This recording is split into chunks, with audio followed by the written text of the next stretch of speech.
Rui, a 15-year-old boy who still does not have any magical abilities, is often the victim of bullying from his friend Elena. Elena is Rui's friend, who mocks him in every possible way due to the fact that he does not have any magical skills. On this day, Elena mocks Rui just as usual. In this world, almost everyone has at least some kind of unique magical power, while Rui did not have it, which greatly upset him. In addition, Rui had problems not only with magic, but also with sports, which only upset him even more. Unlike Rui, Elena learned to use magic at the age of 3. As she grew older, Elena's magical skills grew more and more. In addition, Rui was even more upset not only by Elena's superiority, but also by the fact that she would never be able to understand all his pain. Elena also trained Rai in magic, hoping that sooner or later he would also be able to gain some kind of magical power.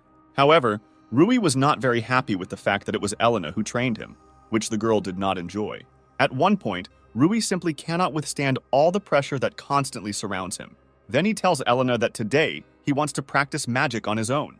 Elena was surprised by this decision, and she starts a row with Rui, in which she told him that people like him could never learn magic alone, thereby trying to provoke Rui into fighting her. At one point, Elena cannot stand it, and tells Rui that since he is unable to use even the simplest magic, then he is simply the same pathetic loser as his dead parents. These words deeply touched Rui's soul, since his parents died a long time ago, when Rui was still very young. Then Rui, not holding back all his anger at Elena, tells her that from now on he will no longer date her. Elena could not believe what she heard, which left her simply at a loss. Rui said that he did not even see Helen as a friend, as he was very annoyed by her arrogant behavior.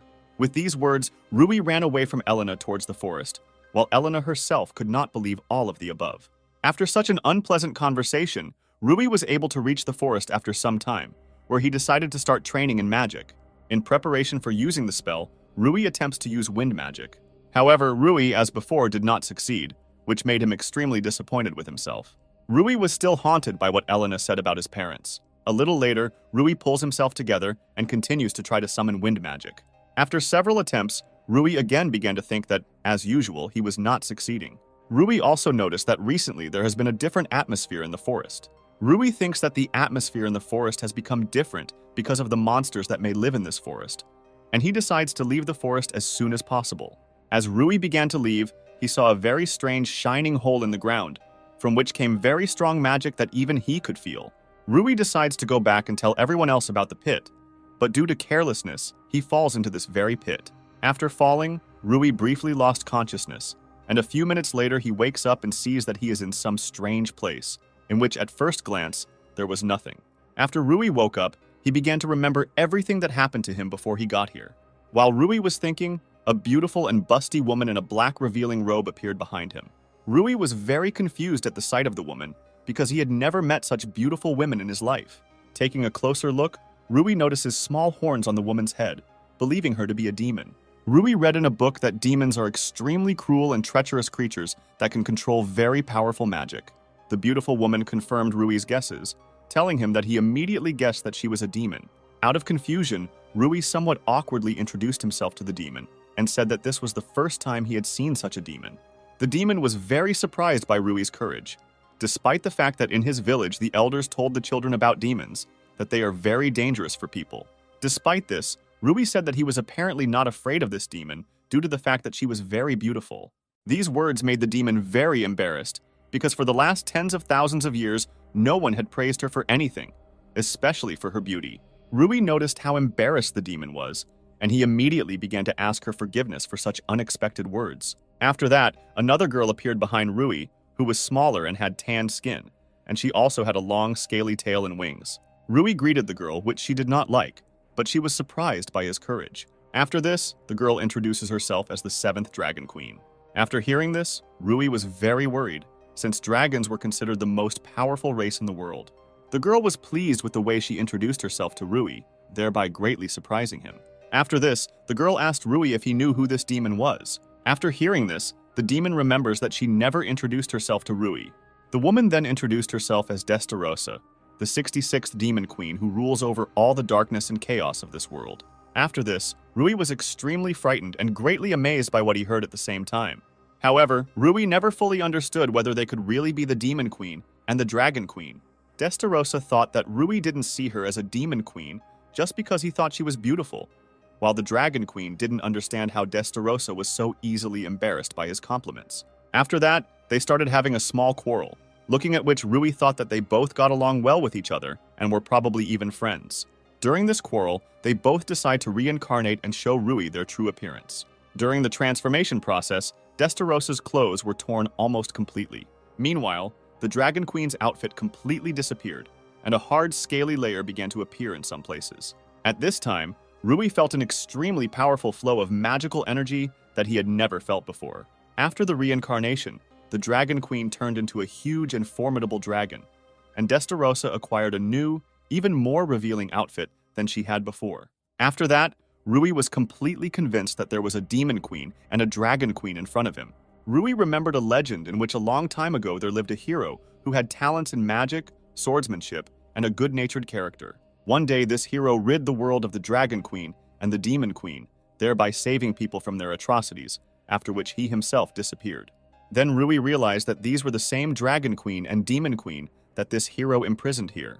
However, Rui did not understand why they were not defeated, but only imprisoned here. He then assumed that the Dragon Queen and the Demon Queen were so strong that he could not completely defeat them, but only trapped them in this empty space. Then he thought that they might know how they could get out of here, and he decides to ask them about it. After asking Rui, Destarossa tells him that it is simply impossible to get out of here. Then Rui was in despair that he would spend the rest of his life here. The Dragon Queen only added that if they knew how to get out of here, they would no longer be here. After this, the Dragon Queen decides to show Rui her seal, which appeared on her when she ended up here. The Dragon Queen said that this seal was placed on them by the hero who left them here in captivity for many years. She also added that it was because of this seal that their souls are now closely connected with this place. Then Rui began to look for this seal on his body, and as it turned out, he did not have such a seal. Then Destarossa began to undress Rui to try to find the seal of imprisonment on him. As it turned out, Rui really didn't have any seal, and no one knew why exactly he didn't have a seal. Then Rui said that he got here after he fell into some strange hole in the ground. Destarossa thought that he had ended up here due to some strange accident. Destarossa also suggested that he could still get out of here. Hearing this, Rui said that he was ready to do anything to leave this strange place. Hearing this, the Dragon Queen and Demon Queen were surprised by Rui's big promises. Rui, in turn, did not fully understand what exactly they wanted from him. Then Destarossa said that Rui could make a hole in this place through which he could escape. Then Rui said that he could not use magic on his own, and thus he could not make a hole in this space. Destarossa told Rui that he couldn't not use magic at all. Then Destarossa invites Rui to train him in order to increase his magical powers. For better understanding, Destarossa explained to Rui that magic is like a muscle, and the more he uses it, the stronger it becomes. But despite this, if he overdoes his efforts, then his magic can completely run out, and then he can die from it. Destarossa also added that for the most effective training, he will have to bring his condition almost to death as often as possible. Destarossa said that 500 years of training would be enough for Rui, which greatly shocked him, thinking that he simply would not survive. Then the Dragon Queen told Rui that time moves differently here, and that here 1 year is equal to 1 day on Earth. Then if Rui spends 500 years in this space, then only 500 days will pass on Earth. The Dragon Queen said that if they trained him, he could get out of here. Rui thought that they would not help him just like that, and then they said that in return, he would help them get out, and he could not refuse such an outcome of events. The next day, Destarossa began training Rui, which he was very grateful for. Destarossa reminded Rui that it would take him 500 years to master all of his most powerful magic techniques. Rui wanted to know if time really moves in this place, as the Dragon Queen said. Destarossa said that everything was so, and that once she herself checked it with the help of magic. Then Rui remembered the elder in the village who took care of him when his parents died. He thought that the elder there would worry about him, and that after all this training he would definitely return to him. He told Destarossa that he would try his best to get out of here as soon as possible. After saying this, she pats Rui on the head, thereby praising his efforts. Rui remembered how before his mother died, he also stroked his head, which made Rui feel a pleasant, warm feeling that he had not felt for a very long time. However, Destarossa asked for forgiveness if he did die here, which caused Rui's emotional mood to suddenly change to a more depressive one. During his training with Destarossa, Rui practiced his magical skills for a long time. From such training, Rui crawled to the Dragon Queen completely exhausted. The Dragon Queen realized from Rui's exhausted state that Destarossa was training him very well. Before Rui had time to regain his strength, the Dragon Queen was ready to train him. The Dragon Queen said that she would train Rui not in magic, but in a special Qigong technique. The Qigong technique was unique in that it fully revealed the full potential of any magician. There were very few people in the human world who used the Qigong technique, but this technique was not inferior to ordinary magic and power. The Dragon Queen told Rui that if he mastered this technique, he could easily defeat even a dragon. The study of Qigong technique is based on 9 exercises, which are divided into attack and defense exercises. Any person who can learn all the exercises will be able to overcome any difficulties along the way. Rui didn't understand why no one used such powerful magic. The Dragon Queen explained that this technique is very difficult to master. She also explained that in recent years, it has become much easier for people to use magic, and that everyone can easily use basic magic, while the Qigong technique needs to be studied diligently for years. This didn't scare Rui much, since for him, training in the Qigong technique should be as difficult as training in ordinary magic. The Dragon Queen also added that to learn the Qigong technique, a person does not need any talent, and all training was based only on painstaking study. Rui said that he will try his best, and he can't wait to start training. However, the Dragon Queen did not mention that Rui must memorize everything he will study. After the explanation, Destarossa appeared to them and said that the training program would change every week. The Dragon Queen thought that Rui should learn Qigong before Destarossa had time to teach him how to use magic. 10 years after Rui found himself in endless hell, his magic skills became much stronger. Destarossa was satisfied with the results of her training, but she also understood that Rui needed to continue training. Destarossa noticed all of Rui's progress and saw how he became a real magician. Destarossa was also surprised by how Rui, during all her continuous training, never showed his fatigue. At the end of the training, Destarossa told Rui that he had enough for today, but Rui argued that he could still continue, despite the almost complete lack of magical energy in him. Rui also said that he tried very hard in training, and that he cannot just take it and start resting. Destarossa thought that Rui had an unhealthy desire to master magical skills. Then she decides to tell him that he is trying very hard to prove himself in all her training sessions. She also added that despite how weak a magician he was in his world, all his efforts bring him results. After this, Destarossa decides to transfer some of her magical power to Rui through her magic channel. She explained to him that magicians like him have very little magical power, and therefore she could transfer very little magical energy to him. She also explained that if he did not use this magic, his magical power would weaken, and over time he would not be able to use his magic at all, which scared Rui very much. After this, Destarossa began the process of transferring magical energy to Rui. While she was transferring some of her magical energy to him, she noticed that during all the time of his training, Rui's magical channels had become more stretched compared to other people. After transferring the magical energy, Destarossa kept telling Rui that with every training he and his magic were becoming stronger. At first, such words from Destarossa touched Rui very much, since no one had previously praised him as much as now. A little later, he calmed down and told Destarossa that he was very pleased to hear such warm words of support. Rui also said that he was very glad that he came to this place and ended up with them, affectionately calling Destarossa little sister. She was incredibly embarrassed by what Rui called her, causing her to faint. At first, Rui became very worried about Destarossa, but the Dragon Queen told him that she was just crazy and that she would come to her senses soon. After what she saw, the Dragon Queen told Rui to rest before training with her. During training, Rui was able to do 100 push-ups with a very heavy stone on his back. After this, the Dragon Queen told Rui to rest before the next exercise. She was pleasantly surprised at how the first visible results of her training began to appear. She also drew attention to how, after 10 years of training, Rui was able to master the Qigong technique. While she was thinking about Rui's abilities, she noticed how he, hiding from her, continued to do push-ups, which she did not like very much. She was very unhappy with this behavior, telling Rui that he should never overexert himself. Rui said that because he was extremely weak in his world, he should train as much as possible. The Dragon Queen kept telling him that this was all nonsense, and that his physique was more than strong and resilient, which Rui simply did not believe. He said that he was the weakest and slowest in his world, and that the Dragon Queen would not be able to understand him, because she was very strong. The Queen draconically realized that Rui was a child with complexes, and that she needed to somehow fix it. She then tells Rui that thanks to his efforts, his physique is getting stronger with every workout. She explained to him that he considered himself weak only because he simply did not know before how effectively he could use his body. She also drew his attention to the fact that his body has very efficient regeneration, and that he should be grateful to nature for the fact that he was born so strong. Rui was very touched by the Dragon Queen's words about his unique physique. After this, he decides to ask the Dragon Queen about what her parents were like. She replied that her parents died when she was very young, and that she did not even remember their faces. After this question, Rui began to feel somewhat awkward after his question, thinking that she was uncomfortable remembering it. But instead, the Dragon Queen just grinned and told Rui not to think about it, and that she also had a strong body, which she received after birth. After that, Rui could not contain his emotions and rushed into the arms of the Dragon Queen, thinking to himself that they had a lot in common. She didn't fully understand what exactly was going on, to which Rui replied that she was trying very hard too. After that, the Dragon Queen realized what exactly was going on, and after a short hug, she began to calm him down.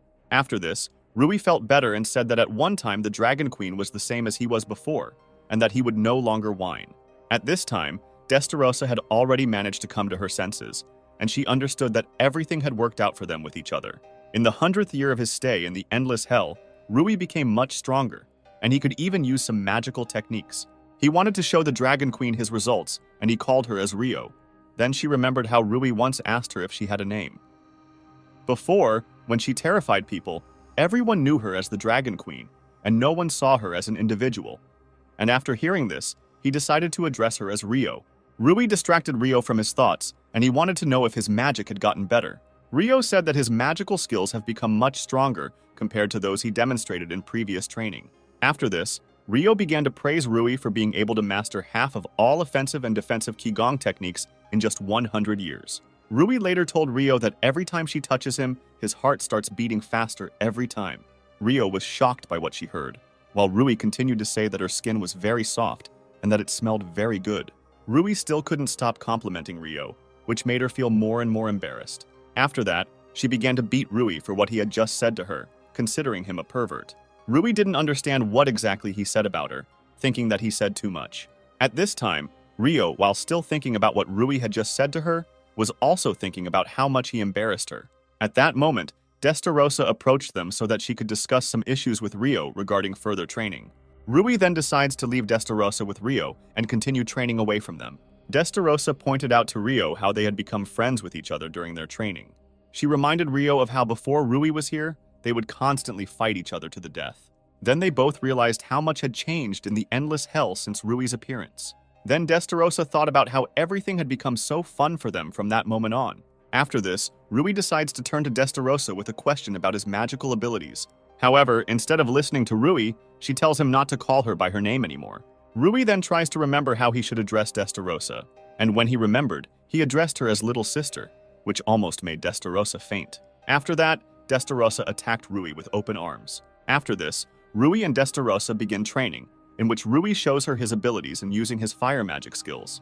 Destarosa was very pleased with how after 100 years in Endless Hell, his skills had become so strong. However, despite such a rapid growth in abilities, their moment of separation is getting closer and closer. At this moment, Rui runs up to her so that he can find out if she is happy with his abilities. But when Rui ran up to Destarosa, he noticed that she began to cry. Rui was very upset because his little sister suddenly started crying. Destarosa, in turn still crying, hugged Rui tightly to her, telling him that she was crying precisely because of him. Destarosa, not holding back her emotions, promised herself that she would definitely return him to her world, even if they never saw each other again. Over 300 years in Endless Hell, Rui was able to learn to use Dark Flame, one of the most complex and powerful spells. Destarosa and Rio were pleased that Rui was able to master magic that only high-ranking demons could use. Destarosa explained that she transferred some of her magical energy to Rui through magical channels from time to time so that he could use his magical skills more effectively. She was extremely pleased with how quickly Rui was able to master such complex spells. Rio said that Rui was also making great progress in her training, and that he had mastered all the Qigong skills. After the training, Destarosa and Rio once again praised Rui for his efforts and determination. After training, Rui commented that it was already late, and that it was time for them all to go to bed, which Destarosa and Rio agreed with. A second later, Rui fell to the ground from an unpleasant pain in the chest area, and Destarosa and Rio immediately tried to find out what happened to him. When they removed his outer clothing, they noticed a barely visible gray military mark on him. Rui was scared, while Destarosa and Rio were happy for him, because such a mark only appears on professional warriors. Then Rui calmed down and wanted to find out if Destarosa and Rio had similar marks. Destarosa then slightly removed some of her clothing so that Rui could see her mark. She said that it depicted a royal mark, which was higher in status than a military mark, and it showed that the owner of such a mark was worthy of the royal title. Rio also showed her mark on her palm, which signified her membership in the royal family.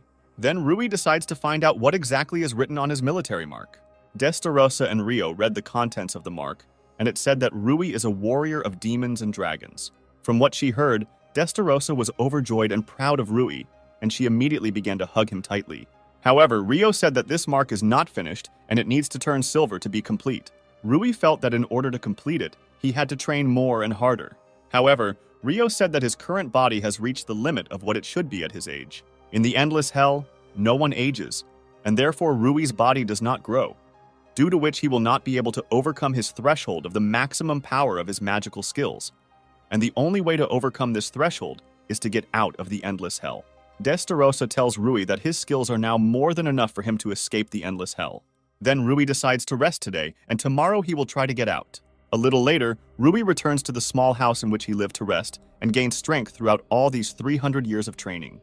In a dream, Rui accidentally grabs something very large, soft, and pleasant to the touch. When he woke up, he saw Destarosa in front of him in her underwear, whom he had been holding by the chest all this time. Destarosa was pleasantly surprised that Rui immediately decided to grab onto her. This sight frightened Rui very much, and he did not understand what was happening now. After that, Rio, who was also in her underwear, attacked Ruya. Rui was still confused by the appearance of Destarosa and Rio, and he still didn't understand what exactly they wanted to do with him. Destarosa then explained to him that since he would be leaving them tomorrow, he and Rio had to say goodbye somehow. Rio said that their power and knowledge is not all they can give to Rui. Then they told Rui that they could also give him his first time. After that, Destarosa immediately kissed Rui, which made him very excited. After the kiss, Destarosa couldn't stop telling Rui how much she loved him. After Destarosa, Rio also began to kiss Rui, thereby showing all her affection for him. After the kiss, Destarosa noticed how embarrassed Rio was, which she in turn denied. After this, another quarrel began between Destarosa and Rio, in which they began to make excuses for the fact that this was happening to them for the first time. Rui could only silently watch their quarrel from the sidelines. After that, Destarosa stopped quarreling, and they were both ready to attack the defenseless Rui. Rui was very confused and frightened by the situation in which he unwittingly found himself. However, Destarosa and Rio could no longer be stopped, and they were ready to continue their pleasures with Rui. The next day, Destarosa and Rio explained to Rui what he needed to get out of the endless hell. Rui just looked at Destarosa and Rio and thought about the day he ended up here. He could not forget those very first training sessions, which tortured him half to death. He couldn't forget those moments with Destarosa and Rio when he had so much fun with them. Rui understood that these days of his life had come to an end, and that today he would return home. After this, Rui began to prepare one of his spells, which would create a hole in space through which he would return home. Before Rui creates the portal, Rio interrupts his spell to give him something important. Rio gives Rui his dragon fang earring so that he can use it to create a hole in space. Rio tells Rui to take her earring and channel all his magical power into her. Ryu took Rio's earring, directed his magical power into it, and instead of the earring, he ended up with a dragon sword in his hands. Rui was surprised by how strong the magical power was coming from his sword. Rio informed Rui that this was not an ordinary sword, but a relic of his father, which was made from his fangs. She also added that there are only 2 such swords in the entire world, and she gives 1 such sword to Rui as a memory of them. Rui wanted to say that he cannot accept such a gift from Rio, but she does not listen and interrupts him. Rio continued to say that she was giving this relic to him for a reason, and that he should fully understand this if he did not want to accept it. Rui then changes his mind and decides to accept the sword, promising Rio that he will treasure it.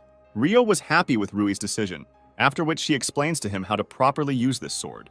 A few minutes later, Rui was ready to use the sword to cut the space between the human world and the endless hell. Rui began to concentrate all his magical power on the sword, after which he makes a strong and confident swing. After his impact, a large crack appeared in the air, from which a bright light came. While the crack was growing and getting larger, Rui had already begun to say goodbye to Destarosa and Rio, not holding back his emotions.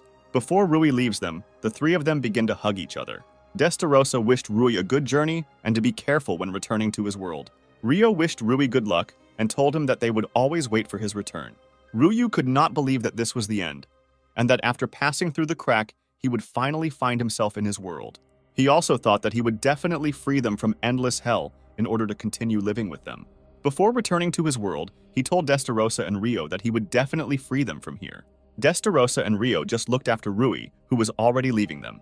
A second later, Rui walked through the crack, after which it closed, letting Destarossa know that Rui had left them. Rio told Destarossa that they were now alone in an endless hell for the first time in 300 years. Then Destarossa grabbed Rio and began to cry loudly, which Rio did not expect from her at all. Destarossa couldn't stop talking about how much she was already jumping around the Rui. Rio then began to try to calm her down, thinking to herself that she had never done this before. Rio never ceased to be amazed that the Demon Queen was capable of such emotions. When Destarossa calmed down a little, she decided to ask Rio if she missed Rui. Rio said that she believes in Rui and that she doesn't feel as lonely as she did before they had Rui. After what Rio said, Destarossa's emotions got the better of her again, and then she began to squeeze Rio, calling her cutie. Then Destarossa told Rio that if she felt lonely, then they urgently needed to hug. After that, Destarossa began to tightly hug Rio, who tried to fight her off in every possible way. Rio increasingly wanted Rui to return to them as soon as possible. Meanwhile, Rui was between dimensions through which he must get to his world. Rui also really missed Destarossa and Rio, whom he won't be seeing for a while. However, he pulls himself together and thinks that he will definitely save them. A little later, he finds another crack that should move Rui to his world. Then Rui takes out his sword, which Rio gave him, and hits the crack with it to make it bigger. When he widened the crack and went through it, he found himself in the same forest in which he found a hole in the ground through which he fell into an endless hell. It was only seconds later that Rui finally realized that he was finally home. Rui's happiness simply knew no bounds, and he decided not to hesitate and return to his native village. However, during his stay in endless hell, he managed to forget the way home. At first, Rui wanted to get onto the tree and look around, but as soon as Rui jumped, he found himself at a very high altitude. From such a height, Rui was able to look around and see the sea and his native village nearby. As soon as Rui saw all this beauty, he realized what a small world he had lived in before. At first, Rui thought about how he could save Destarossa and Rio, but he was not entirely sure that he would succeed.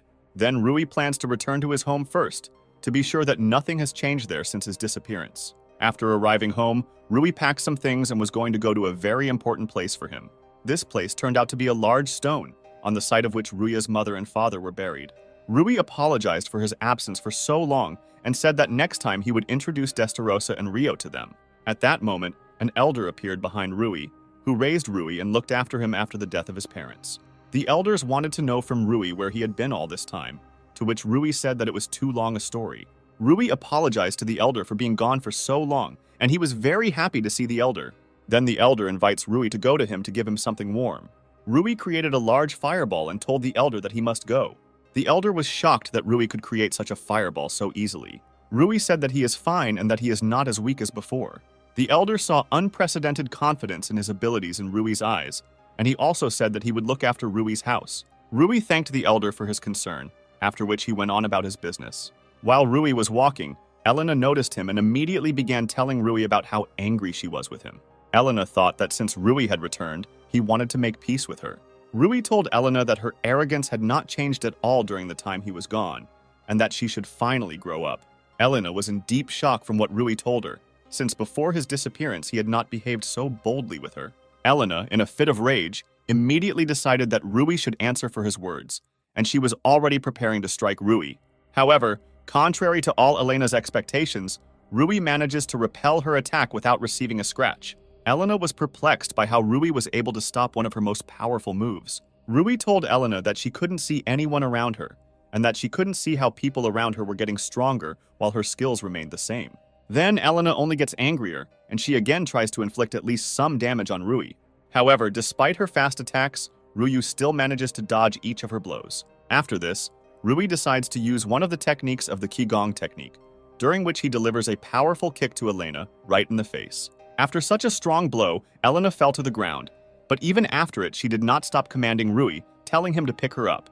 Instead, Rui just says goodbye to Elena, telling her not to get in other people's way anymore. Elena still did not stop shouting after Rui that sooner or later she would still be with him. On the way, Rui remembers a conversation with Destarossa and Rio, in which they discussed a plan on how Rui could rescue them from the endless hell.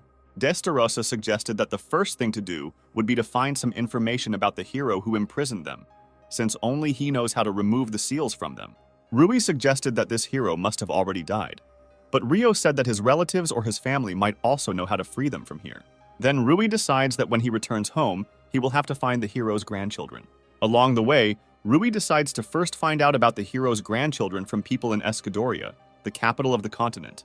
However, Rui did not know which direction the capital was located, and he decided to find a large accumulation of magic. The technique of searching for magic is more often used by demons, while people need to have a lot of magical energy to master this technique. Rui then concentrates all his power on using this magic to find large concentrations of magic that may be coming from the capital. After using it, Rui finds a large accumulation of magic, thinking that the capital is located in that direction. After Rui discovered the approximate location of the capital, he decides to use flying jump, one of the Qigong techniques that allows him to develop very high speed. Rui only jumped forward slightly, and he was already able to cover a very long distance in a matter of seconds. After several such intense jumps, Rui decided to take a short break. But when Rui stopped, he noticed a large line in front of him, which was moving towards the entrance to the capital.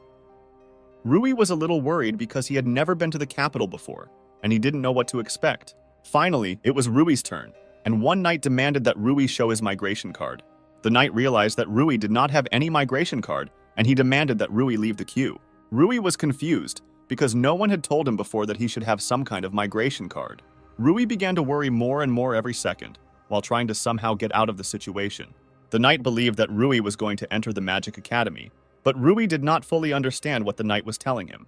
Then the knight told Rui to hurry up, since the entrance exam to the academy would begin very soon. Then the knight let Rui into the capital and wished him good luck in his exams. Rui was happy, and at the same time he also did not understand why that knight still let him through.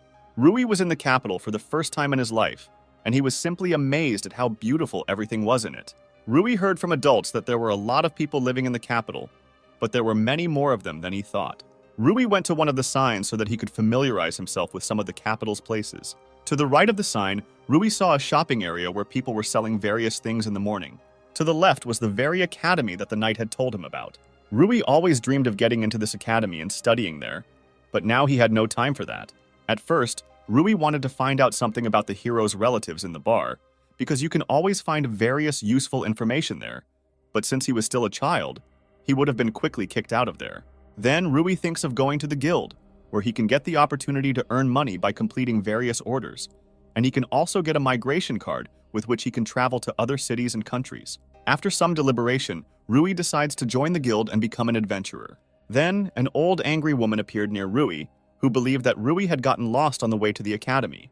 Then the woman grabbed Rui and forcefully dragged him towards the academy.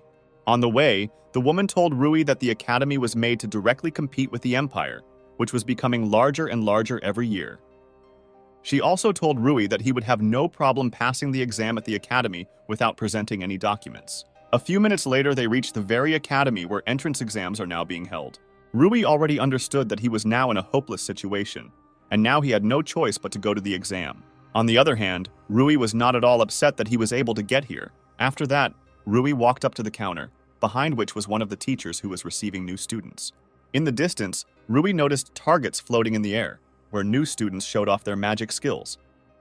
One of the teachers told Rui that he needed to show his magical skills, where he could use absolutely any magic. Rui noticed that one girl was completely unable to hit targets with her magical abilities. Rui felt sincerely sorry for her, while the rest of the applicants laughed at her and said that she was completely inept. The next one to show off his magical skills was Rui. At first, Rui wasn't going to show his full power, but he decided to show everyone what he learned from Destarosa and Rio. At this time, the others did not understand who it was and from which village he came here. The teacher gives Rui the command to start, and Rui created a huge fireball that should destroy all the targets at once. The others were shocked by what they saw and did not understand how Rui was able to use such powerful magic. After Rui used the magic, a large gap appeared on the ground, from which a lot of smoke came out. While the others were scared by such magic, Rui was more than pleased with his result. Rui decides to ask the teacher if he managed it, but the teacher at that moment was lying on the ground unconscious. Then Rui decides to ask another teacher if he will be accepted with such skills, to which the teacher fearfully replied that he might be accepted, after which Rui was sent to the next exam. Rui was very embarrassed by the interest with which people around him were talking about him. At that moment, Yuri, one of those who also decided to enter the academy, decided to turn to Rui. Rui didn't understand what a handsome guy like Yuri wanted to know from a country boy like him. Rui greeted Yuri and said that he was very glad to meet them, to which Yuri reciprocated. After meeting each other, Yuri decides to immediately start communicating with Tai, since everyone here was absolutely the same. Rui was very surprised by Yuri's expressive smile, thinking to himself that girls were constantly running after Yuri. Yuri drew Rui's attention to how many unusual new students were entering the academy this year. Yuri also told Rui that he thought she would be the best among the new students, although Rui did not quite understand who Yuri was talking about. Rui decides to ask Yuri who exactly he is talking about, telling him that he only recently entered the academy. At first, Yuri thought a little, but a little later he and Rui returned to the topic of conversation. Rui wants to know from Yuri how strong she is, to which Yuri replies that she is the granddaughter of that same hero. Rui was shocked by what he heard, since he did not at all expect that the granddaughter of the hero himself would study here. Then Rui decides to ask Yuri what she looks like, which at first surprised him very much. Almost immediately, the hero's granddaughter happened to be near Rui and Yuri. As soon as she appeared, she immediately asked Rui if he was the same new student that everyone was talking about now. When Rui told the hero's granddaughter that it was him, she told him that he looked extremely pathetic. Then Yuri decides to intervene in the matter, telling her that she has no need to insult Rui. After this, Yuri introduces Rui to Charlotte Eudelia, the granddaughter of the legendary hero. Rui immediately recalls moments in his life when he admired the hero and his actions. He also thought that the Queen of Demons and the Queen of Dragons were not at all as evil as they were described in legends, but very kind creatures. Eudelia interrupted Rui's thoughts and told him that she would not let some boy just take her place at the academy. Then Yuri tells Eudelia that all the exams are already over, and that there is no way to change the situation. Then Eudelia puts her hand into her chest and pulls out a white glove. After she takes out the glove, she throws the glove towards Rui and challenges him to a duel. Everyone around was in unprecedented shock that the granddaughter of the legendary hero was challenging a simple village boy. Eudelia tells Rui that if she defeats him, he will refuse to continue entering the academy. If Rui still manages to defeat Eudelia, then she will become his personal slave. Yuri tried with all his might to dissuade Rui from accepting the challenge, because it would be a completely irrational decision. On the one hand, Rui thought that he did not need a slave at all, but on the other hand, he had the opportunity to learn something about the hero from Eudelia. Despite persuasion from others, Rui raises his glove and thereby accepts Eudelia's challenge to participate in a duel. A few minutes later, Rui and Eudelia were ready to begin the battle, while the rest of the students watched the whole thing. Regus, one of the teachers at the academy, was very worried about the duel, because if there were casualties among the students, he could suffer heavy punishment. Then Yuri reassured the teacher, telling him that he took full responsibility upon himself, because he knew that deep down, the teacher also wanted to know what Rui was like. However, Yuri said that the teacher should also judge everything, which at first did not suit him very much. After this, Regus comes out and dictates the rules of the duel, in which the winner will be the one whose opponent loses consciousness or surrenders on his own. The teacher also added that he could end the fight himself if he considered that one of the opponents was no longer able to continue the battle. Regus also reminded the duel participants that killing during battle is prohibited, after which Regus announced the start of the duel. Eudelia thought that if Rui surrendered as quickly as possible, the duel would end quickly. After the announcement of the start of the duel, Eudelia took out her sword, with which she was going to defeat Rui. At first, Rui was also going to get his sword, which Rio left for him. But he remembered her words that Rui should only use his sword when there is a real threat to his life. Then Rui changes his mind about using a dragon sword in the duel, and he decided to fight the duel with his bare hands, which surprised Eudelia at first. Eudelia was already ready to strike Rui the first blow, while not forgetting to remind herself once again that she is the granddaughter of the legendary hero. After this, Eudelia ran with all her anger towards the unarmed Rui. Then Rui puts his hand forward and uses the Qigong technique, Golden Cocoon, which completely absorbed all the damage from Eudelia's blow. Eudelia was shocked by how Rui was able to deflect the blow of her sword, which can easily cut through steel.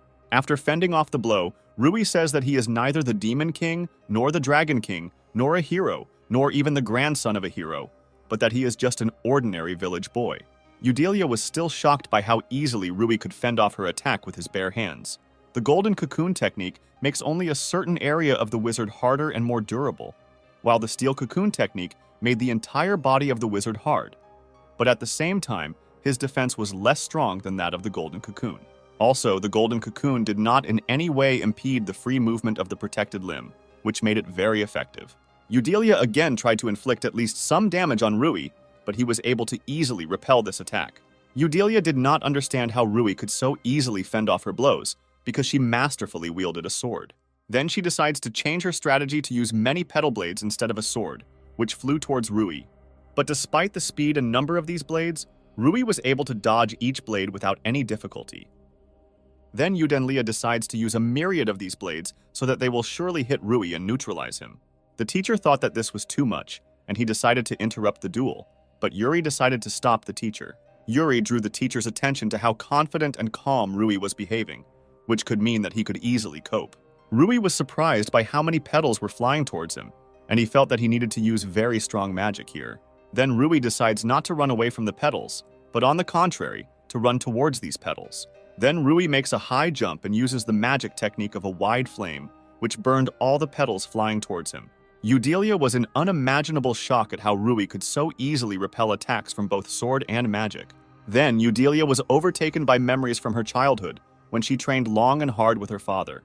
Her father told her about the hero's mark that no one had been able to obtain, and he told her that if she trained long and hard, sooner or later she would receive such a mark, which in turn motivated her greatly. After that, a crowd of adults appeared next to her, who were touched by her in every possible way, and said that she would definitely become a hero like her grandfather. Eudelia promised that she would train all the time, and that when she grew up, she would become a real hero who would protect civilians from various threats. Having collected her thoughts, Eudelia was again about to strike Rui again. Moments before the impact, Eudelia was determined to prevent Rui from taking her place at the academy. At the moment of impact, Rui again uses the golden cocoon qigong technique to once again repel the entire attack. Then Rui remembered those very moments from his life when Elena mocked him in every possible way, who believed that he had absolutely no talent in mastering magic. At this moment, Rui thought that Eudelia had also had a very hard time before, and that she had devoted all her time to training to become one of the best. Then Rui decides to use another technique of the Qigong Golden Sword Grip technique, with the help of which he not only stops Eudelia's next attack, but also grabs the sword in his palm.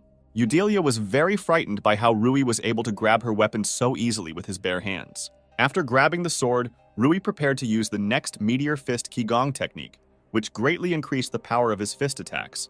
Eudelia considered that these were her last seconds of life, and that she was unable to defeat Rui.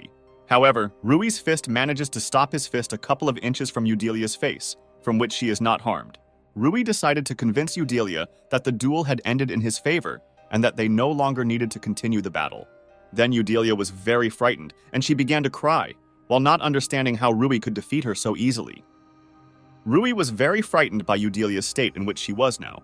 Then Rui noticed that no one was on them now, and then he decided to create a small dark space in which no one could notice them both.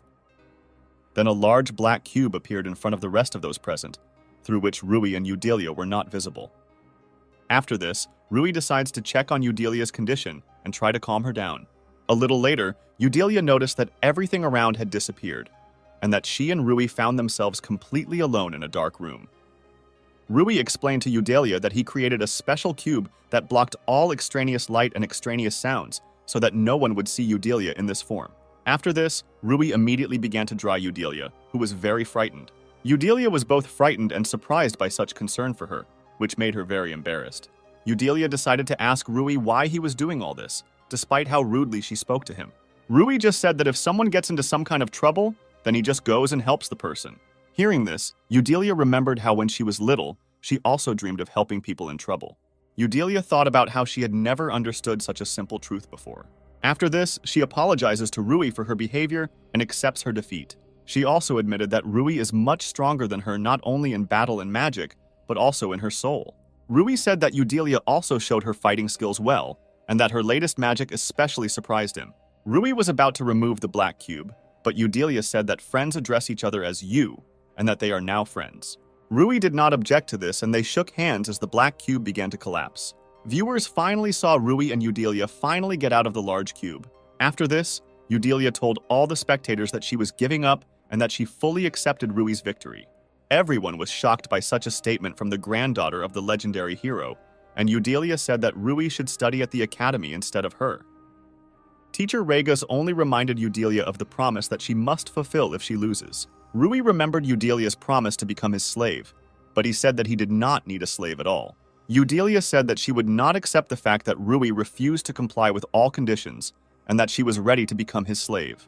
Then Eudelia began to insist that if she lost, then she must become Rui's personal slave. After that, she grabbed Rui's hand and created a slave mark on her hand, with which Eudelia must now do whatever Rui wants her to do.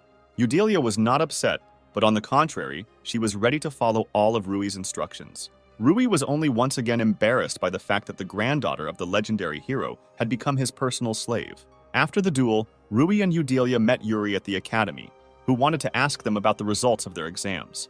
Yuri said that he could not imagine before that someone from the hero's family would become someone's slave, which greatly confused and angered Eudelia. Yuri also wanted to find out from them who they are to each other now. Eudelia only said that she did not tell Rui because she believes that if she had told him earlier that she wanted to be friends with him, he would have tried to stay away from her. Rui did not understand anything, and then Yuri decides to introduce himself to Rui as Yuri von Exodoria, who was the current prince of Escador. Rui was shocked by what he heard, since he could not even imagine that he would personally know anyone from the royal family. Then Rui decides to address Yuri as master, to which Yuri himself said that friends should not call each other master. After this, Yuri asked Rui if he had a place to stay for the night, since from his appearance it was clear that he was not from the capital. Rui said that he did not think about it at all, because he expected to resolve such issues as they appeared. Yuri said that he would try to somehow resolve the issue of Rui's place of residence. Yuri said that Rui could spend the night with him, and that he would be well taken care of there, and therefore Rui would not have to think about paying. Then Eudelia considered Yuri's generosity too suspicious, assuming that he had some reason for this. Yuri said that now there is a large shortage of population in the capital, and if thanks to students like Rui, the academy's rating increases, then students from other countries will go to the capital. Yuri also added that if Rui studies at the academy, then Yuri will support Rui in everything. Rui thought that if Yuri helped him, it would be much easier for him to get used to it, and then it would be easier for him to find the necessary information about the hero. And after such thoughts, he decides to become a student at the academy. That night, Rui spent the night in Yuri's room, and the next day he was going to look for information about the hero. As soon as Rui went outside, he saw Eudelia near the entrance, who had been waiting all morning for him to come out. Rui didn't expect to see Eudelia, and she said that she just wanted to come to Rui, so that Eudelia would not think that something was wrong. He told her that he was very glad to see her, after which her offense changed to joy. After this, Eudelia invites Rui to take a walk with her, while she shows him various places. Then Rui and Eudelia walked around the capital all day, visiting various places. During the walk, Rui thought that he was now in great debt to Eudelia, and that he now wanted to free Destarossa and Rio, thereby devaluing everything that the legendary hero had done for this world. Then Rui remembered his last night with Destarossa and Rio, when he all discussed together that the hero might still be alive now. Destarossa said that since the hero was able to create a place where no one ages like the infinite, then it was quite possible for him to find a way to become virtually immortal. Then Rui said that since he locked Destarossa and Rio here, he is bad, and when he finds the hero, he will finish him off. Then Rio said that there was no way for them to kill the hero, since he was too strong for anyone to defeat. Destarossa felt that the hero couldn't just attack and imprison him and Rio here, and he probably must have some compelling reasons for this. These words did not convince Rui in any way, and he still wanted to finish off the hero, since he could not just forgive him for being here. Eudelia noticed that something was wrong with Rui, to which he replied that he was fine. Then Rui came to his senses, and he decides to find out something from Eudelia about the legendary hero, and she thought that Rui was one of her grandfather's regular fans. Eudelia said that she doesn't know very much about her grandfather, since 300 years have passed since he disappeared. Then Eudelia tells Rui that despite this, she has several family items, among which were also her grandfather's things, which Rui was very interested in. One of these items was the sword Frau Gerassos, which was used by Eudelia in a duel with Rui, and which was passed down in the hero's family from generation to generation. Rui began to look at the sword and could not take his eyes off it, because while he was looking at the sword, for some reason he simply felt good in his soul. When Eudelia handed the sword into Rui's hands, the sword began to emit unusual energy, and Rui thought that the sword was filling Rui with unusual magical power. After a few seconds, Rui returned the sword back to Eudelia, after which he felt some unusual sensation from the sword. It was getting close to night, and Rui told Eudelia that it was too late to go out and that they should both go home. At first, Rui wanted to accompany Eudelia home, but she invited him to spend the night with her. Finding themselves alone with each other, Rui thanks Eudelia for such a wonderful day in order to somehow dilute the suddenly appeared situation. Eudelia supported Rui and said that she would like to spend the day together sometime. At the same time, Eudelia thought that she had a unique opportunity to make Rui her. Eudelia remembered how many guys from her circle began to confess their feelings to her when they found out that she was the granddaughter of the legendary hero. Despite mutual interest in boys, Eudelia did not date these boys, since they were much weaker than her. During all this time, Rui was the only one who was finally able to surpass her. Unexpectedly for Rui, Eudelia reminded him that she was his slave. Then Eudelia said that she could do for him whatever he wanted without any exceptions. After that, Eudelia took Rui's hand and put it to her chest. Rui thought back to that very last night when Destarossa told him that even though he loved them, he shouldn't burden his fate. Destarossa told Rui that she and Rio loved him very much, but they would both be very happy if he found someone to love for the rest of his life. Rio said that among all races, only humans can have one partner, while male dragons can have several females at once. Destarossa said that male demons are also not limited to one individual, and aristocratic demons can have several dozen females at once. Rui remembered Destarossa's words that if he finds a person with whom he wants to connect his life, then he must act. Rio told Destarossa that she was the type who was constantly jealous, after which Rio and Destarossa started having a small quarrel again. At first, Rui thought that he started communicating with Eudelia, only to find out something about the hero from her. However, after the duel and walk together, he became more and more attracted to her. Then Rui realized that Eudelia had become the very person whom he wanted to protect from danger and with whom he would live his whole life. After such thoughts, Rui decided to act, and he immediately kissed Eudelia. After a long kiss, Rui threw Eudelia onto the bed and began to take off her shirt. Rui decided not to stop at the shirt, and he decides to take off her underwear. At one point, Eudelia felt that they were rushing things too much and wanted to stop. Rui reassured Eudelia and promised her that tonight he would be as gentle as possible with her, which made her calm down a little. After that, Rui began to undress, and Eudelia was afraid that he simply would not fit in her. But Rui no longer listened to Eudelia, and he penetrated her, from which Eudelia experienced such unusual sensations for the first time. The next day, Rui and Eudelia were heading to the academy, and along the way, Eudelia kept complaining about unbearable pain. Rui suggested that she use her regeneration magic, to which Eudelia only pushed Rui and told him to think carefully about his behavior. Then Eudelia asked Rui to become her boyfriend and take full responsibility. Ultimately, Rui decided to take responsibility and agree to Elena's proposal, despite his doubts and fear of change. Of course, the girl was completely surprised by this sudden turn of events, and it made her heart beat faster than she ever expected. A stranger approached the young couple and asked a question, wondering if they were by chance applicants. With obvious confidence, the guy expressed the opinion that they were an extremely frail and defenseless couple, which prompted them to think about their vulnerability in this situation. In addition, they showed interest and asked if the girl was the granddaughter of some hero or famous person. When the stranger tried to get closer to the girl, she firmly pushed him away and warned that if he approached again, she would take extreme measures to protect herself, including even possible violence. Michael, that was the guy's name, told her with a pleading voice to refrain from such threats and hateful words. He tried to convince her of his friendliness and intention not to pose a threat. Rui suddenly felt the need to apologize to them, even though there was no clear reason for such an action. Elena felt a pleasant embarrassment when she heard the guy openly express his affection for her in front of others, and her heart began to beat faster at such unexpected sincerity. Michael didn't like the situation and decided to use his magical abilities to overcome the guy and show his strength. The main character felt puzzled about the motives of Michael, who decided to use magic in the center of the city and tried to unravel what goals could be behind this inexplicable action.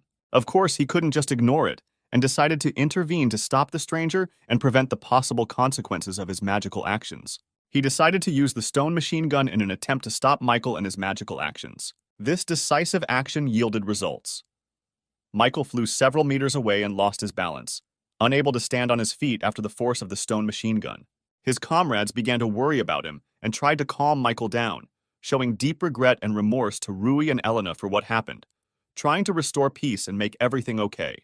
The girl agreed with a smile to the guy's proposal to move on, realizing that this episode with Michael was behind her and they could continue their adventure. Since time was not on their side, they had to move more quickly and hurry so as not to be late somewhere further along their path. So many people gathered around the building that they felt the atmosphere filled with bustle and liveliness, and they had to walk through the crowd to reach their goal.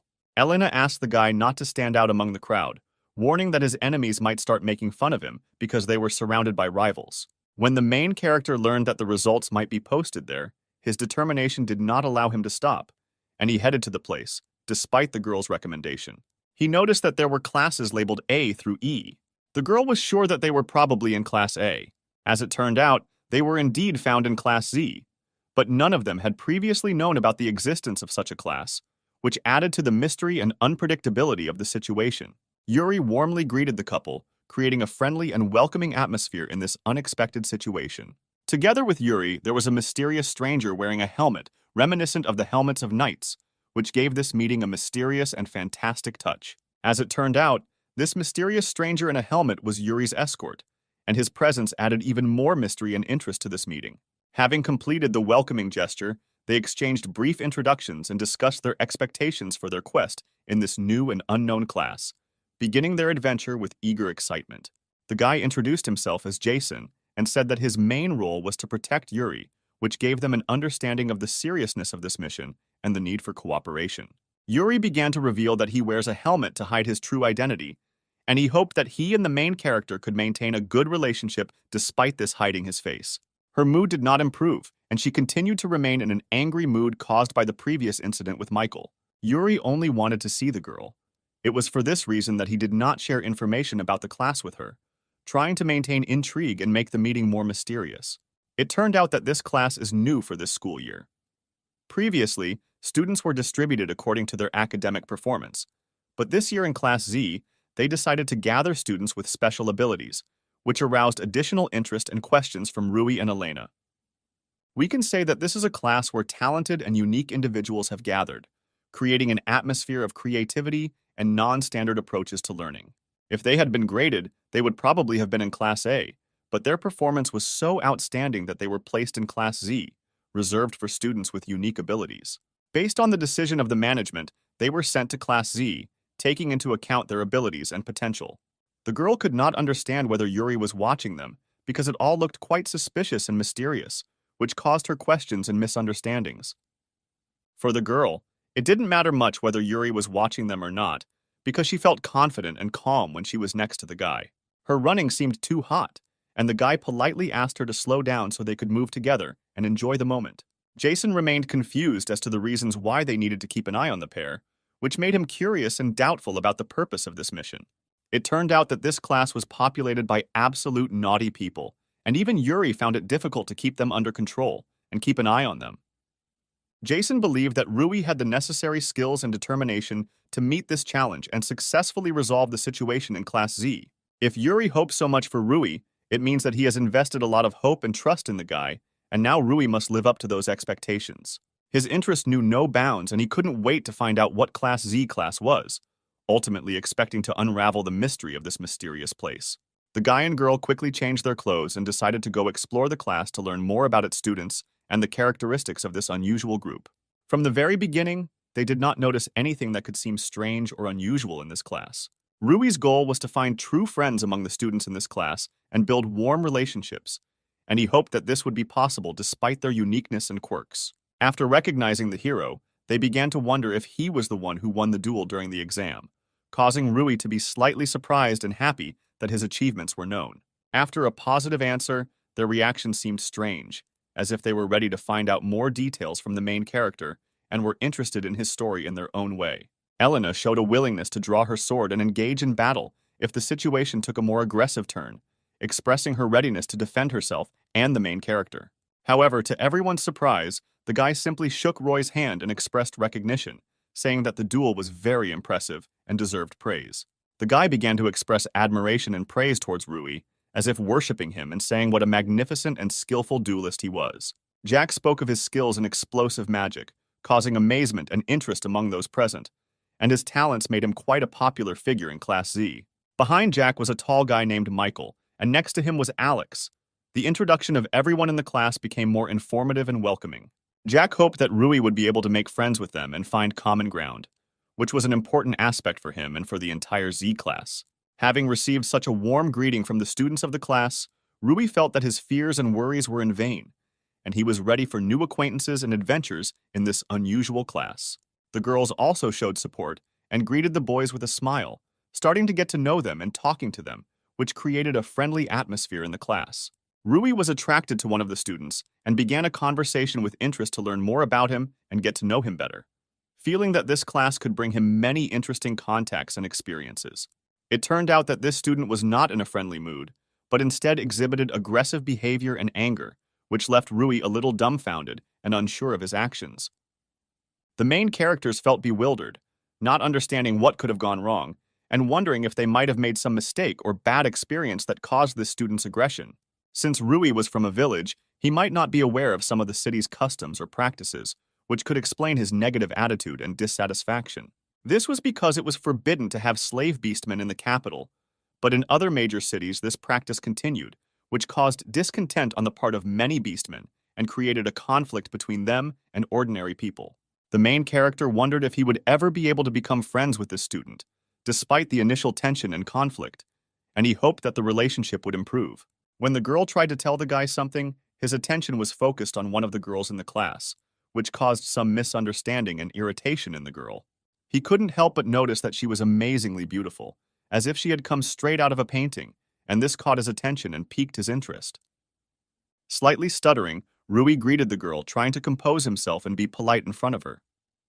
However, he only received a cold disregard from the girl, which left his feelings a little hurt and disappointed.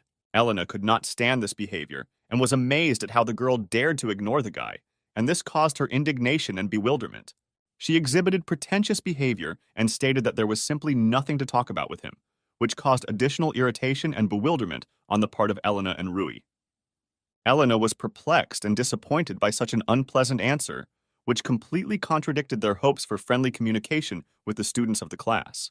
Her nerves were already gone, and she felt very irritated, ready to explode and tear the girl to pieces on the spot because of her rude and unpleasant behavior. Yuri noticed that the guy had apparently already established relationships with everyone, and also added that the teacher was already heading towards them, and they needed to quickly take their places. Yuri defiantly introduced himself again and greeted the guy, showing his friendliness and willingness to communicate, despite previous troubles.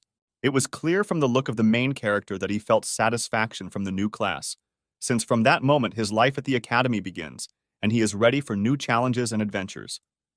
One day, a teacher was explaining something to the children with great diligence, trying to convey important information and knowledge to them.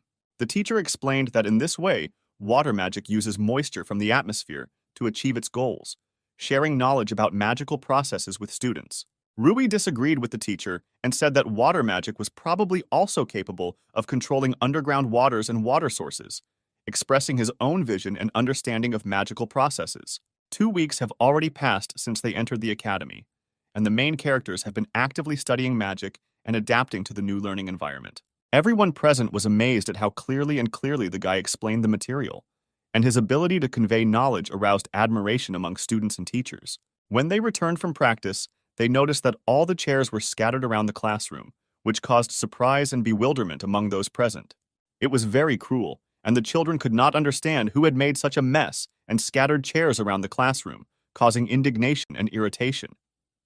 One of the guys wanted to ask some questions and find out what happened to understand the situation better. He decided to find the one who created this mess. He is sure that he left traces or evidence that will help solve this mystery. Oscar began using magical analysis to uncover magical clues or information that could lead him to discover the villain who was causing chaos in the classroom. This is exactly what Rui expected from Oscar, relying on his magical skills to solve the mystery and find the culprit. Oscar announced that he had these magical skills thanks to the help of the guy, which caused interest and surprise among the others. Thus, he was able to develop his analysis skills and ability to analyze more than just one table, thanks to the training and lessons that the guy gave after school. Oscar noticed a classmate's hair and shoe prints, which could be a clue to who caused the mess in the classroom.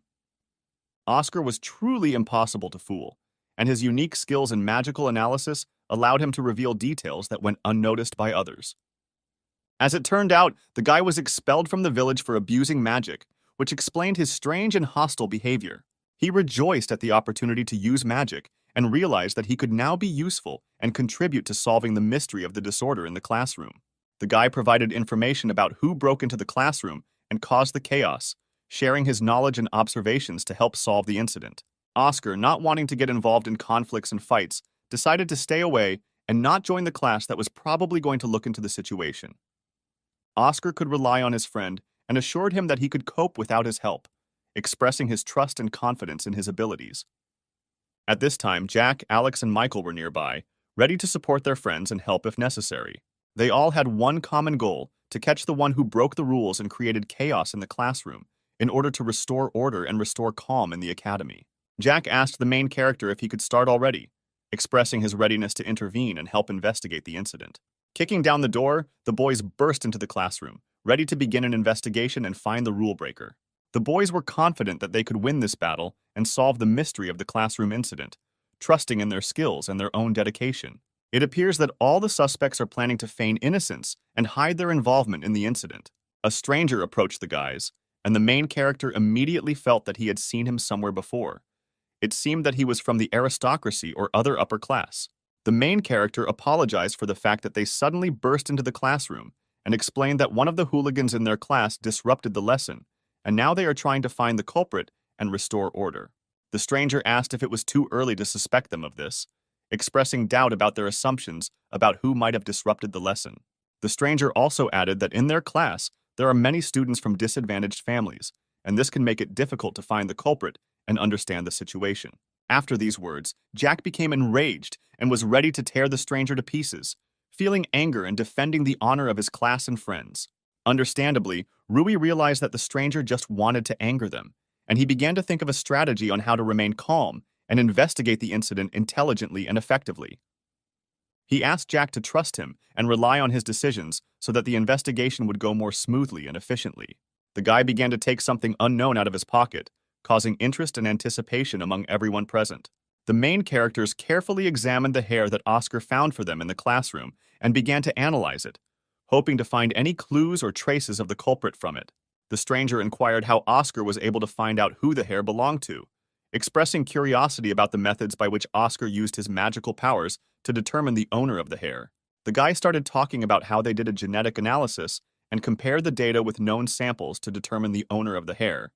Then he decided to explain it briefly so that others would understand the analysis process. He announced that he used his ability, called Time Rewind, to analyze the genetic information and identify the owner of the hair. The stranger was clearly surprised and did not expect such an unusual outcome of events, because the return time ability was extremely rare and powerful. As it turned out, the main characters used magic that could return time, and the hair returned to its owner's head, which surprised everyone present with its unusual magical power. In other words, it turned out that the hair belonged to a stranger, and he was involved in the incident with the thrown chairs in the classroom. The stranger could not understand how this was possible, because not even all high-class magicians could use time magic, and this caused him surprise and bewilderment. The stranger pointed his wand at the boy, preparing to possibly use his magical powers in response to their discovery of his crime. The stranger admitted that he was going to purge and remove the main character from the class, implying perhaps some measures to expel or punish him. He warned everyone present that they should also prepare for the punishment or consequences of carrying out a purge that would cover the entire atmosphere of the class. The main character noticed that pointing magic wands without sufficient reason is contrary not only to the rules of the school, but also to the law of magic in general. The main character realized that in this situation it was more of a self-defense, and now he had no need to hold back. The time has come for retribution and protection of their interests. After this, classmates began to jointly develop a strategy to prevent possible negative consequences and protect themselves and their class. The man ordered everyone to shoot, calling on them to take active action in this situation. The main character noticed that people were gathering near the class, and he decided that they needed to avoid direct blows and being hit by them. Michael made the decision to take responsibility and act independently in this situation. Michael decided to use a technique known as the wall to protect himself and his comrades from attacks. Jack confessed to Michael and said that he would take further action in preparation for dealing with the situation. Jack decided to use his powerful technique, called the bomb, in order to cope with the stranger and his threats. All the wands instantly exploded in the hands of their owners, causing chaos and panic in the classroom. This unexpected explosion, of course, was not part of their plan, and they expected an easier victory. Now the students were absolutely sure that victory was not part of their plans. The students began discussing precautions and rules for using magic to avoid such situations. Among those present was a man who was ready to deal the strongest blow to Alex. His determination and aggression could be seen in his eyes. He was not going to allow such an easy victory for his opponent, and instead of allowing the blow, he decisively activated the power-up in his legs. Because of this unexpected reaction, the guy was unable to hit him at all. His blow was completely useless. All subsequent attempts to harm this guy also ended in failure. His incredible agility and reaction made him untouchable for his opponents. He mocked them and noticed that they were too slow, and with such ease that one could even yawn without fear of anything. They were still unable to unravel his whereabouts, and he remained an inaccessible mystery to them. It was at this time that Alex suddenly appeared and delivered his decisive blow, which proved irresistible. And in addition, apparently he also overdid it and completely knocked out his opponents. And apparently, he not only struck, but also overestimated his strength, so that the opponents were completely knocked out of action. Alex grabbed him by the throat and asked, who can now be considered bad in this situation? Under Alex's influence, he began to beg for mercy and guaranteed his readiness to fulfill any request. However, the condition was that he would have to obey not only the guy, but also everyone else, following their orders. The main character is ready to strike the decisive blow in this epic battle. The blow was so devastating that the man turned and fell to the ground, groaning in pain while his opponents were left amazed by the hero's might. The blow was so powerful that he simply pierced the wall with his body, leaving a huge hole in it and causing shock among all witnesses. Such a spectacle looked incredibly impressive and epic, forcing everyone around to applaud the hero. The hero's friends were proud to have been part of this incredible victory and to have witnessed his valor. They then raised their hands to each other to symbolize and strengthen their friendship and unity. However, when Yuri learned about the boys' feat, he was overcome with rage, and he clearly did not approve of their action, not being proud of them. Jack was busy cleaning, and this was not his first endeavor in this matter. Inside himself, he admitted that it was his own fault that things had reached this extent. Yuri tormented himself with self-recrimination for simply not being able to follow them. Their promise to not allow such situations to happen again calmed them down, and they felt the obsession release from their souls. Then the main character approached Yuri and sincerely apologized, realizing that he probably suffered because of their actions. He honestly admitted that from the very beginning, when he decided to take this step, he expected that such situations would happen quite often. Yuri's voice was very tired, as if the echo of a long and restless day. Since he was still dealing with their actions, he was unable to get a good night's sleep. Rui felt incredibly uneasy and uncomfortable as he realized that his actions had led to this situation, and now his relationship with his friend had become strained and uncomfortable.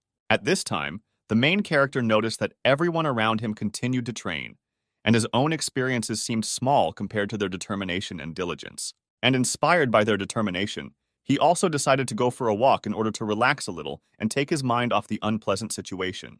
Leaving the class, the main character noticed how a stranger, with a smile on his face, approached him and greeted him cordially. This unexpected gesture of goodwill bathed him in a magical light, dispelling the tension that had been hanging on behind him after an unpleasant situation. The stranger, showing interest, asked if the main character was Rui. Having apologized to the guy for his sudden appearance, the main character tried to explain that his new mood and desire to talk were the result of recent events. As it turned out, the guy's name was Madison, and he was in Class 2A, which added a new dimension to their meeting. The main character warmly shook the stranger's hand, expressing his respect for him and showing his readiness for friendly communication. Madison was just curious about what Rui looked like since there were rumors about him, and he wanted to see the guy in person. And oddly enough, these rumors turned out to be related to yesterday's incident that everyone was talking about. Madison suddenly began to approach Rui as if they had found a common language, and their conversation became more frank and friendly. Madison felt ready to tell Rui something important and personal. With a look of trust, he made it clear that he had a story to share with him, and Rui was ready to listen. Rui listened carefully to Madison and realized that even he, being strong, realized that in this world there will always be people even more powerful and terrible than himself. And at that time, the main character was worried about his charisma and ability to impress others. Rui sincerely and heartily thanked Madison for his honesty and warning about the powerful and scary people in this world. He felt that his new friend truly cared about his well-being and safety. However, within himself, he was well aware that there were at least two people whose power and influence exceeded his. Madison decided that he probably shouldn't have worried then, since meeting such people was unlikely, and he preferred to focus on what he had now. He then began to say goodbye and announced that it was time for him to go, leaving Rui with the thought that their meeting was unexpected and interesting. The main character noticed that Madison was indeed a very mysterious person, and his short meeting left a mystery in his soul. And suddenly, as if in a hurry somewhere, Madison began to say goodbye and leave the meeting place, leaving Rui with a feeling of unexplained mysteries and secrets. Rui's gaze revealed many secrets and mysteries that he may yet have to reveal. Arriving home, Rui immediately collapsed on his bed and realized that he was extremely tired after a hard day. Rui was so physically and emotionally exhausted that it was clearly a consequence of their long and tedious labor to restore the class that had been damaged. He was proud to realize that he had worked hard despite the challenges and was able to rebuild the class on his own, which filled his day with a sense of satisfaction and achievement. Rui woke up and looked around puzzled, having difficulty discerning whether it was already morning or still twilight. With a deep sense of confusion and bewilderment, Rui realized that he was surrounded by an unknown space and was away from his familiar surroundings, which caused him to feel a mixture of anxiety and surprise. However, he was sure that even if this place seemed endless and incomprehensible, his little sister and Rio would always come to the rescue and support him. Suddenly, he realized that he felt nothing, and doubts that this place could be an endless hell came over him. The girl behind her suddenly walked up to Rui and gently asked him to remain calm, as if sensing his anxiety and helplessness. She confirmed his words that this was indeed the same endless hell in which they were. Inviting Rui to sit at the table, she told him that they needed to talk and try to figure out this strange situation in which they found themselves. The guy felt a slight awkward tension and indecision, sitting at the table in this mysterious environment. Before drinking the tea that was offered to him, he wondered a little whether it was worth doing this, because the situation remained unclear and mysterious. Despite his initial doubts, Rui was pleasantly surprised to discover the exquisite taste of the tea and the warmth that enveloped him after the first sip. With a cup of tea in his hands, he couldn't help but question her identity and how they related to this strange situation. As it turned out, her name was Chris, and she was assigned to manage this endless hell, which added mystery and intrigue to their meeting. After such words, the main character instantly stood up, ready to defend, feeling an unexpected surge of tension and danger. However, she again asked him to calm down and assured him that she was not an enemy and her intentions were good. Mixed feelings of uncertainty and anxiety remained in his heart, and he felt that he needed a clearer explanation of his role and purpose in this strange reality. It turned out that the reason was quite simple. The main character accidentally removed the seal from Endless Hell. This happened because in the real world he received an item from the hero, thanks to which the seal guarding the Endless Hell was removed. It is clear that the guy was shocked by what he heard, because he had just found out that he had accidentally released Endless Hell, and this was a shock for him. Remembering the moment when he supported Charlotte's sword and felt some kind of power from it, it became clear to him that it was at that moment that the seal was removed, revealing Endless Hell. He learned that if he collects all the hero's items, the seal on Endless Hell will be completely removed and he will be able to return to the real world. Rui began to think that a joint effort with Charlotte could be more effective and safer than a solo search for an unknown hero whose fate he knew nothing about. He was confused, wondering why the girl who seemingly ran this place was willing to reveal information to him about how to unseal the Endless Hell. Chris admitted that the goal of Endless Hell has already been achieved, and now it seems strange to her that this hell still exists, and she decided to help Rui to rectify the situation. The guy was completely bewildered and could not understand what exactly the girl was talking about, since the information about the purpose of Endless Hell was unexpected for him. Rui felt even more confused and unsure of what was happening after learning that the girl had no right to reveal information about the purpose of the Endless Hell. And he began to realize that the whole situation was actually much more complex and mysterious than it initially seemed. After sincerely asking for his forgiveness, the girl tried to explain that she was not allowed to reveal details related to the purpose of the Endless Hell, and that she was ready to help him find the answers together. The girl explained that the main character is not here physically, and that is why he will be able to return to the real world when he collects all the hero's items and removes the seal. It turned out that he was called to this world so that he could gain the experience and skills necessary to complete the task of collecting the hero's items and breaking the seal from the Endless Hell. Thus, Rui began to understand that his role in this world became more clear, and he was ready to take on the challenge and help Chris achieve this goal, since he had the opportunity to gain the skills and experience that would be needed to complete this important task. Concentrating, Ryu tried to think about swords, and to his surprise, he saw swords appear in front of him, ready to use. It was an indescribable feeling of power and control over the world around him. Chris, not wanting to waste time, decisively announced that they would begin training, and Rui was ready to begin learning and using his new swords. Under the influence of unknown forces, he instantly dodged the blow without any apparent explanation, causing surprise and admiration both for himself and for Chris, who realized that Rui had unique abilities. He was amazed by this event, as his head literally almost flew off from his amazing dodging of a blow. At the very last stage of the training, she warned that if he died in this world, he would never wake up in reality, and this gave the whole situation seriousness and importance. Chris reminded that everything they were going through was just training, and that Rui still had an exam that would test his abilities and readiness. Rui couldn't help but notice that the girl, despite her gender, was extremely strong and masterfully wielded a sword, which earned him respect and admiration. Chris noticed that the main character didn't seem to be taught how to use a sword, and decided that they had a lot of work to do to overcome this deficiency and achieve success. He may not have had any experience, but the guy already had some techniques that had been taught to him, and he was ready to use them in battle. He used the shine technique to create an instant flash of light, blinding his opponent and giving him an advantage in battle. However, from the expression on the girl's face, it was impossible to determine that she was alarmed by this reception, and she remained calm and decisive. Rui realized that he must use his intelligence and techniques to make up for the speed gap and be more effective in battle. Under the pressure of struggle and stress, his nerves could not stand it, and he decided to use his super enhancement to increase his abilities and chances of winning. Using his super boost, he unleashed a powerful blow, putting all his strength into it, in an attempt to turn the tide of the battle in his favor. Rui's strength and determination impressed even Chris, and the battle became much more intense and interesting as both fighters fought for the top hand. Using his magical body, the protagonist gained additional strength and agility, which made his attacks more powerful and threatening, and he continued to fight with Chris, who also fought back. With this powerful blow, Rui was able to establish his dominance in the battle and highlight his unique abilities. Chris, despite her strength, was forced to succumb to the guy's power. Realizing that further struggle was pointless, the girl asked to stop and realized that Rui's strength lay in the fact that he was not limited to a certain form and was able to adapt to the situation.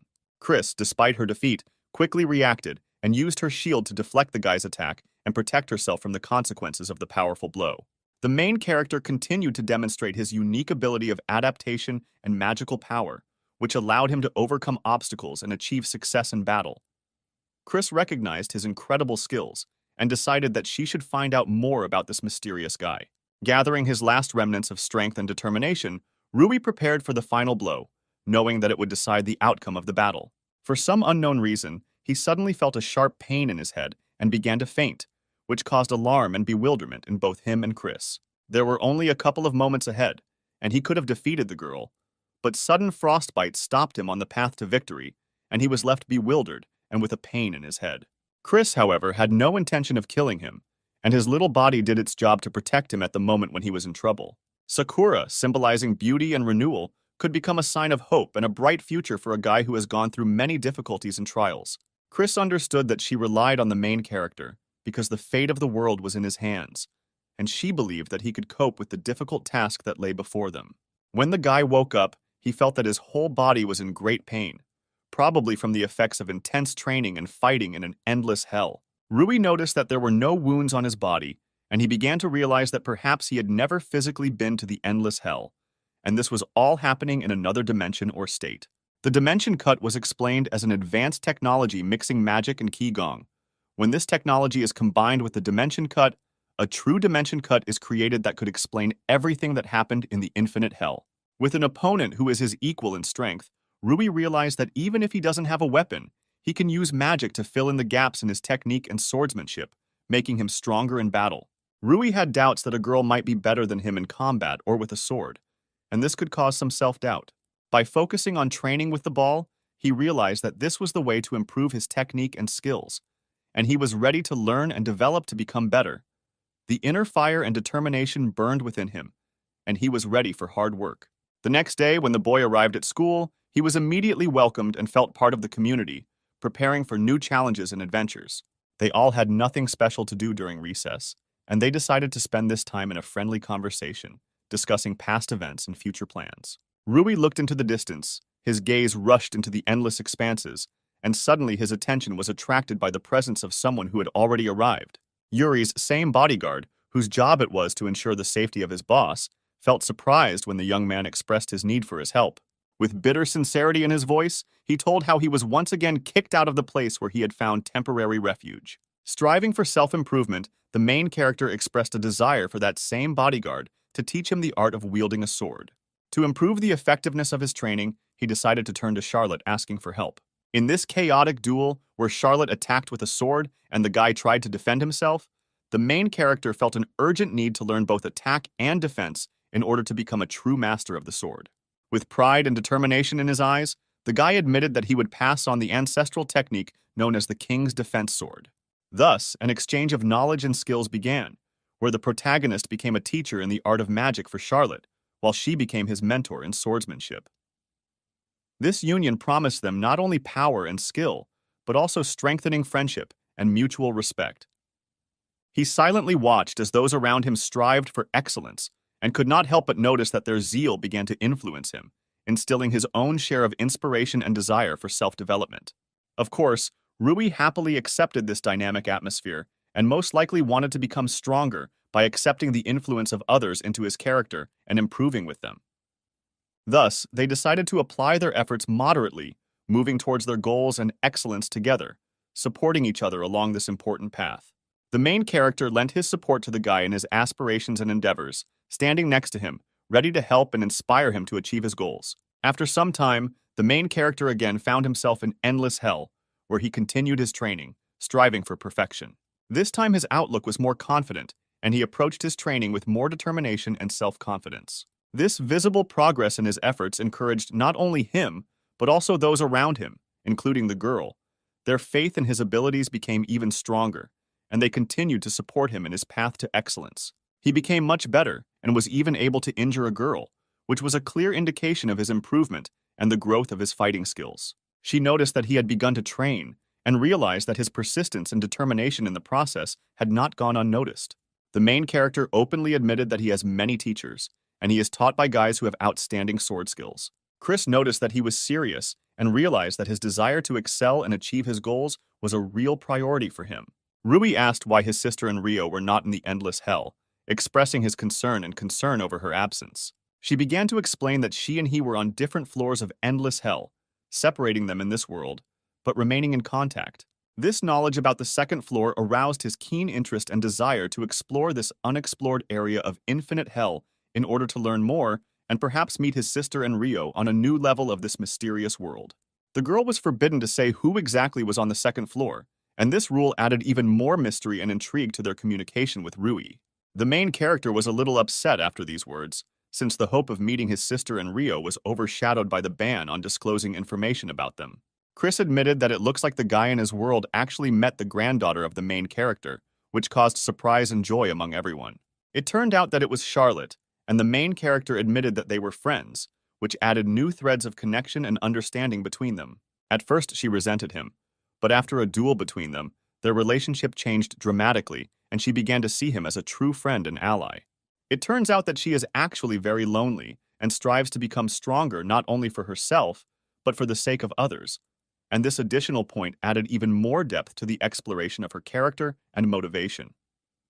Chris was sure that she lived happily, but at the same time, it was important for her to share this joy and happiness with others, so she strived to become stronger and more useful to others.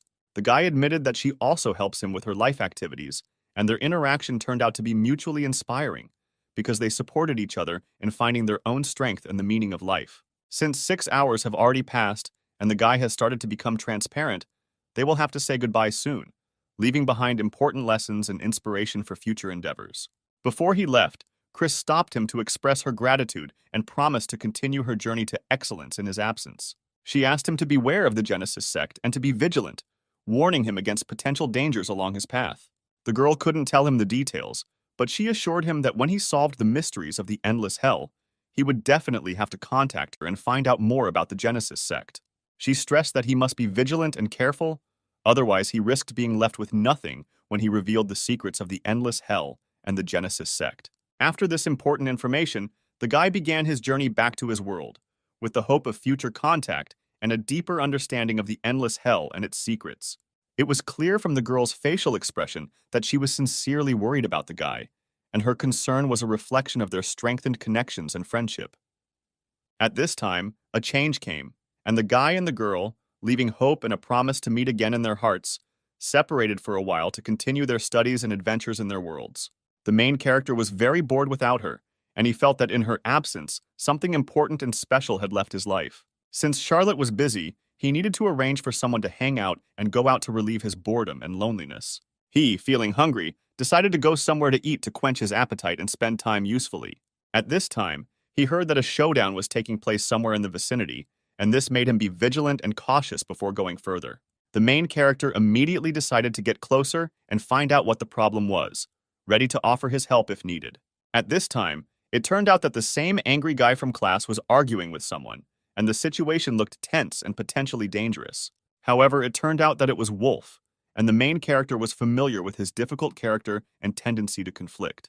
The main character approached Wolf and asked what happened, showing interest in what caused the argument and conflict. The guy was asked to talk to his classmate, since he was closer to Wolf, and might be able to calm the situation and find out what happened, since it was difficult to get information from Wolf due to his anger. The atmosphere was very tense, and everyone around felt angry and dissatisfied, which created an unpleasant environment. After the man's words that it was precisely because of such aggression that he hated the sphere of people, the guy flared up in rage as this hurt him and caused a wave of emotions. Rui intervened in the conversation and asked what had happened, revealing an interest in the conflict and a desire to resolve the situation. A classmate was accused of stealing goods from a man, and this became the cause of disagreement and conflict.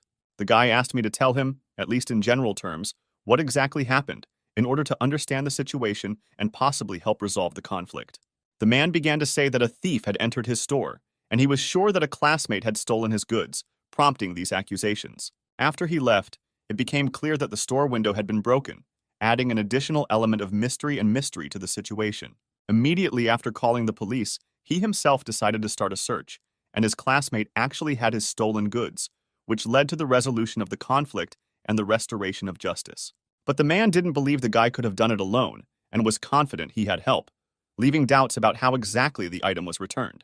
He wondered if this could really have been done by the guy alone, or if there were some hidden aspects to the story that he hadn't noticed. The boy often heard that beastmen were accused without good reason, and this made him worried that he might be caught and accused without providing evidence of his innocence. Then, the main character decided that he would find the real thief in order to clear his name and provide evidence of his innocence, promoting justice in this difficult situation. However, these words did little to calm everyone down, and the tense atmosphere remained unchanged, highlighting the complexity of the situation. Rui asked if this classmate was running fast, trying to find some evidence that could confirm or refute his guilt. Then the main character decided to use magic to help solve this mysterious situation and find the real thief. He decided to use the smoke veil to create confusion and try to hide, perhaps giving himself extra time to think and act. It is clear that they immediately disappeared from the man's line of sight, leaving him in panic and bewilderment. They tried to leave the danger zone, and Rui led the guy towards safety to warn him about the possible consequences of theft and conflict. And the man could only think about where his classmates could have disappeared, leaving him in a state of confusion and unresolved questions. The man was understandably furious after such an act, and his feelings were so agitated that he could make rash decisions in an attempt to unravel this mysterious situation. He immediately began to get angry at the men standing next to him because they could not prevent and did not see how his classmates ran away, which only increased his anger and disappointment. They could not understand what to do now, faced with growing chaos and unexpected developments. They decided that they just needed to ask the Academy for help, how to seek help from competent persons to solve riddles and solve difficult situations. One of them had to go ask for help, while the second began a search to deal with the situation as effectively as possible. All this time, classmates sat on the roof and watched everything that was happening, remaining in a safe place so as not to get into the center of the conflict. At such a dizzying pace, the protagonist, like an arrow, might even attract the attention of a local group of knights, whose determination to hunt him would only increase the tense situation in which he finds himself. The guy did not fall into pessimism. On the contrary, his determination was at its best, and he strove to find the criminal as quickly as possible, filling himself with determination and hope. Wolf felt a little wary about this whole situation. He could not understand why the main characters got involved in this adventure, and a certainty arose in his mind that the mysterious individual they encountered was hiding some mysterious intentions. But the guy tirelessly and persistently began to convince Wolf of the opposite, revealing his motives and conviction that this adventure would lead to solving important mysteries and saving many lives. Since he considered his classmate his true friend, he decided to assist him in this difficult matter.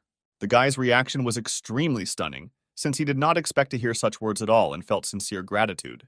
He could not understand how this happened, because every day he growled at him and expressed his dissatisfaction, and now they showed gratitude to him and were ready to help.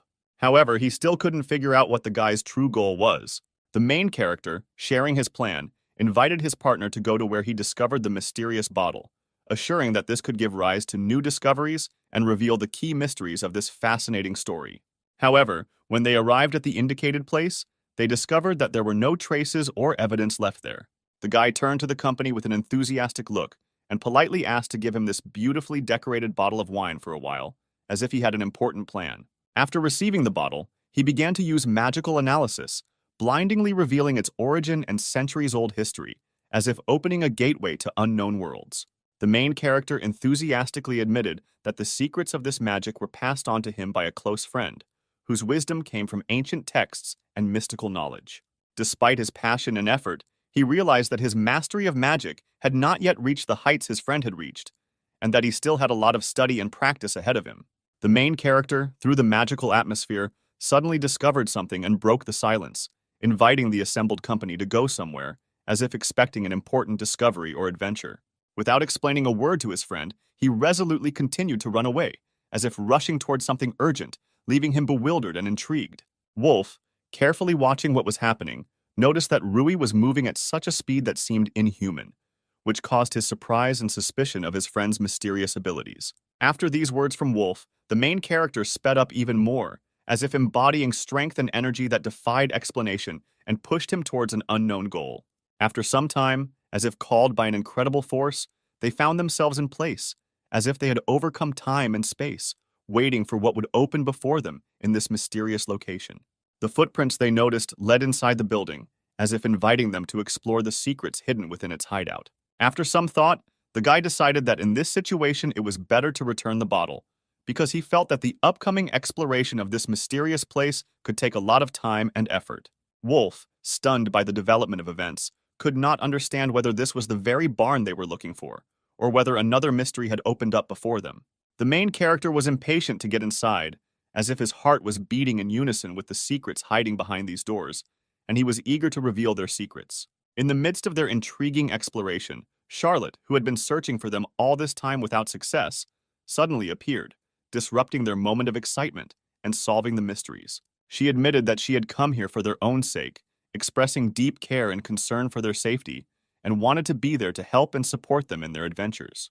The girl said that she used magical power to search for their traces, as if contacting the outside world in order to find friends and be there in difficult moments. True, using magical power was not an easy task for her, and she admitted that it took a lot of effort to find them in this mysterious location. Finding themselves in this unusual situation before her, they instantly thought that Charlotte had come, perhaps with the purpose of catching them, or returning them to the path of safety. They breathed a sigh of relief when they received a positive response from Charlotte, realizing that she was not opposing them, but on the contrary, wanted to help and support them on this mysterious journey. Today, she was invited to the royal palace to be an instructor in magic for the warriors. Then suddenly a request came in to find them. These words clearly upset the protagonist, crushing his hopes and leaving him in a state of disappointment and misunderstanding. Wolf, not ready to give in to Charlotte so easily, felt an inner rebellion and determination to continue the research, despite all the difficulties and disappointments. However, from the girl's reaction, it was clear that she was not very serious about catching them, and perhaps even shared their desire to explore this mysterious location. Then she suddenly decided to help them completely, as if changing her original intentions, and they felt a surge of relief and support from Charlotte. After her decision to help, the main character hugged his friend tightly, feeling deep gratitude and joy that they could explore this mysterious world together. She was very embarrassed by this unexpected hug, but at the same time she felt in it the warmth and support that she had needed for a long time. Wolf decided to attract attention and began to talk animatedly, as if trying to diffuse the atmosphere and involve everyone in conversation to alleviate the awkwardness of the moment. He could not understand why the girl decided to help them, because she was the granddaughter of a hero, and her valor could suffer if she continued to help such a beastman. She asked them not to consider his words nonsense, explaining that on the contrary, abandoning people in trouble hurts her valor, and her decision to help does not depend on how he is in her eyes. The guy did not hide the fact that he was slightly stunned by these words, feeling how the internal conflict began to dissipate, and he received support and understanding from an unexpected ally. It is not clear for what reason, but she suddenly took up her sword, as if preparing for something that might require her protection, and they were again enveloped in mystery and uncertainty. Then, feeling the growing tension, they decided to quickly end the situation, realizing that they had many challenges and mysteries ahead, and time was an important resource. Having opened the doors, they were stunned by what they saw, as if a world of wonders and secrets had opened up before them, and they were ready for new adventures and discoveries. There were a lot of expensive things there, impressive both in their wealth and elegance, as if they had entered a treasury that they had never even dreamed of. And inside it turned out to be even more spacious than Charlotte had thought. She appreciated the enormous possibilities hidden inside this place. By all appearances, the man inside was involved in shady dealings, and the guy was sure that many of the items here were stolen or acquired by dishonest means. Most likely, it was a secret warehouse of a group of thieves, where they stored looted treasures and valuables, and they found themselves in the very center of secret criminal machinations. The main character was sure that it was better to quickly inform the knights or other servants of the law about what they had discovered in order to prevent further criminal acts and restore order. And immediately after these words, gun barrels were pointed at them. They were suddenly surrounded by a threatening aura, and they realized that the situation had become even more complex and dangerous. They were surrounded by several dozen people, creating an atmosphere full of tension and hostility, and they found themselves in a conflict zone where choices and actions became decisive. A man approached them and asked if they were lost, as if trying to bring clarity to a difficult situation, and they felt a slight sense of relief, although they did not quite understand what was happening. His name was Ghoul, and he found himself the leader of this gang, managing all these people and the situation, and they realized that they were now dealing with an important player in this mysterious incident. According to their impressions, he is a fairly authoritative figure in the world of crime, which emphasized the seriousness of the situation and the need for caution in dealing with him. For some reason, the guy had doubts that this man was really the leader of the thieves, perhaps due to his unusual appearance or behavior, and this added to the mystery of the situation. He made good money from thefts, but the main character was determined not to let him make money from all this stolen property and believed that justice must prevail.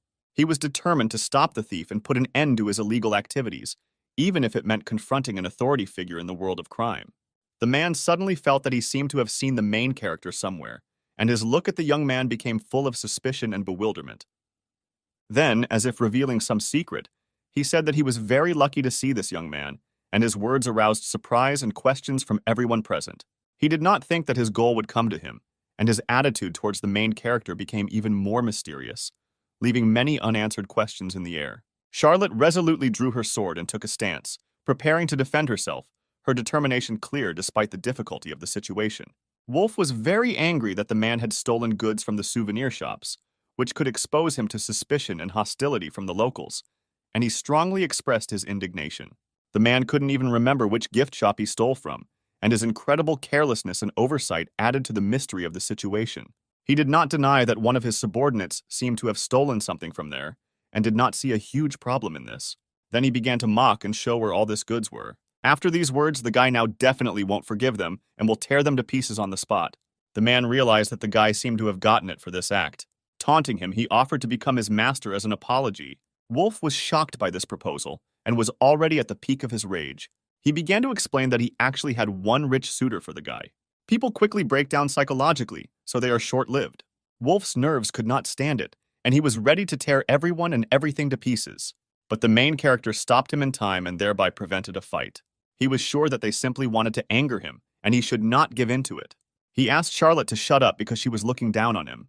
The guy asked him not to think about it because they don't think so, he's just talking nonsense. These words also slightly struck Wolf, because he had apparently never heard such a thing before. After that, he really calmed down a little and came to his senses. The main character hoped that the guy had learned his lesson and understood everything. Wolf's gaze switched to Rui's bloody fist. He admitted that he would repay the man for insulting his friend. The man ordered his subordinates to deal with the guy because he sees him as a huge problem. The excitement for the fight lit up in their eyes. In addition, the man asked not to hit Rui in the face, thereby mocking him.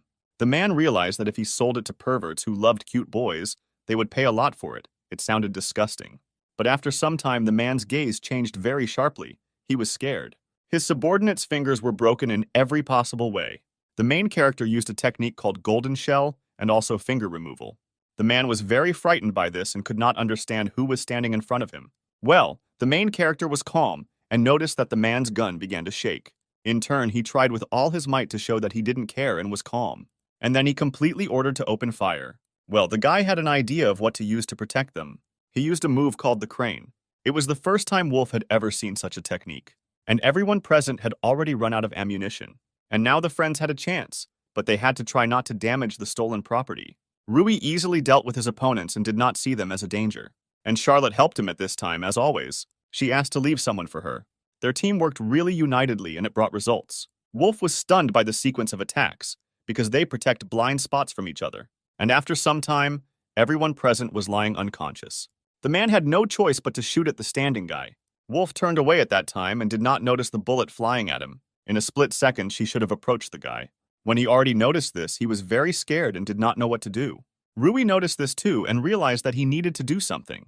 The main character began to approach the guy in order to help him.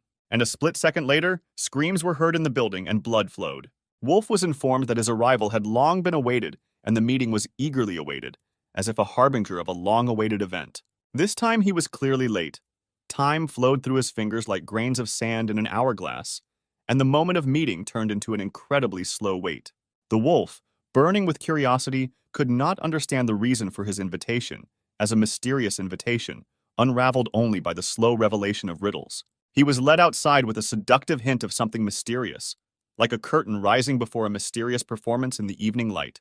The boys sought to demonstrate to their peers such a creature as the wolf, as if lifting the curtain on an amazing and monstrous world hidden in the shadows. Then, as if in an unkind dance of fate, guns were pointed at him, creating a tense moment, like a cinematic scene where a grim turn of events awaits resolution. For some unknown reason, Wolf was told that he was lucky, as if a mysterious happiness had seeped through the secret loops of fate, granting him unexpected good fortune. And at that moment, it became clear to him that they were pursuing dishonest goals, like a secret conspiracy, and they were simply going to put him up for sale, like a commodity in a world of intrigue and betrayal. Their intention filled him with disbelief like a foggy haze, and he could not realize that their plans were so permeated with darkness that it was difficult to believe in their reality. Subjected to shock, he gradually turned his inner anxious impulse into a whirlwind of anger, like a blazing fire after the extinction of an unknown bustle. With a mocking grin, the guys asked him if he really believed that he could be friends with people, as if to undermine his confidence in his own hopes. After what happened, Wolf finally decided that he would no longer trust people, as if swearing to himself to avoid such deceptions and betrayals in the future. But suddenly, remembering how Rui saved him from a fatal bullet, he realized that even in the darkest moments there is light, reconsidering his previous beliefs with new hope. Rui justified his action by explaining that to him, the wolf is the same as everyone else, and that he does not see any obstacles in the fact that the wolf is not a person. After all people, like fugitives in search of their essence, just like the wolf at the moment, strive to find their true path in this labyrinth of existence. Rui simply didn't want Wolf to become something he wasn't, because he understood that Wolf might seem rough and unapproachable on the outside, but on the inside he was kind and sensitive. When meeting with teachers and peers, Wolf became the target of discrimination, and he naturally did not like being the subject of insults and misunderstandings. Charlotte instantly ran up to the guy, eager to know if his friend was okay, as if showing concern in moments of uncertainty.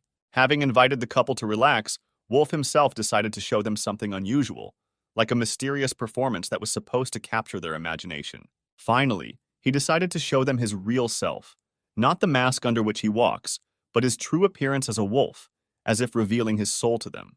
Literally a moment later, the guy and girl witnessed the real wolf, in his true appearance, as if revealing to them the secret of his true essence. Charlotte suggested that it was an atavism, giving the whole situation even more mystery, as if revealing unknown facets of not only the guy, but also nature itself. She heard about this more than once, as if revealing to her a new world of secrets and mysteries, which she had only briefly touched upon in her previous knowledge. Long ago, beast people had the amazing ability to change their appearance, as if resurrecting an ancient legend in their own incarnation. She had heard that nowadays, very few beastmen were born with such an ability, so this guy was one of those unique creatures that were legendary. All those who dared to harm the wolf deeply regretted it, for he easily surpassed their strength, as if leaving them helpless and disappointed. The bandits desperately tried to defend themselves from the guy's attack, putting all their strength into repelling his attacks, as if they were caught in a whirlwind of an unpredictable battle. Charlotte noticed that the wolf moved with amazing speed, like a ghostly sword flashing with lightning in the hands of an invisible warrior. Then the guy simply destroyed all the male guards, like a whirlwind of unstoppable force, sweeping away everything in its path. After this, Jackson began to call someone, as if a harbinger of new events developing an incredible intrigue. In his arsenal, as it turned out, there was an unusual ally weapon, a wise parrot as an unusual ally in strategic intrigues. Wolf was surprised to discover that Jackson had such a rare weapon, as if he had encountered an unexpected secret in his arsenal. Jackson struggled to make the parrot fly because he was deeply frightened and could not cope with the task, as if faced with unexpected difficulties. The boy could not allow the man to do this, as if he felt a deep responsibility and felt that he had the burden of protecting someone who could not protect himself.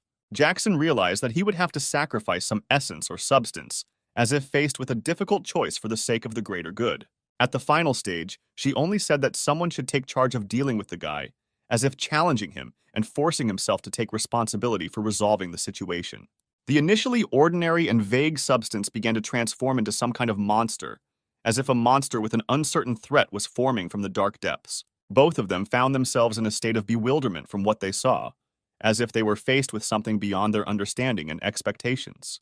Jackson was not surprised that the guy was so scared, as if realizing that he was faced with something terrible and incomprehensible, which led to natural fear. It was a very rare representative of slugs, since it sucked objects into itself and increased in size, as if possessing properties unique among its species. Jackson didn't want to use this for Wolf's sake, but knew that it was his fault that he himself attacked him, as if causing the need for extreme measures. Wolf felt that he needed to catch up with the man before he could strike, as if realizing that now was the moment to take decisive action.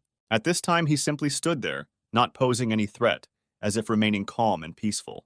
But only after some time did he finally make some movement, and it became clear that he was trying to grab the wolf, as if launching a surprise attack. Fortunately, the guy easily dodged this attack, as if showing brilliant dexterity and avoiding trouble. But the unconscious stranger found himself under attack, as if he had become an unfortunate accidental participant in what was happening. Something strange was happening in this bubble.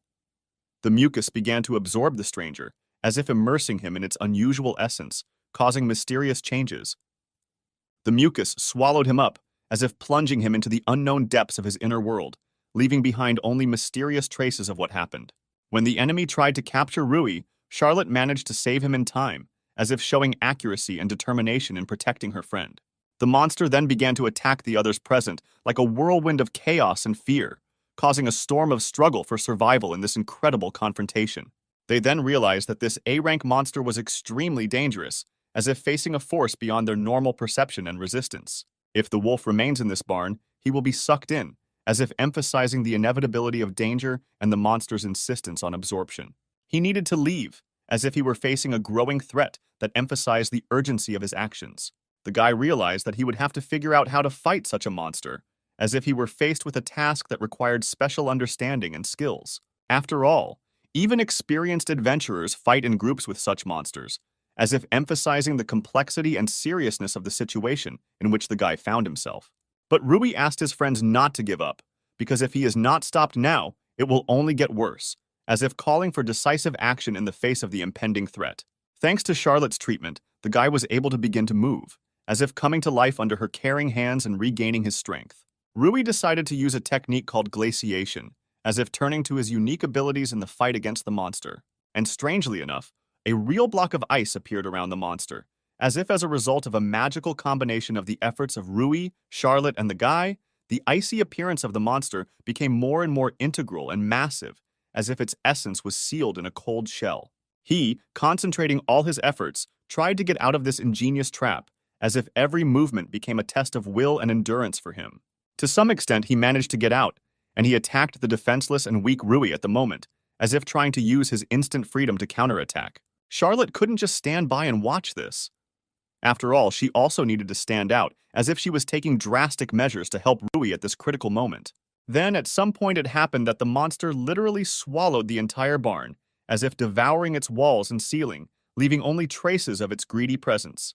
The wolf continued to insist that they need to escape before it was too late, as if sensing a growing threat in the space consumed by the monster.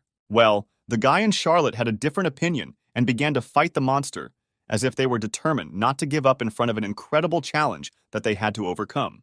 The girl decided to use the heroic Sakura heart technique, as if summoning strength and determination comparable to the splendor of spring blossoms. Then, with all her determination, she was fully prepared to attack, as if preparing for an impressive and powerful charge towards the monster. She, framed by an atmosphere of mystery, conveyed that she trusted Rui with everything unspoken, expressing boundless trust and creating a whirlwind of mystery and expectation around herself. As if with a magic brushstroke, he wove into his assurances not only strong confidence, but also invisible threads of worry, creating an invisible thread that connected their hearts in an invisible dance of devotion and hope. The beast's monolith, under the power of an ice spell, disappeared under the cover of ice, like a frozen mystery, giving the landscape a dark beauty in which the unknown secrets of history are hidden. There was disbelief in the wolf's eyes, as if he was still wandering in the shadows of doubt, not believing that this giant of time and fate really lay within them. They were left behind with the Ice Titan only to race after Jackson, as if time was running out and their fate depended on every moment they lived. After this epic battle, Rui realized that his powers had not yet fully returned, as if the fire within him, although burning brightly, took time to flare up at full power again. Together with Charlotte, amid the echoes of the battle, they claimed that Jackson had gone far ahead, hidden in the shadows of distant horizons, as if finding him had become an impossible mission in the ocean of the night. Wolf, filled with confidence, assured that he could catch up with Jackson if he followed the scent, like a wolf scenting prey, opening the possibility of catching up with the fugitive in this hunt for the traitor. Showing an unprecedented sense of humor, the wolf asked with a smile if the guy was going to climb on him, as if playfully ignoring the shadow of uncertainty in the air. With a slight wink, Wolf noted that if the guy had decided to do this, it would have become a symbol of absolute trust, like an unusual gesture that warmed the coolness of the night with extraordinary friendship and trust. With sadness in his voice, Wolf noted that he could not yet fully trust all people, as if shadows of suspicion were still flickering in his eyes, filling his soul. Wolf, having weighed his experiences, realized that his characteristics were different from others, and this understanding accompanied him for a long time, as if being an integral part of his uniqueness in this world. With trepidation in his voice, Wolf, eager to avoid the impression of favor, asked for help rather than doing them a favor, as if the mixture of vulnerability and strength in his request gave the moment special depth. Determined, Charlotte decided to take responsibility for those consumed by the slug and set out to deal with Jackson as if she were an integral part of their destiny, filled with secrets and trials. With an unexpected burst of friendship, the boy climbed onto the shoulders of his comrade, and together they rushed forward like a whirlwind, in which strength and determination merged, filling the night with the ringing echo of their decisive procession. Using the bracelet Jackson found among the ruins of the capital, they deciphered the mysterious signs that opened the way forward for them, like a luminous thread leading through the dark labyrinths of the past. The bracelet was decorated with a large stone, and undoubtedly, it was not just a treasure. By selling it along with the mysterious bird, they could receive a significant amount, as if exchanging the mysterious for material in this game of fate. He vowed unforgiveness, deciding that by reviving his gang, he was pursuing the goal of taking revenge on them for all their troubles, as if creating the shadow of a majestic vendetta in his destiny. The wolf, like a cunning hunter, caught the scent of a person and instantly set off in pursuit, as if dancing with the wind, where the smell became a thread leading him to a hidden goal. Informed that Jackson had already left the city, Wolf shared the information like the wind carrying the news of his departure, and embodied his determination to catch up with him in the night desert. Wolf, imbued with a premonition of future events, enthusiastically looked forward to the upcoming meeting, as if in a previously unraveled chapter of his adventure novel. With the agility of a predator, he easily began to climb the wall, like a shadow, slowly and silently, enveloping himself in the invisible veil of the night hunt. In the blink of an eye, they disappeared from one side of the fence, like shadows crossing the line between light and dark, leaving behind the bustling world of the city. The wolf, standing on the new side of the city labyrinth, asked what they should do next, as if the starting point of the adventure now required a choice of direction. Rui insisted that they must attack Jackson without allowing him to escape, as if the strategy required decisive action to ensure that the moment of retaliation would not be lost. Using a refined strategy, Rui took advantage of the medium gravity, as if cunningly playing a game with gravity, to approach his goal with irresistible determination. Jackson was faced with a lack of understanding of what was happening, and the guy, enjoying the moment, mocked him, as if he had mastered the secrets of their power. It was time to move on to the next stage of their plan, as if the puzzle pieces of an adventure were beginning to fit together, awaiting completion. After that, everything depended on the guy, as if he was a key player in their strategy, and all eyes were directed in his direction, waiting for his next moves. He began to rise in front of them, preparing for the next jump, as if there was a tense energy in the air, and the upcoming jump promised to change the course of events. With a series of worries and expectations, he soared into the air, performing the promised jump, as if they were caught up in a wave of action, carrying them into the next episode of this night's performance. With a mocking grin, the guy said that it seemed that they had not met for a long time, as if he was playing his own game and using a cunning move in his secret plan. Jackson, in amazement, could not understand how the guy managed to get into his place, as if the mysterious meeting had shrouded them in questions, cast a mantle of opaque mystery. Jackson tried in vain to pay off the guy, but he, being a principled man, insisted that he did not need the stolen things, as if refusing temptation in favor of his principles. Even when he began to offer him a woman as compensation, Jackson was aware that the guy remained unforgiving in his beliefs, as if warning him against a dark path. With pride and confidence, the guy declared that he was not interested in all these attempts to pay off, because he already had a loved one, as if protecting his world from alien interference. In response to these words, the guy's next step was to hit the man, as if expressing his adamant unwillingness to negotiate and emphasizing his determination in the language of physical force. Rui used a technique called golden shell, as if revealing his mastery in battle and creating a whirlwind of brilliance and elegance in the chaos of battle. The blow was so powerful that Jackson was thrown several meters into the air, as if becoming part of a temporary dance of power, where gravity succumbed to the force of his crushing blow. Thanks to this sudden turn of events, they were given the opportunity to relax, as if the shadow of tension gave way to calm, and the phase of their adventures paused for a moment. The main character politely asked the parrot if he could land, as if addressing an exotic companion with a question about the possibility of descending to Earth. Having landed, the guy immediately began to maneuver, calling his friend to look after the parrot, as if creating a picturesque picture of the interaction between the members of their difficult team.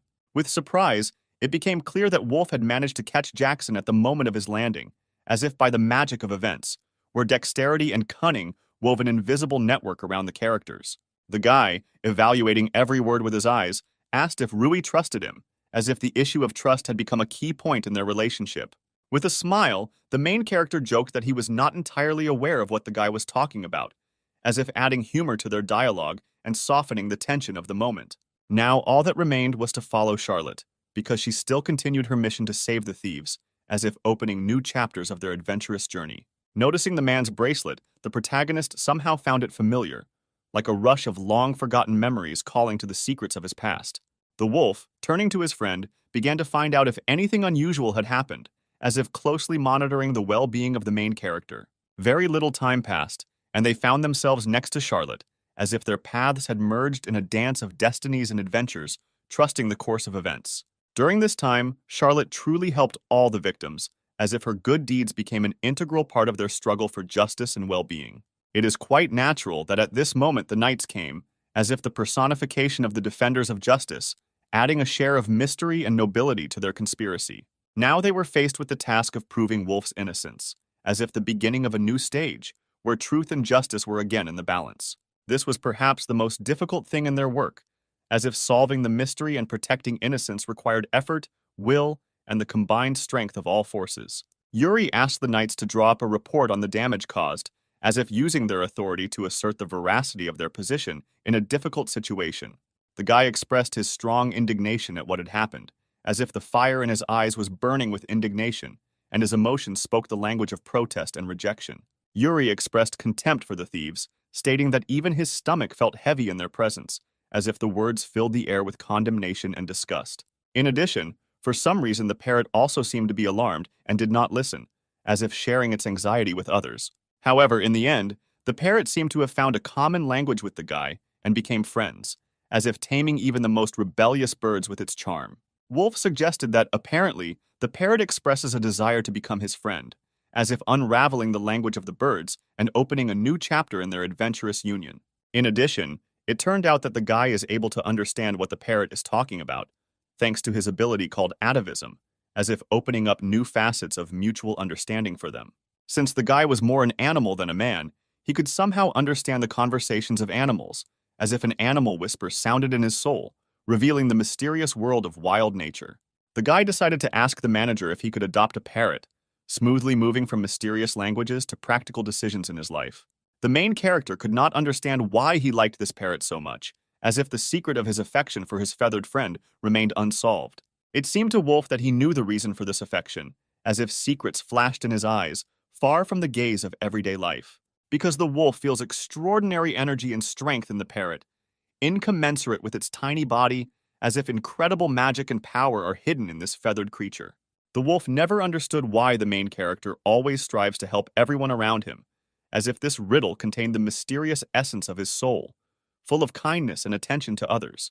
He may have power now, but before he was completely helpless, as if solving the riddle of the transformation from vulnerability to strength in the inexplicable story of life. Previously, he was absolutely helpless, but one day he had teachers, like wise guides, who opened the path to potential and strength for him. He learned a lot from them, and most importantly, he learned kindness and love, so he decided to become someone who would give and not take away. The guy couldn't make out what his friend was talking about, as if another secret was unfolding in front of him in their relationship, requiring attention and understanding. Thus, he now passes on his knowledge and teaches others what he was taught, as if the chain of goodness and learning continues its incredible adventure. After these words, the guy, for an unknown reason, took a strange pose, as if magically joining a ritual that only he understood, adding mystery to the air around him. As it turned out, this was the pose of an animal lover, which symbolized complete obedience, as if the guy had internally connected with the wild nature and accepted its laws. The wolf admitted that he fell in love with the guy's spirit, as if his soul was so attractive and unique that even the beast could not resist this magic.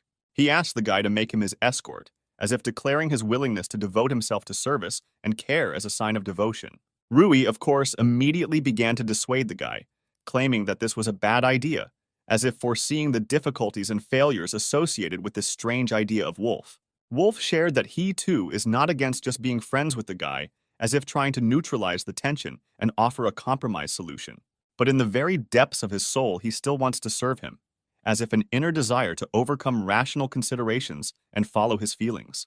Rui agreed to the guy's proposal, but added that nevertheless, he would always address him as a friend, as if emphasizing that in their relationship, friendship is valued above all else. Charlotte was glad to see how the guys became friends, as if in their combined strength she saw hope for a successful resolution of all the problems and trials that faced them. She asked her friend for forgiveness, suggesting that perhaps their friendship was related to discrimination against beastmen, as if feeling responsible for a possible misunderstanding. The cannibal sought to end discrimination, but died halfway. This work should have been completed by his heirs, but unfortunately, they did not have the necessary abilities, as if revealing a new layer of complex family stories. Charlotte, wanting to end discrimination, apologizes for the misunderstandings, realizing that her ancestors, focusing on their abilities, could not change the circumstances, and now everything depends on their heirs. The guy thanked Charlotte for thinking about his race, as if these words reflected gratitude for understanding and support in the fight against bias.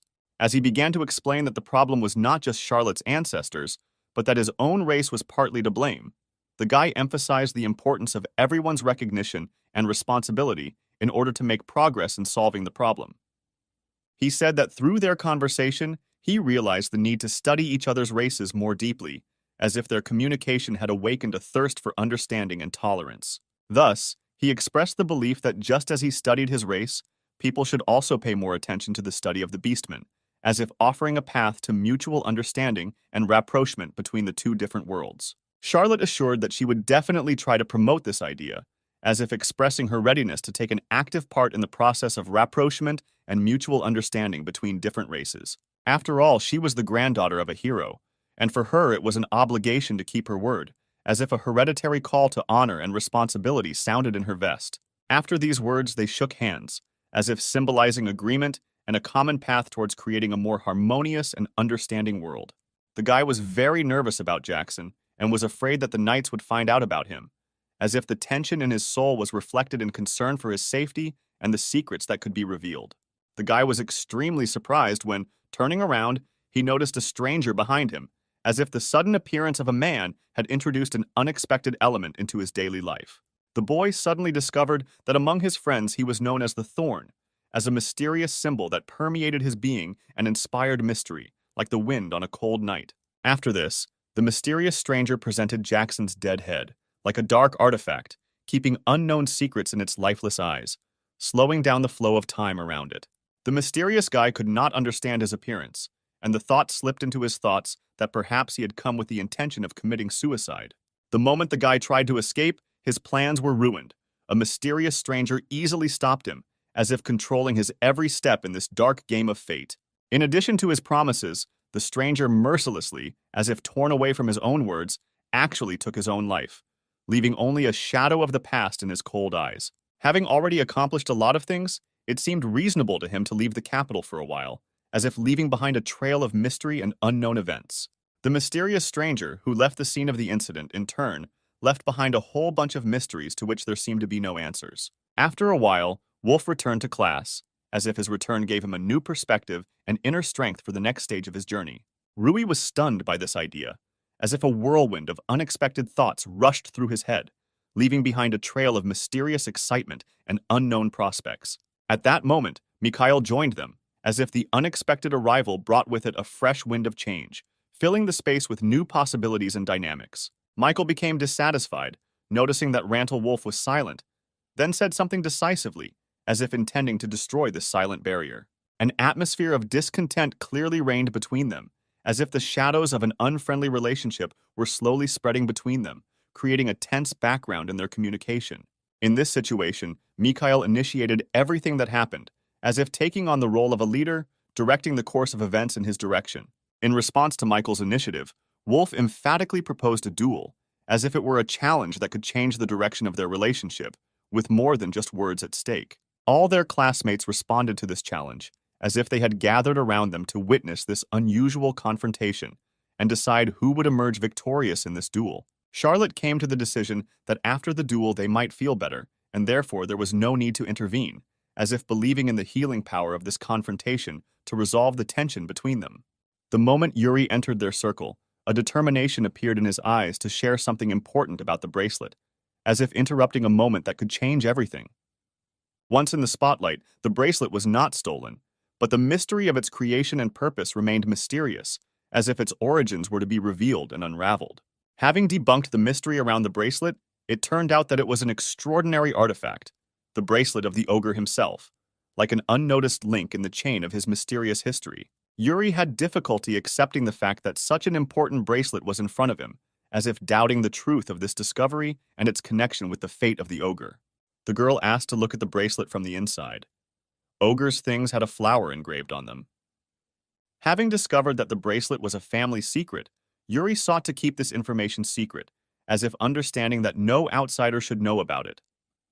The main character suddenly realized that in front of him was exactly the key that was mentioned to him, like a piece of a mysterious puzzle that could reveal long-awaited secrets. At that moment, his feelings did not deceive him, and he turned out to be right, as if his intuition was leading him to the truth, revealing to him the long-awaited answer to the riddle.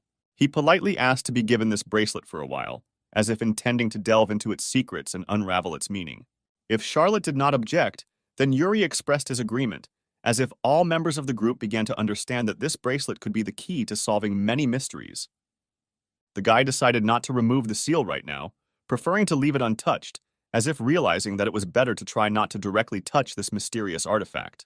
Charlotte, blushing lightly with a slight tinge of irritation, asked why he needed the bracelet, as if looking for answers to questions that worried her. Charlotte, without showing indignation, only asked about the time when he could tell, as if striving for clarity regarding this mysterious story. He politely agreed with her proposal, as if he was ready to share this secret when the right moment came. In addition, Yuri was interested to know why the guy needed this bracelet, as if faced with another link in their common mysterious history. Late in the evening, his friend the parrot appeared to the main character, as if unexpectedly bringing a fresh portion of clues and fun into this mysterious world. Wolf claimed that this parrot had wisdom, as if bringing intelligent thoughts into its surroundings, which added mystery to the overall context of events. According to residents, this parrot also won their favor, as if bringing joy and positive emotions to their common space. Now the guy decided to start studying the bracelet, as if opening a new path to solving the mysteries he had encountered. When he put on the bracelet, a blinding light suddenly gushed around him, as if opening a door to a world of bright revelations and mysterious possibilities. He wondered what floor he was on this time, and perhaps he was about to face a hostile presence, as if every floor in this world could hide its own secrets and dangers. But to his surprise, after a long time, he finally discovered his sister Alice, as if meeting his loved one was an unexpected gift among the mysteries of this supernatural world. At that very moment, he was overcome with excitement, as if the meeting with his sister had severed all ties and returned to him a piece of previously lost harmony. The girl cautiously asked if Rui was really standing in front of her, as if the incredible return gave reason to wonder about the nature of this meeting. He responded positively, bringing joy to her heart, as if the confirmation of his identity meant unspeakable happiness for her at this moment of meeting. Both felt the joy of finally meeting again, as if the emotions in the arms of a long-awaited meeting were intertwined, creating a magical moment in their dissolute world.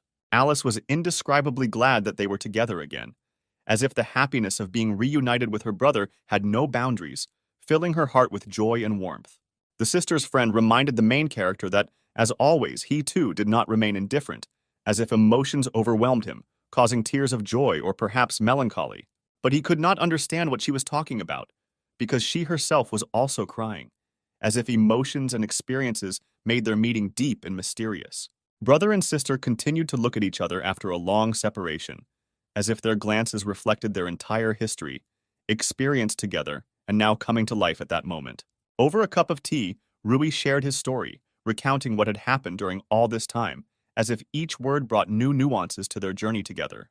Her hug was so tight and strong that she literally squeezed him between her breasts, as if trying to convey all her tenderness and love in this life-giving embrace. Alice's friend, already smiling, took the guy away from the girl herself, as if this unexpected turn of events added lightness and playfulness to their meeting.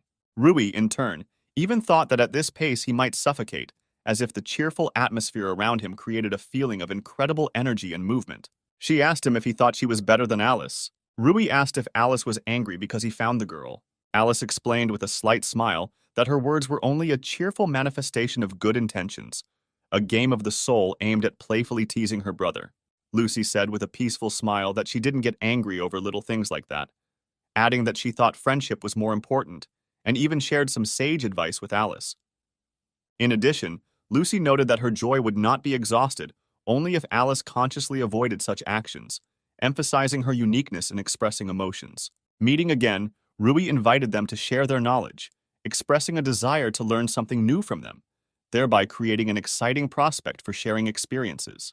Then, completely at a loss, Alice decided to amaze Rui by starting to demonstrate complex and incomprehensible techniques to him, opening up a world of unique techniques to him.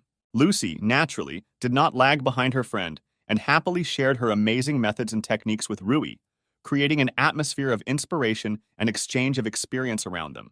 The three reunited souls were filled with joy as they realized that they were united again, sparks of satisfaction flickering in each heart, revealing the priceless treasure of friendship.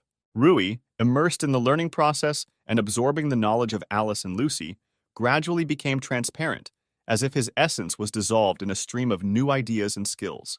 Concerned and surprised, the girls could not unravel the meaning of this mysterious transformation and begged Rui to explain the mystery of what was happening.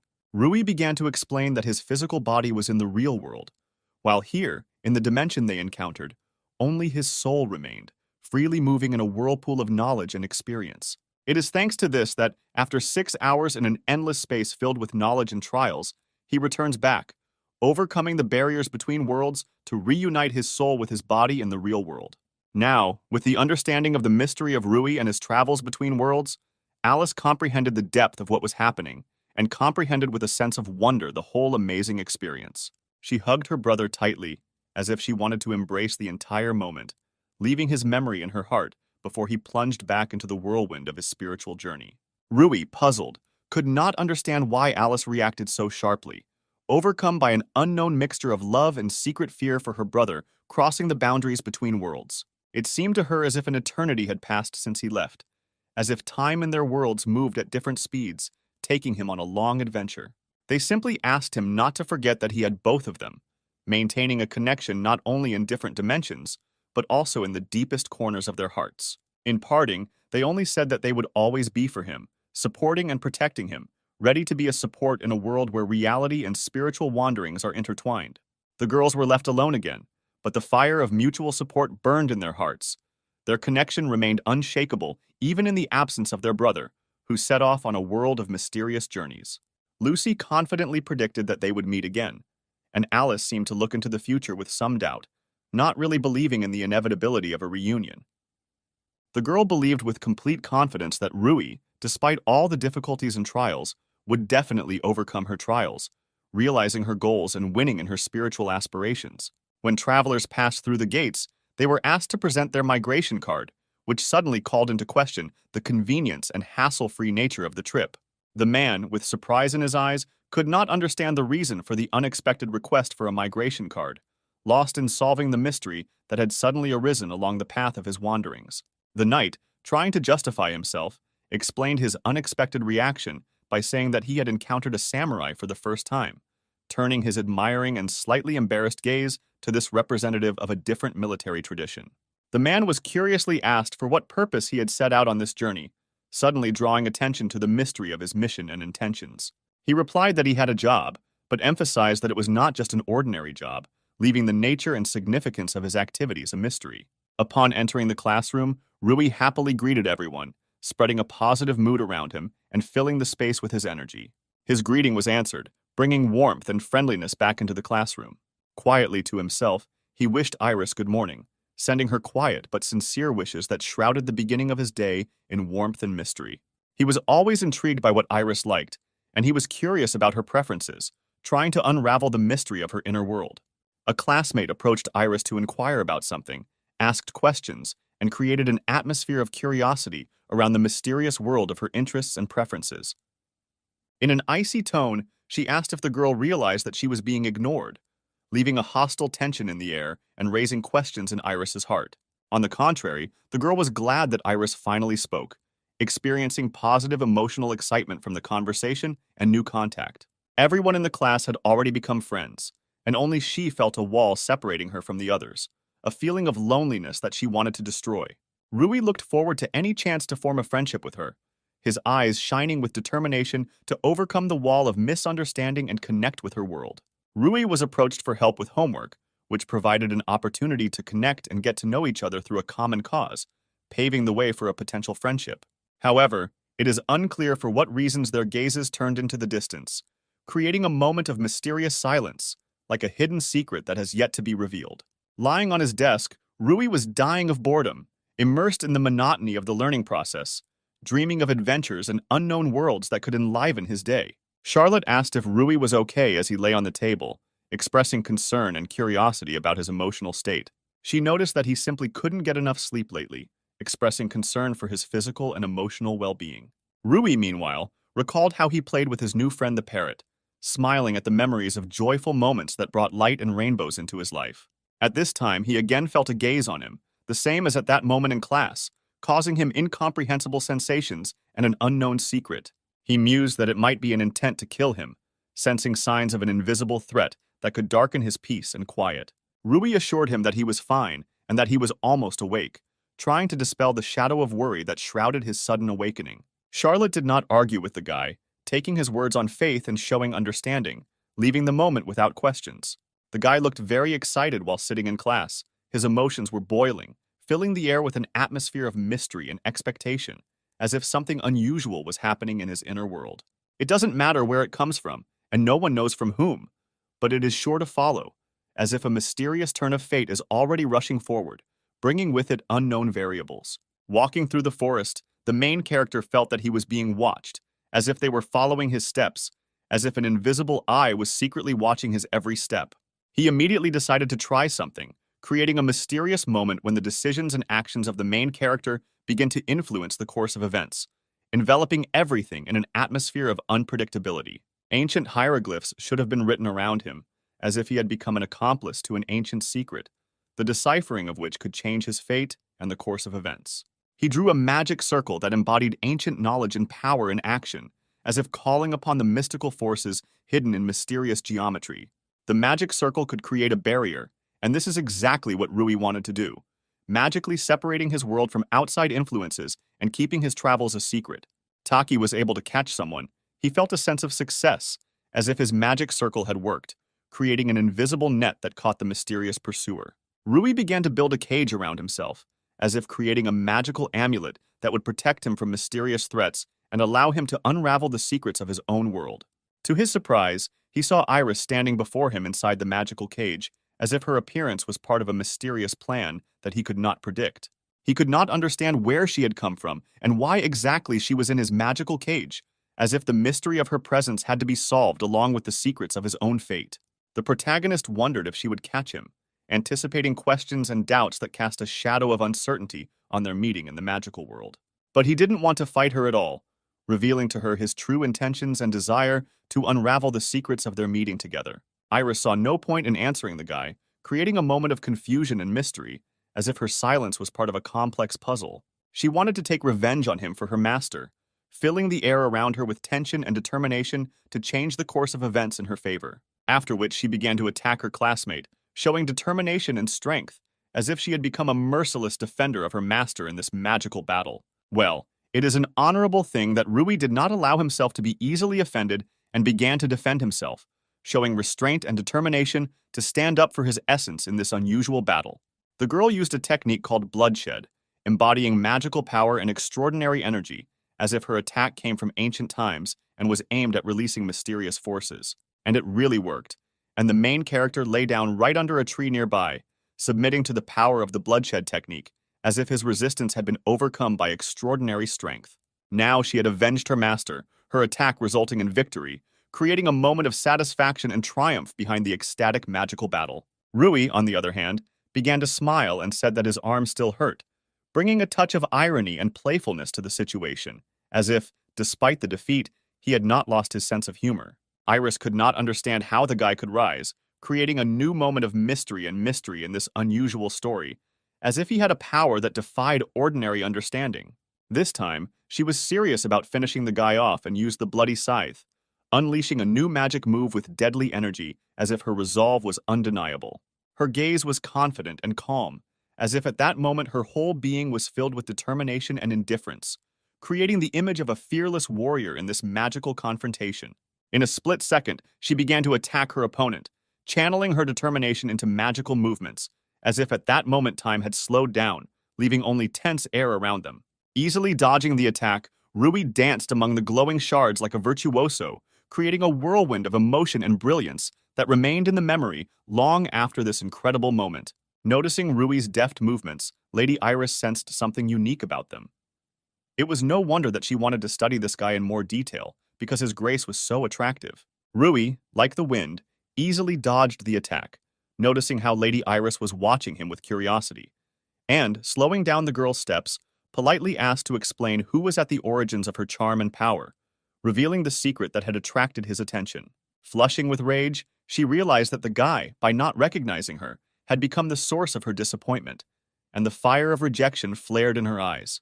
Developing further, it turned out that her lover, who became the object of Rui's attention, turned out to be not just a woman, but a demon queen, the embodiment of mysterious power and indomitable beauty in the world of magic.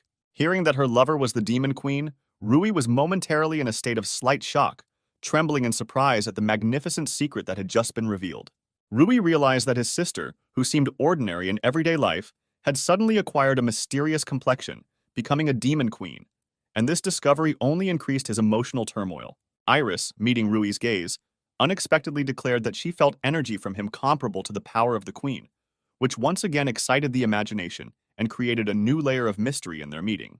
Yes, there was truth in these words, because having lived 300 years with Alice, a piece of her strength and soul penetrated into Rui, leaving something in him that survived time and retained its mysterious essence. Having discovered that his magical power truly surpassed that of a human, Rui realized that something incomprehensible flowing through his veins, belonging to another, higher reality.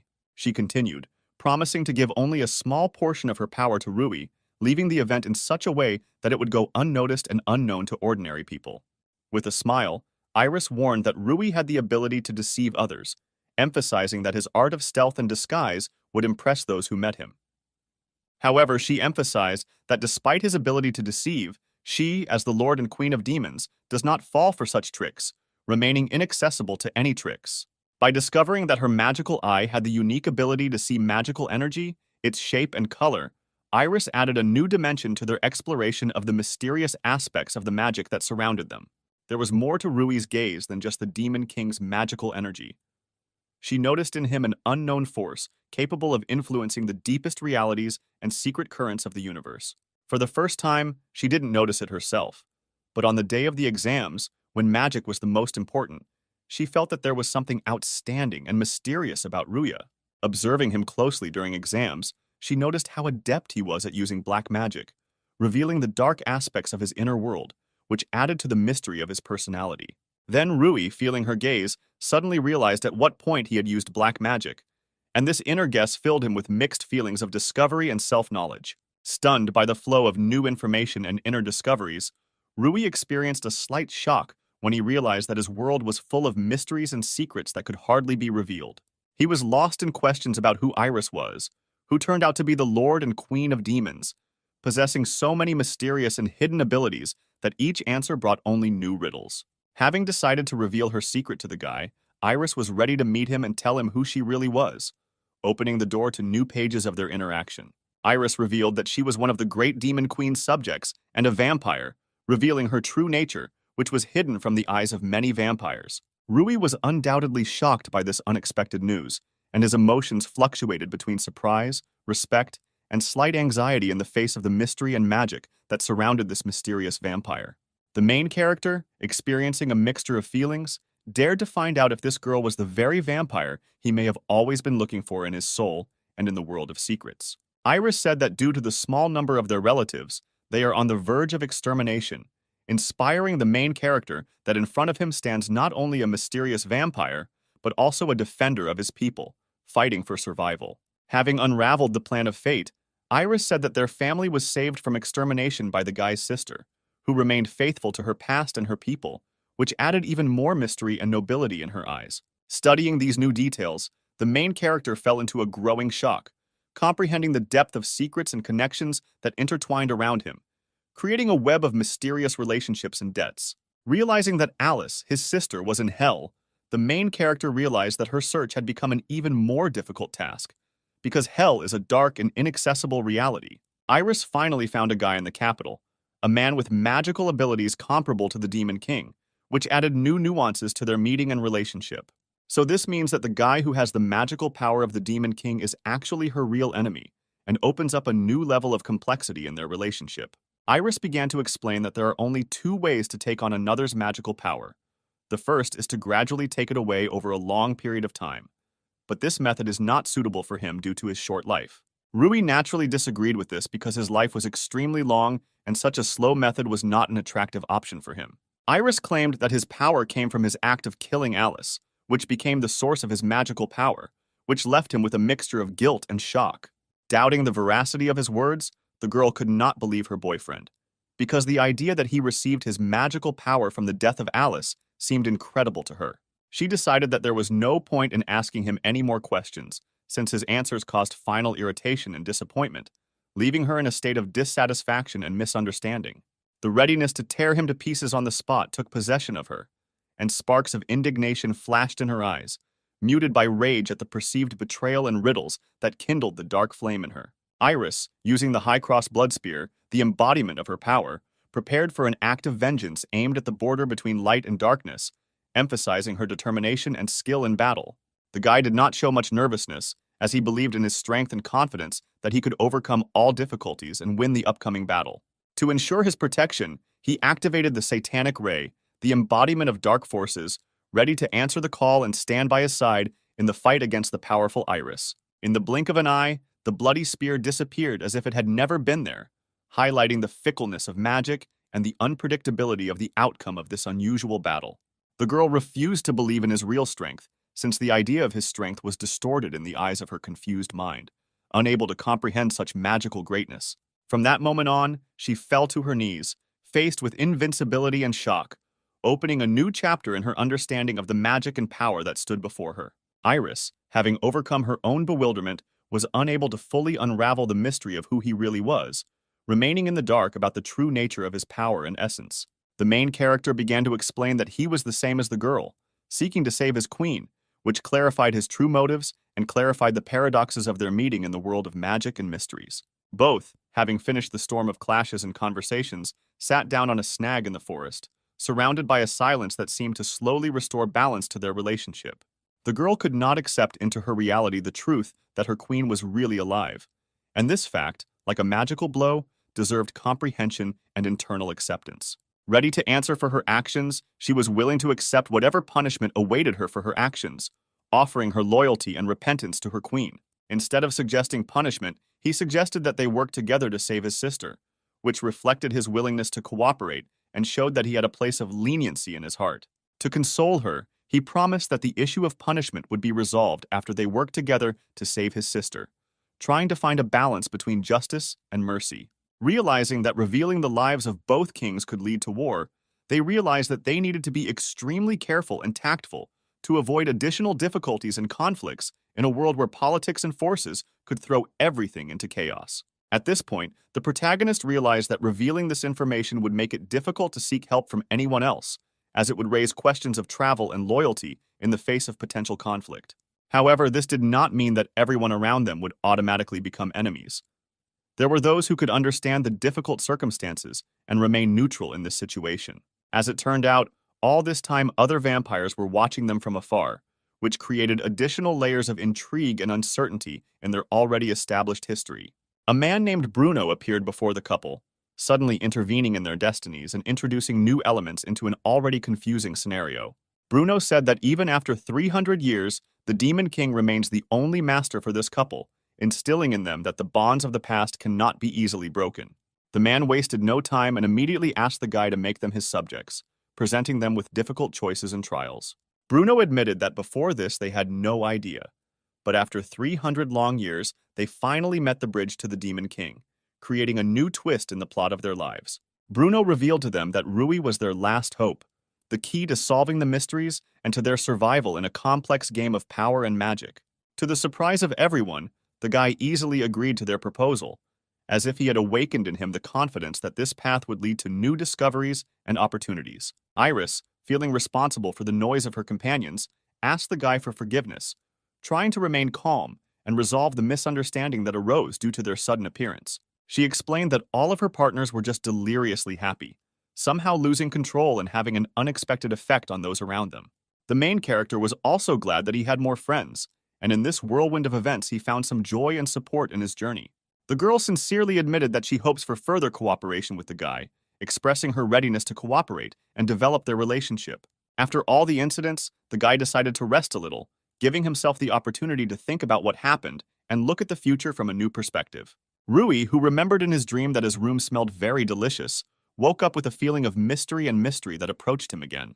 When he finally realized that there was someone else in the room instead of him, he fell into a slight shock, not expecting such a turn of events, which added a new element of mystery to his adventure. In front of him, he saw a girl standing and preparing food, creating an atmosphere of warmth and comfort in the room, which caused him amazement and an incredible feeling of surprise. On the threshold of a spring morning, when the rays of the sun gently hugged the earth, Iris greeted a mysterious guy whose gaze was so deep that words seemed superfluous in their invisible conversation. With a look full of tenderness, Iris told the guy about her culinary plans, promising him breakfast, like a magical symphony of flavors, and asked him to wait, leading him into a world of anticipation. The main character was curious about what Iris was doing in his room, creating a mysterious atmosphere filled with rumors of mysterious secrets and magic that he did not yet know about. Rui is left waiting for an explanation of how the sorceress Iris entered his world, like a mysterious star falling from the heavens to illuminate the path to unexpected enchantments. Iris explained with a slight smile that she was destined to be his assistant, as if fate had long ago decided that their paths would intertwine to create a unique saga in their shared life. Iris handed him her creation on a plate as a gift, and warmly admitted that she had invested not only skill, but also all her love into this breakfast. When you look at the table, Iris's breakfast truly looks delicious. Bright colors, delicious aroma, and a rich variety of dishes create the feeling of a magical morning feast. The main character, enjoying a magnificent breakfast, sincerely thanked Iris for this banquet, in which every taste, like a note of melody, sounded juicy and memorable. When he finally decided to try something with his own hands, the main character realized how deliciously he could cook, weaving a piece of his inner warmth into every culinary masterpiece. In the atmosphere of the class, the girl decided to reintroduce herself, as if revealing her story in new shades, causing a mysterious stir among her classmates. This time she introduced herself as Ruyu, resurrected and whole again, as if gently mended by the magic of time and fate, ready to weave new stories with her class. Of course, everyone in the class was amazed by this unexpected news, and a look of amazement flashed in their eyes, as if opening a new chapter of the mysterious journey with Ruyu. And among the surprised looks, Charlotte stood out with her discontent, as if there was disharmony in her heart caused by the unexpected turn of events in the class. With her appearance and facial expression, Charlotte literally conveyed to everyone that she was deeply dissatisfied with the current situation, as if her internal rebellion was broadcast to the whole class. Charlotte, with a demanding, urgent air, demanded an immediate explanation from her boyfriend, as if demanding clarity in the foggy web of mysterious events unfolding in their classroom. In a whirlwind of excitement and uncertainty, Iris intervened for an unknown reason, deciding to hug the guy, as if eclipsing the moment and diffusing the tension that had gripped the class. Rui did his best to reconcile Charlotte and Iris, as if protecting them from unnecessary disagreements and tensions that could cloud the air in the classroom. After some time, they finally calmed down, found a common language and sat in the classroom, like the only harmony in the world, after a storm of uncertainty. The guy decided that what was still ahead, written on the board, was already important, and peered into the next chapter as if into a riddle ready to unfold before him. The teacher stood in front of the class, arguing that it was not the race that was important, but those who overcame the wall of strength, receiving a special mark, as if drawing attention to the strength of the inner spirit, capable of overcoming any barrier. When its owner becomes stronger, it transforms into a golden royal mark, and a special royal mark also appears next to it, as if symbolizing the highest level of strength and wisdom. When the teacher asked who knew anything about this royal mark, one of the boys energetically raised his hand, as if ready to reveal the secrets he had learned in his quest. He began to explain that when you think of a special royal mark, what comes to mind is the Dragon King and the Demon King, two monarchs who are completely different from each other in nature. As demon kings, they become the embodiment of brutal power, their power piercing the darkness and causing trembling in the hearts of those who dare cross their path. In a martial arts tournament, participants will fight the previous demon king, and the winner will join the ranks of the elite to become the next lord, thereby passing on the title of a demon with outstanding magical power. Of course, in this fascinating story, Iris saw her destiny reflected, as if in a mirror, where magic and adventure are closely intertwined with her own story. Unlike demons, dragon kings are born with the mark of a king, inherited from their royal family. From this moment on, they are destined to become dragon lords, but carry the burden of this title from birth. The teacher announced that the next step would be practice, but emphasized that this time, their mentor would be a different teacher, as if making a mysterious change in the class routine. Everyone was startled by the news that they would now have a teacher with an overall grade, as if the sudden appearance of this mysterious teacher caused surprise and excitement in the class. Rui realized that he now had ample opportunities to gain new knowledge and experience, as if the upcoming training under the guidance of a teacher with a general assessment promised to be exciting and useful. The teacher asked if they were Legus's students, as if hinting at his connection with a mysterious and influential educational institution. The man introduced himself as a traveling swordsman named Kojiro and announced that he would be teaching them for a while, as if bringing a dose of mystery and adventure to the class. Charlotte, full of curiosity, wondered how powerful this man was, as if his power held secrets that could captivate the imagination. The man invited them to fight him if they wanted to find out how strong he was, as if challenging him to a duel to reveal his true strength and skill to them. The entire class was eager to meet such a great master in battle, as if the flames of passion and excitement were burning in their hearts, creating an atmosphere of excitement and anticipation. The wolf, with a burning thirst for battle, resolutely expressed his desire to fight first, as if he was ready to accept the challenge and show his skills in front of the great master. Kojiro announced that Wolf and Michael could attack him together, as if giving them a unique opportunity to test their strength in an alliance against the great swordmaster. He then unsheathed his sword, as if unraveling the mystery hidden within the blade, and prepared his eyes for the coming battle.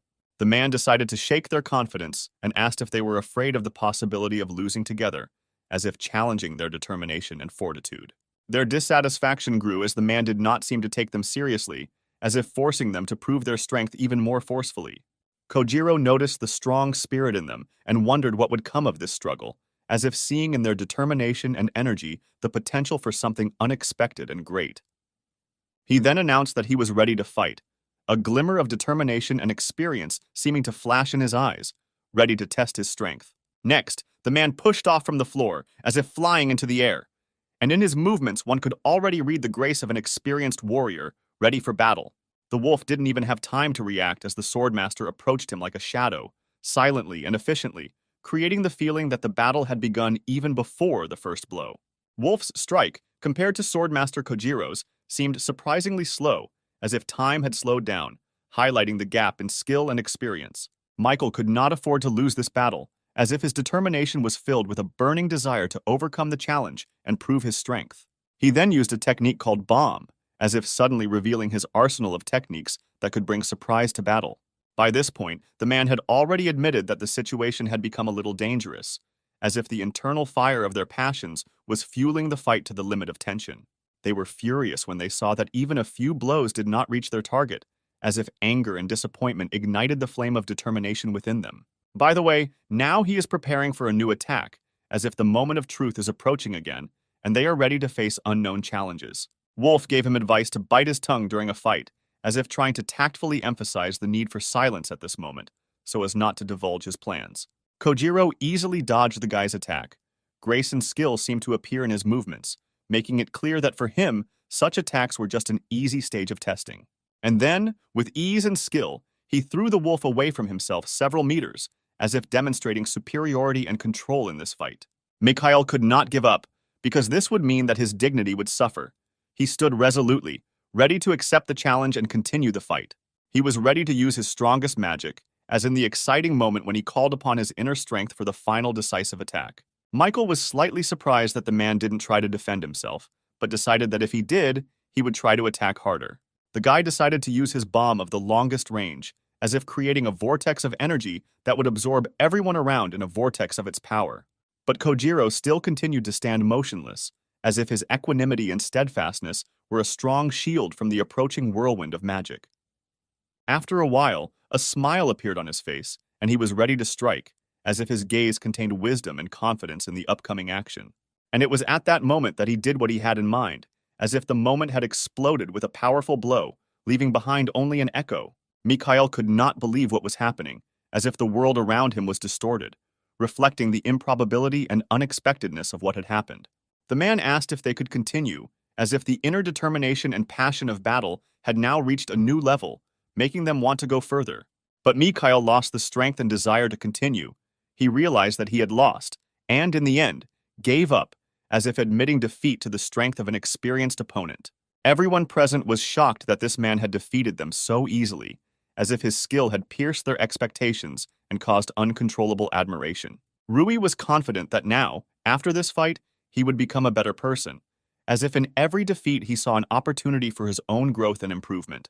The main character took the sword in his hands, as if feeling the weight of the weapon, preparing for the next test that will take his skills to the next level.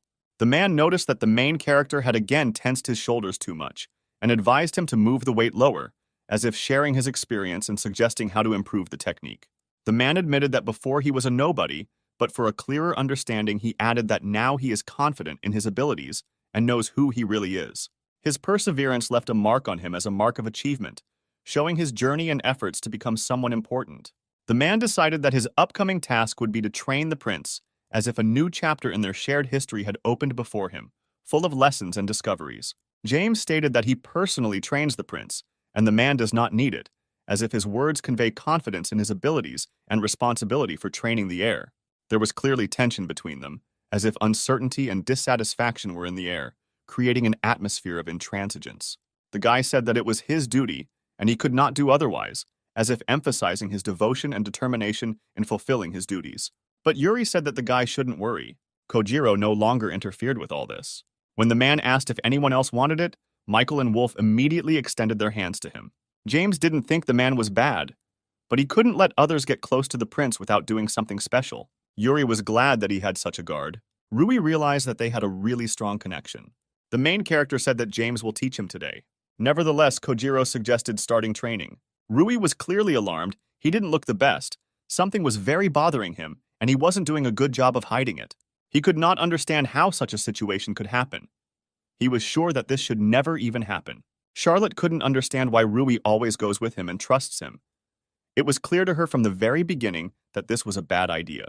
Iris realized that she should be with the main character and should also think about my rebellious behavior.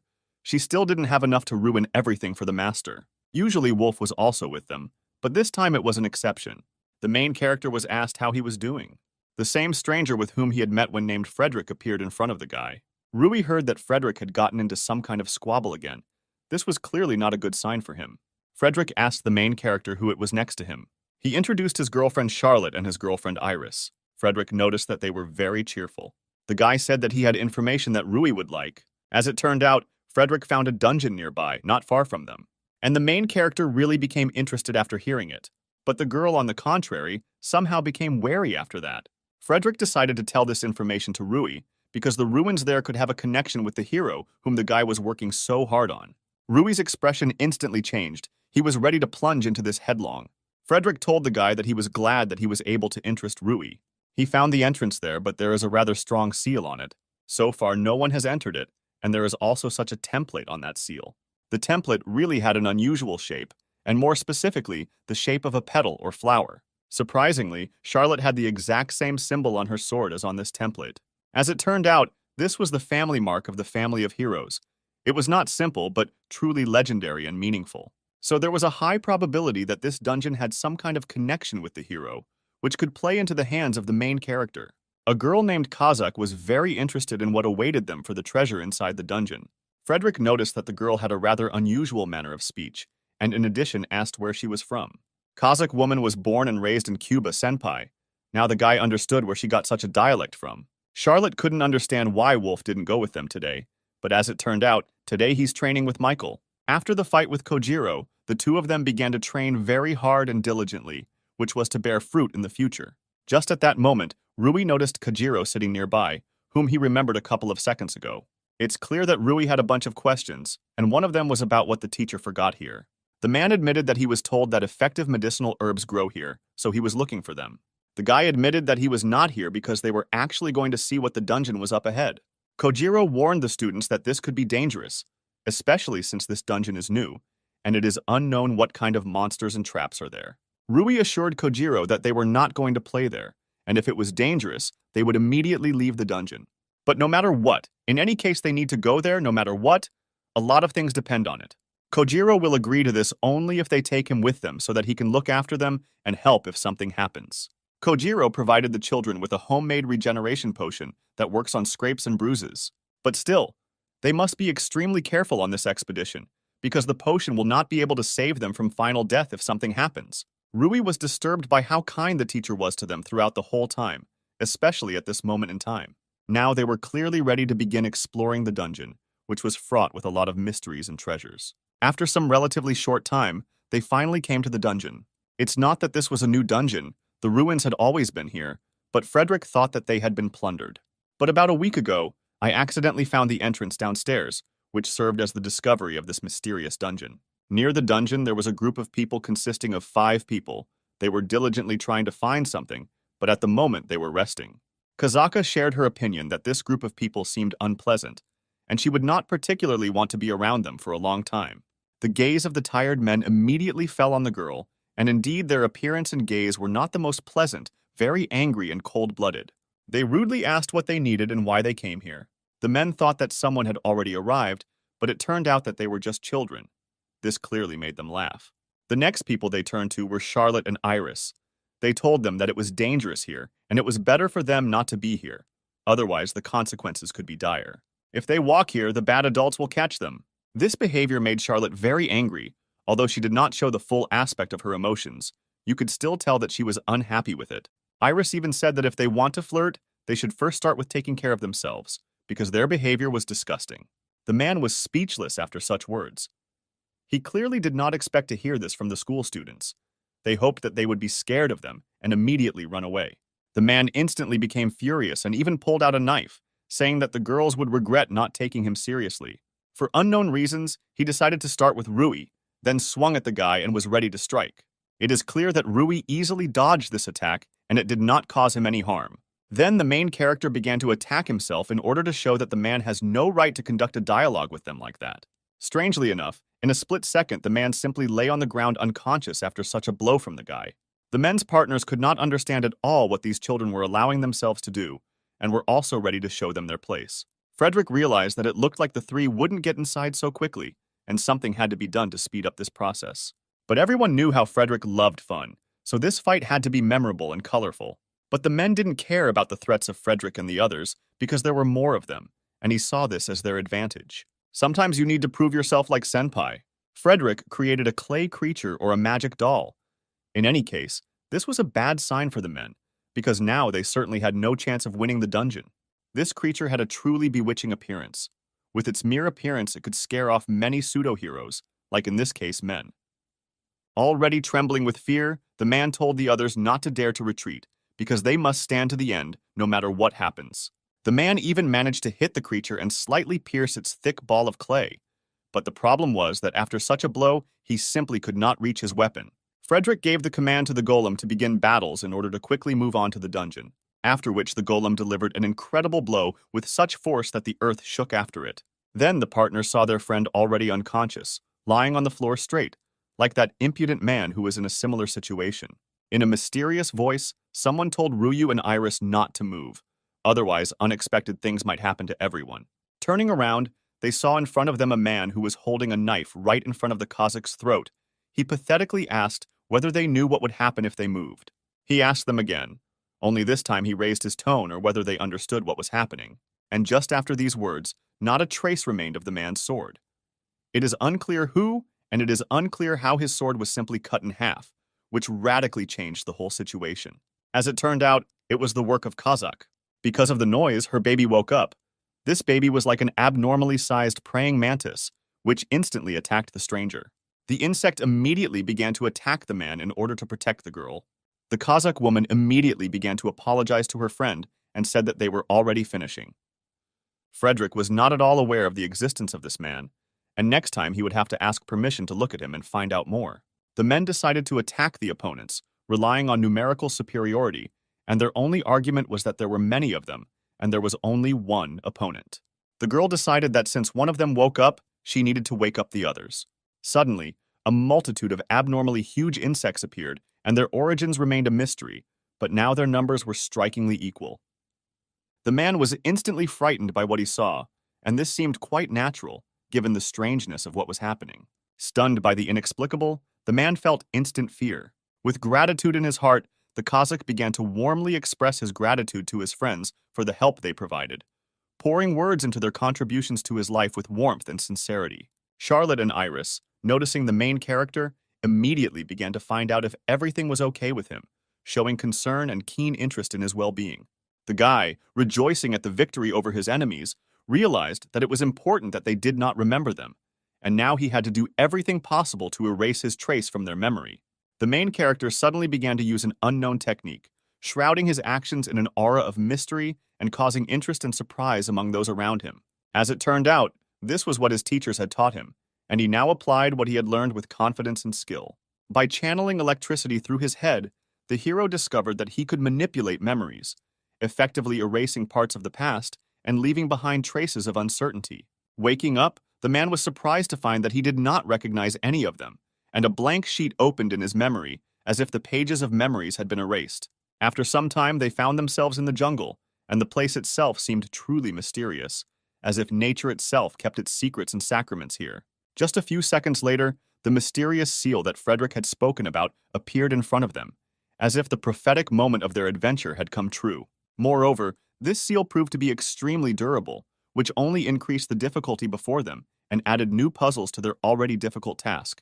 Frederick wondered if he could ask Charlotte for a small favor, revealing the hope of her friendly assistance on this mysterious journey. It is unclear why the main character suddenly grabbed Charlotte's hand, as if trying to dissuade her from something or warn her from an invisible danger. Rui asked Charlotte not to overwork herself if she was doing it for his sake, and resolutely began to investigate whether it was possible to somehow remove the mysterious seal in question. The girl, of course, was outraged by this guy's reaction, expressing her dissatisfaction and misunderstanding in response to Rui's sudden appeal.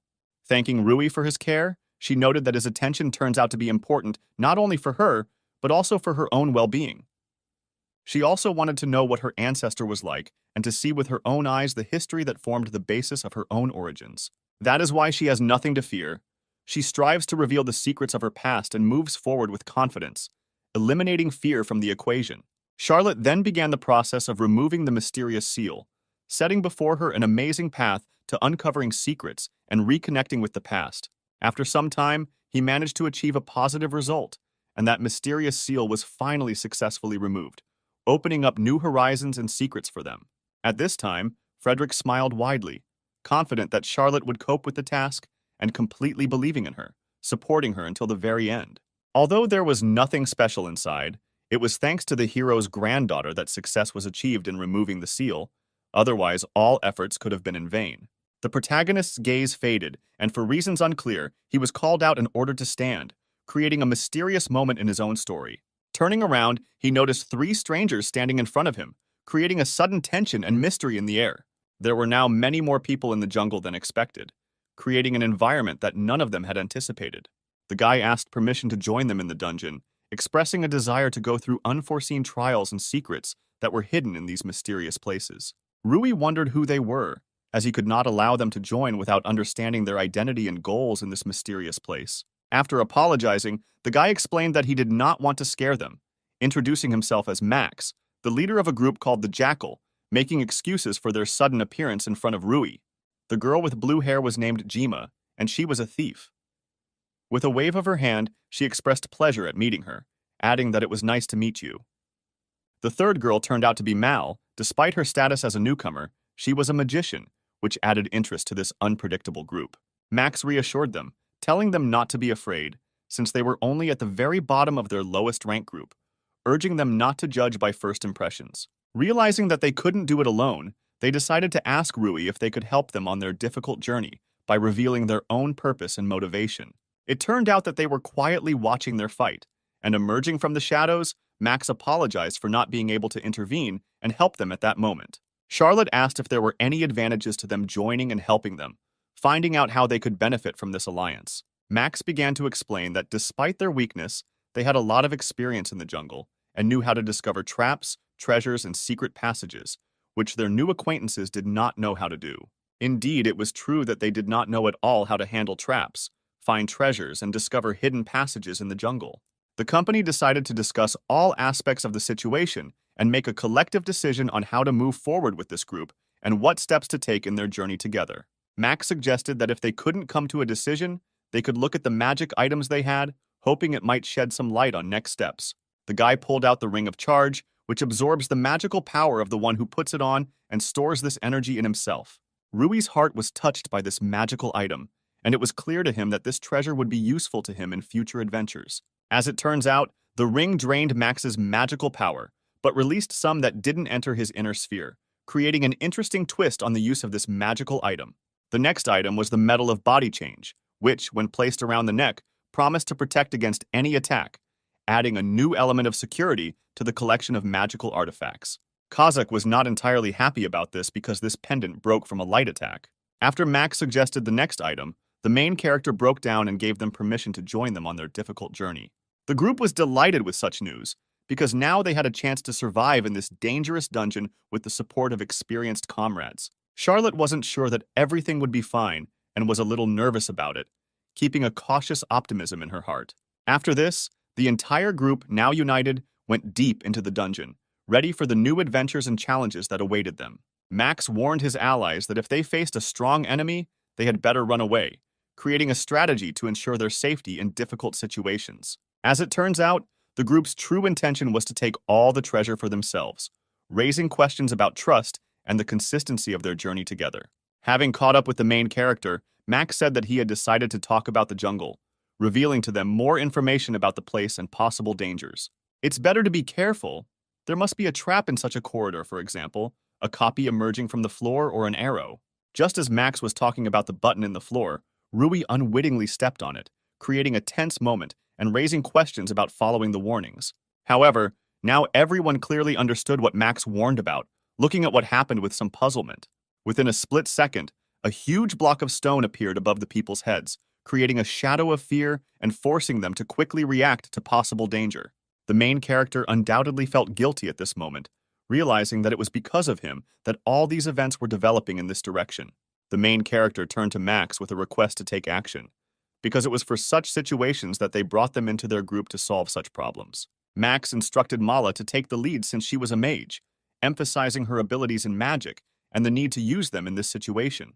The girl conjured a medium magic arrow and fired it straight towards the huge stone, quickly reacting to the threat and trying to nullify the potential danger. Max slowly realized that in front of him was a stone devoid of magical power, and that is why the girl's spell remained ineffective, like a fruitless plan doomed to futility. Max realized that in front of him was a stone devoid of magical power, explaining why the girl's spell did not work, remembering how the Golden Adventurer cut a similar stone. Hearing that the stone could not be broken with an ordinary stone, the main character flared up with enthusiasm and instantly ran towards it, sweeping away obstacles in his path. Rui, after weighing the power of his meteor fist technique, decided to use it to break the mysterious stone, embodying power and determination in the act. The Jackal group marveled to see how the guy actually managed to break that mysterious stone, joyfully welcoming success and absorbing the energy of his victory. Iris carefully asked the guy to show more reason in such situations, reminding him of the possible dangers and risks that could lie in wait for him along the way. I have not yet encountered many different traps and obstacles on my way. Sometimes they faced situations where they needed to work together to overcome difficulties. Frederick noticed that they had already come a long way, but still had not discovered any treasure, causing him some concern. The main character said that there was an additional path deeper and suggested continuing research along this route. Maximum understanding may come when they discover a way out for themselves, or they may be able to invent a cunning plan that will help deceive everyone around them. Of course, he felt deep gratitude for the good fortune of meeting such distinguished comrades on this strange journey. Finding that vast spaces were opening up in places where they had not previously penetrated, the protagonist assumed that they were probably in the depths of the dungeon. Rui's gaze deepened into the distance, and his expression suddenly changed, acquiring a hint of fear and fear. Not seeing the slightest hint of a flying magic ball in front of them, they began to wonder if they were encountering one of the most treasured treasures hidden in the mysterious depths of the dungeon. It was difficult to unravel what exactly was revealed before their eyes. A mysterious manifestation, vague and incomprehensible, that captivated the imagination of all those present. And suddenly, out of nowhere, the words of some mysterious voice were heard, who announced that he was testing life reactions and was beginning to analyze the hero's genetic code. Having successfully completed the operation, the process of transferring information to the two began. Iris did not have time to react, and in an instant, the main character seemed to disappear, dissolving into unknown spaces. With an additional shock, they discovered that not only the guy, but also Charlotte was missing. No one could understand how this could even happen. Max was also at a dead end, unable to explain what happened, because this was the first time he had encountered a similar phenomenon. Kazakh wisely asked Iris to wipe away the panic, reminding her that calmness is the best ally in solving difficult situations. Iris immediately began to apologize to Max for her unrestrained impulse, realizing that lost emotions do not always help in solving mysterious mysteries. Max realized that their disappearance resembled the magic of displacement. They were probably transported to another room. Frederick had an unpleasant premonition of trouble. Frederick noticed that the sphere examined them carefully, and then transported two of them. It seemed that it removed them, allowing us to continue on our way. But unfortunately, it left us. The sudden disappearance of his comrades under the influence of a magical sphere, which Frederick had warned about, finally penetrated Max's consciousness, forcing him to think about the mysterious force influences and possible consequences of this unusual event. The magical sphere seemed to take stock of the two, transporting them into the unknown while the others remained outside it, bereft of explanation and the opportunity to join. It was because of this irrepressible decision to end all communications with them that a mysterious rock statue appeared before their eyes, rising like a powerful giant from ancient times.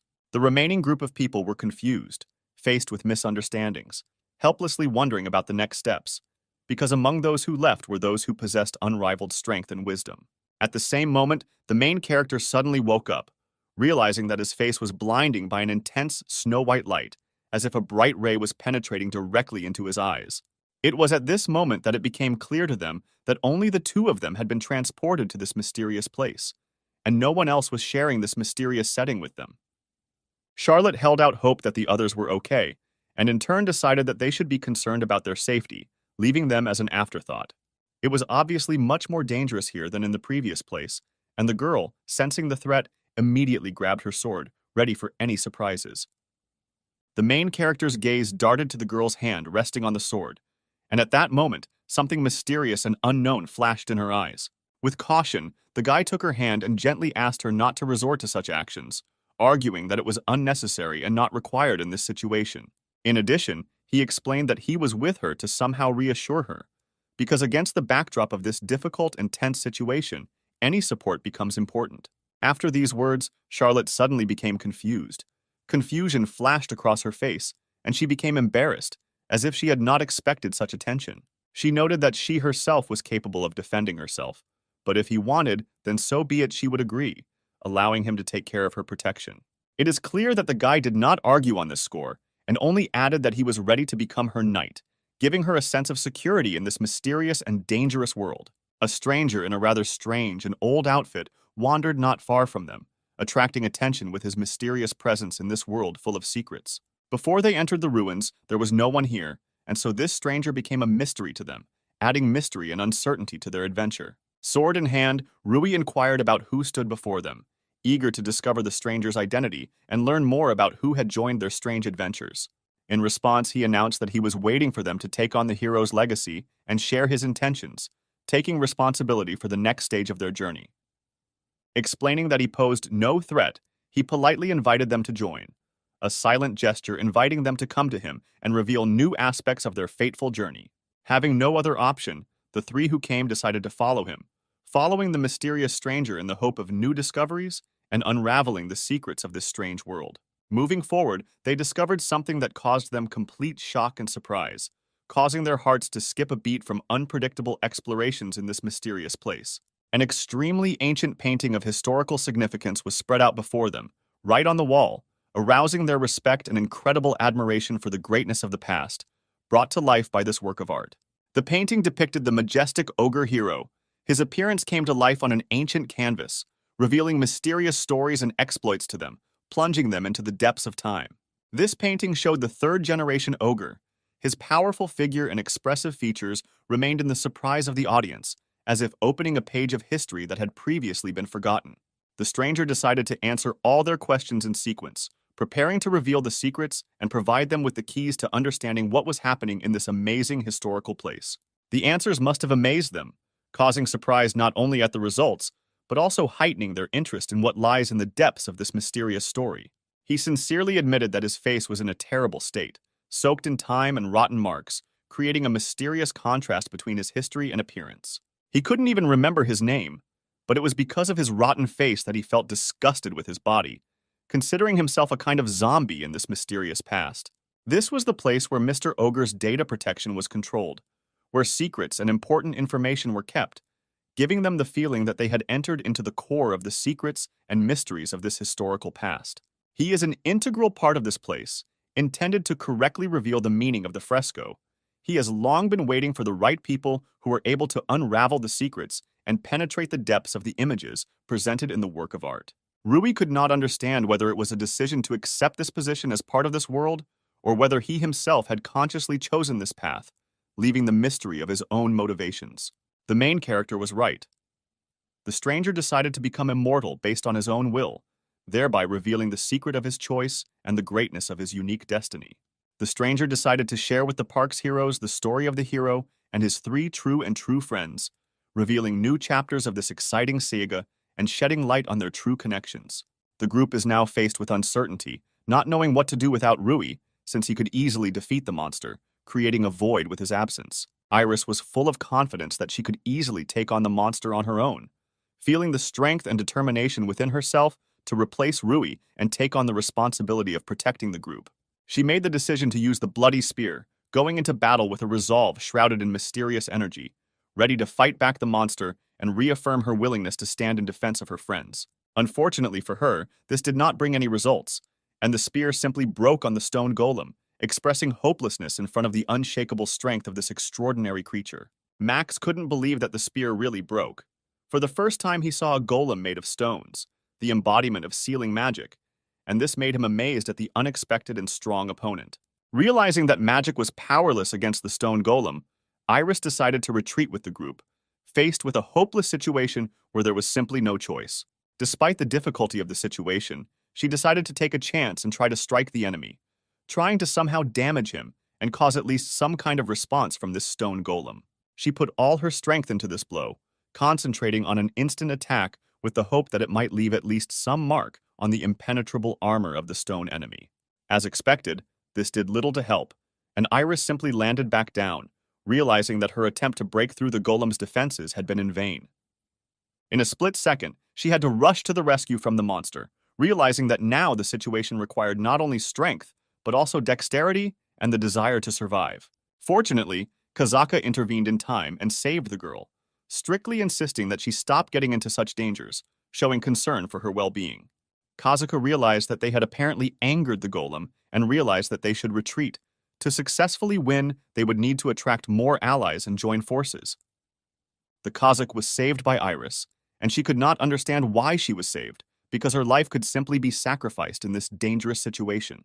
The Kazakh woman only laughed at the girl's reaction, realizing that the mysteries and secrets of this world can be unpredictable, causing different feelings and reactions.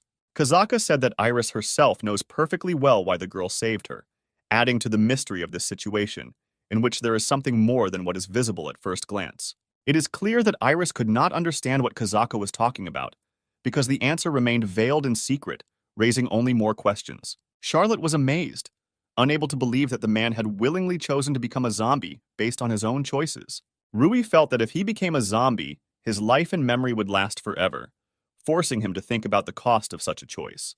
However, in most cases, others break down psychologically as they experience their body breaking down into a disgusting state. This only indicated that the man had been alone for 300 years, experiencing a long and solitary journey in his unusual destiny. But he asked not to express sadness, since the fact that they came here is already his reward, bringing him joy and satisfaction. Then he decided to continue the explanation, revealing to them even more secrets and details of his amazing story. The mural depicts the hero and 3 others as the hero's team, considered the strongest in history, giving the group new perspectives and potential in their adventure. This reignited Charlotte's interest as unread pages of their history began to unfold, revealing endless possibilities and exciting secrets for her and the group. Information about them remains only here, but his memory seems to be starting to fail, creating a mysterious combination of valuable details and some kind of hole in his memories. The man decided to start with the one to the right of the hero. Her name is the Fairy King Titania, introducing a new character into their story with an exquisite and mysterious name. There is a fairy village somewhere, and it is there that Fairy King Titania appears to exercise his rule, adding new and unknown dimensions to their adventure. Next, to the left of the hero, is the King of the 3 Worlds, Balmung, representing another powerful character who has power over the 3 worlds in their exciting history. Rui inquired who the King of the 3 Worlds, Balmung, was, seeking to uncover the secret and essence of this mysterious ruler in their own epic. The man could not remember, and it looked very strange, as if memory, like a magic mirror, reflected the uncertainty and mystery in the past of this mysterious king. Charlotte could not believe what was happening and asked the man for an explanation, wanting to solve the mystery and restore a cloud of forgotten memories. Balmung was the strongest fighter on the hero's team, giving their alliance incredible strength and skill in battle, making him a key player in their history. Rui decided that he would later ask Wolf about Balmung, seeking to fill in the gaps in his memory and unravel the mysterious details of their own saga. And in the last position was the Queen of Snakes Achinda. According to records, she had the unique ability to see the future. She was a queen of Lamias, half human, half snake. The girl, as well as the guy, unfortunately, did not have the opportunity to hear about her earlier, as if their worlds had forgiven each other, leaving an emptiness of untold stories in their hearts. Charlotte did not imagine that her generation would have to absorb such a mysterious mystery, as if fate had turned down a road where every bite opens up new pages of unknown stories. Perhaps they were trying to keep secret that he had non-human allies, implying that revealing this fact might alleviate discrimination between inhumans and beastmen. There was probably a reason, but perhaps it was better not to be deeply sad about it, leaving the mystery alone and trusting the flow of life. Rui played the game of ignorance, masking his uncertainty about how and why he ended up here with the girl. He was lucky enough to be in a key place where it was possible to find the key to unsealing the endless hell, as if a secret door led to the solution to a painful riddle.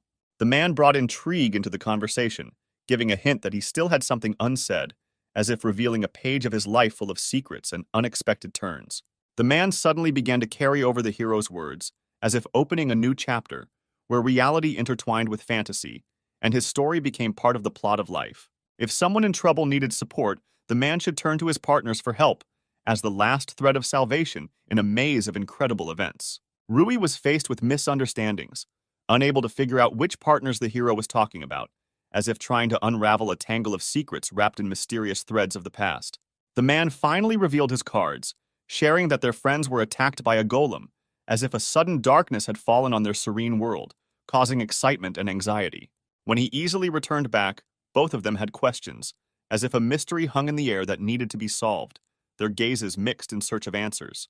This was all that needed to be told to the man.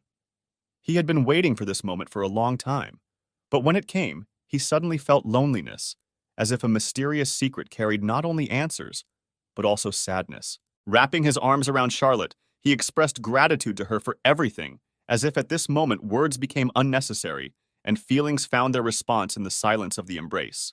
In parting, she said that he was a hero, even more outstanding than herself, as if he had left an indelible mark on their shared adventure. The man said goodbye with his last words, noting that the girl had the blood of a hero flowing in her, as if a mixture of courage and determination flowed in her veins, which supported them in this world of secrets and dangers. And then literally he seemed to crumble, disappearing into space like a shadow, taking with him mystery and heroic metamorphosis. Having made up her mind, she decided to inherit his desire, as if a spark of determination had awakened in her heart, ready to sparkle in the name of continuing the extraordinary path. This meeting and everything that happened became an integral part of her memory, clearly intended to remain in the corners of her memories for a long time. Kazaka began to explain why she decided to save the girl, as if his words revealed the depths of her kindness and determination, deserving admiration. Iris still could not comprehend the meaning of the words that she herself knew why Kazaka made such a decision, as if the secret of her motives was hidden in the impenetrable depths of her inner world. Max suddenly interrupted their conversation, warning that it was time to run, as if the decision to take important steps required immediate action. And just at that moment, a golem attacked them, threatening to destroy everyone together, as if a whirlwind of events suddenly took a dangerous turn. Max realized that his attack power was equal to that of an A rank, as if his inner potential had been unleashed, raising his abilities to a new, exciting level. The girls were ready to escape because they had the means to escape quickly and efficiently, as if they skillfully wielded the tools of their freedom in this tense moment. However, despite their attempts, for some reason these methods did not work in this situation, as if mysterious forces were opposing their plans for freedom. Mila suggested at least standing silently in the corner of the room so as not to attract attention, otherwise they risked preventing their escape. Max glanced decisively at the girls, trying to assess the situation from the corner of his eye, as if his vigilance was aimed at maintaining the safety of the entire group. Max's face expressed anxiety, indicating that he was lost in incomprehensible circumstances, as if the worry in his eyes reflected uncertainty and the lack of a plan of action. Iris realized that it was time to take the situation into her own hands. Otherwise, they were in danger of death, as if the responsibility for the survival of the entire group fell on her shoulders. She then decisively approached the enemy, preparing to attack, as if her eyes sparkled with determination to change the course of events in their favor. However, the golem's reaction was amazingly fast, and it easily identified the girl, as if its attention was so penetrating that it gave them no chance of evasion. Iris was already preparing for death, without even attempting to defend herself, as if acceptance of the inevitability had arisen in her heart. She faced the threat with wise calm. But for some reason, like the mysterious hand of fate, the golem suddenly froze, and the expected moment for which she had been preparing disappeared in impenetrable mystery, as if the plans had gone wrong under the influence of the magic of unknown forces. The golem, as if immersed in the world of a mystical slug, is covered with an incomprehensible sticky mass that has changed its appearance, as if the breath of a mysterious natural entity has penetrated its stone body, turning it into a mysterious creation. Max, with concern in his voice, rushed to them and asked excitedly if they were carrying any misfortunes, as if his caring gaze could change the course of fate, or at least give consolation. Iris, with open eyes of disbelief, refused to believe that they could stand in the way of the golem, as if she were faced with an undeniable force turned into an unsolvable mystery. The sticky bomb, a mysterious tool of adventurers, had its own special magic. its effect lasting only a few minutes, like a short burst of magic that could change the course of adventures in the blink of an eye. Iris, with a mysterious smile, offered them a choice. Try an incomprehensible drink that hid the secrets of magic, or use a potion, as if opening the door to a world of mysterious possibilities. Mila, with caring in her eyes, began to deftly bandage Iris's leg, as if wrapping thin loops of care and friendship around her, trying to shed light in the dark moment of healing. Iris, looking at them in bewilderment, did not understand why they stayed, because strategically it would have been smarter to simply slip away, as if retreating from danger. But perhaps there was something in their decision that eluded her gaze. Max, wisely deferring to Iris's better judgment, refrained from arguing as he admitted that she was indeed right, as if calling for wisdom in making inevitable decisions. In fact, it had always been the case that they preferred to leave, as if taking with them traces of an unknown past. But now, perhaps, something in Iris forced them to stay, breaking the usual ritual of flight. They skillfully manipulated other adventurers, turning them into living baits, since they, in their weakness, succumbed to their persuasion and got lost in a world of intrigue and dangerous adventures. However, when they saw Rui, they wondered if they should accept this lifestyle, as if noticing something in his fate that made them question the meaning of their own actions. Remembering his childhood dream, Max suddenly realized that he had once dreamed of becoming an adventurer, as if resurrecting in his soul the spark of adventure that had been forgotten by years of routine life. After apologizing, Max stated that even if they themselves did not ask for help, he decided to help them anyway, as if an inner impulse of kindness reflected his true intentions. The girls were also fired up with the idea, eager to demonstrate their abilities and strength to everyone, as if they had gathered the fire of determination within themselves, ready to write their name in history. Now they had a better chance of defeating the golem, as if by combining their strengths and skills, they had created an unstoppable alliance, ready to face even the most severe threat. The golem came up with the idea that setting the sticky on fire could free him from it, as if an idea was born that could seemingly change the outcome of the battle.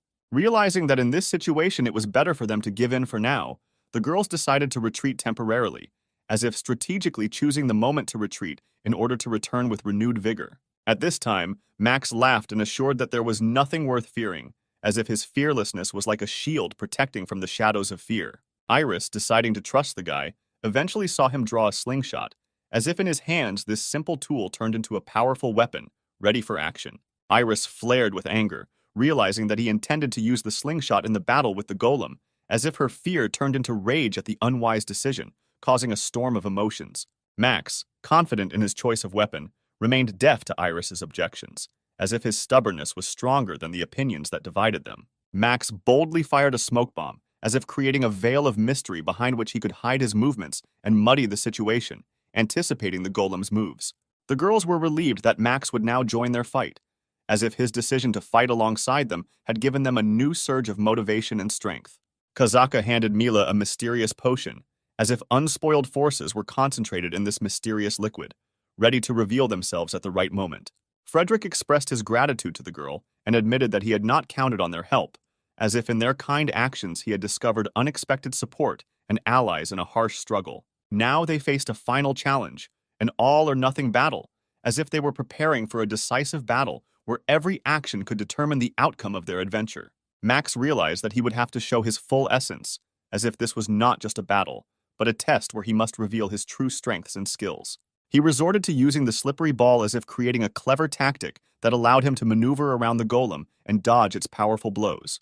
The partner used a special lubricant, as if using it to create a slippery barrier that made it difficult for the golem to move, giving strength to their alliance in this battle. And this indeed brought positive results, as if their cunning and joint efforts were effective in the fight against the golem, opening the way to success. Mila assured Max that he could rely on her and then used her magic, as if turning her words into reality, to support him in the decisive moment. And indeed, their combined efforts began to bear fruit.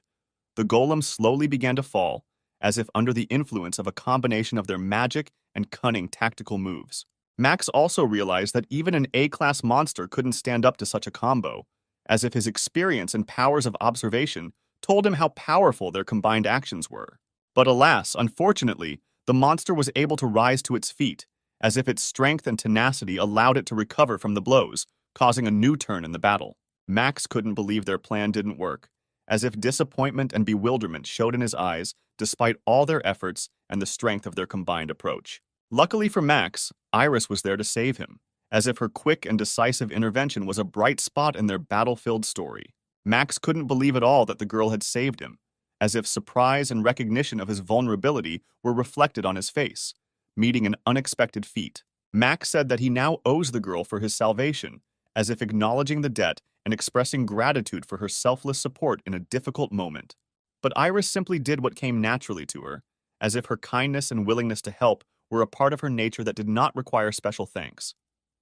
At that moment, the girl remembered Kazak's words that she herself knew why she saved her, as if secret motives and internal changes began to appear in her mind. Iris began to remember how she was rescued, as if the footage of the past came to life again in her memory, bringing with it excitement and mixed emotions. She couldn't concentrate, all her thoughts were spinning in her head, and suddenly she realized that you don't always need a reason to save someone.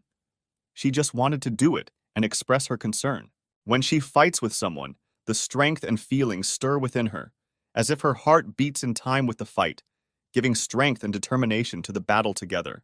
And so now Iris is serious, as if her inner fire of determination has burned brighter, preparing for a new wave of battles and challenges. Now it was time for her to teach the monster a lesson, as if determination sparkled in her eyes, ready to teach him what he did not know how to expect. She was completely determined to defeat the enemy, as if a formidable hymn of determination sounded in her soul, ready to fight to the end in this battle. Iris athletically dodged the monster's attacks and smoothly walked around it, as if dancing to the rhythm of battle, her grace becoming a weapon in the fight against the enemy. And then she completely resorted to using a bloody sword, as if in her hands, this sharp blade had become a continuation of her inner strength called to fight, and she planted it right in the monster's eyes, as if with a precise blow, she had chosen the key point to strike, creating a short-term chance in this battle. This blow was undoubtedly strong and powerful, as if its energy filled the space, leaving a clear mark on the power dynamics of the battle. To the girl's surprise, she noticed that the monster began to attack itself, as if its indestructible will to fight had an influence on its behavior, creating a new turn in the course of the battle. Iris really didn't expect things to turn out this way, as if the monster's unexpected reaction to her blow made her feel surprised and uncertain about the fight. Max immediately ran up to the girl to find out how she was, as if his anxiety and concern flared up at the moment when the situation in the battle became unpredictable. The guy provided the girl with a regeneration potion, as if his concern for her well-being had become a priority in their joint struggle, calling on the forces of restoration. Max began apologizing and calling himself useless, as if his mind was overcome with guilt and helplessness, absorbing the weight of responsibility for the course of the battle. Iris, of course, began to deny this, as if not wanting Max to burden himself with guilt, and expressing confidence that they would cope with the difficulty together. After all, thanks to Max, she was saved from certain death, as if the recognition of his role in their destinies became a bright note in the dark plot of their adventures.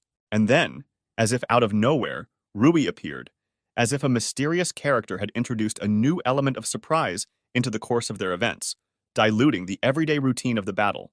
Rui was glad that he was able to return to his friends, as if a joyful memory and gratitude flashed in his eyes for the opportunity to be together again. The protagonist immediately began using magical analysis, as if his mastery of magic was the key to uncovering secrets and recognizing potential threats in the world around him. The monster managed to fight it off with the magic seal stones, as if demonstrating its strength and ability to resist the effects of magic, causing bewilderment and concern. Now he understood why he could not win, and then he decided to finish him off with something interesting, as if an idea flashed in his eyes that could change the course of the battle.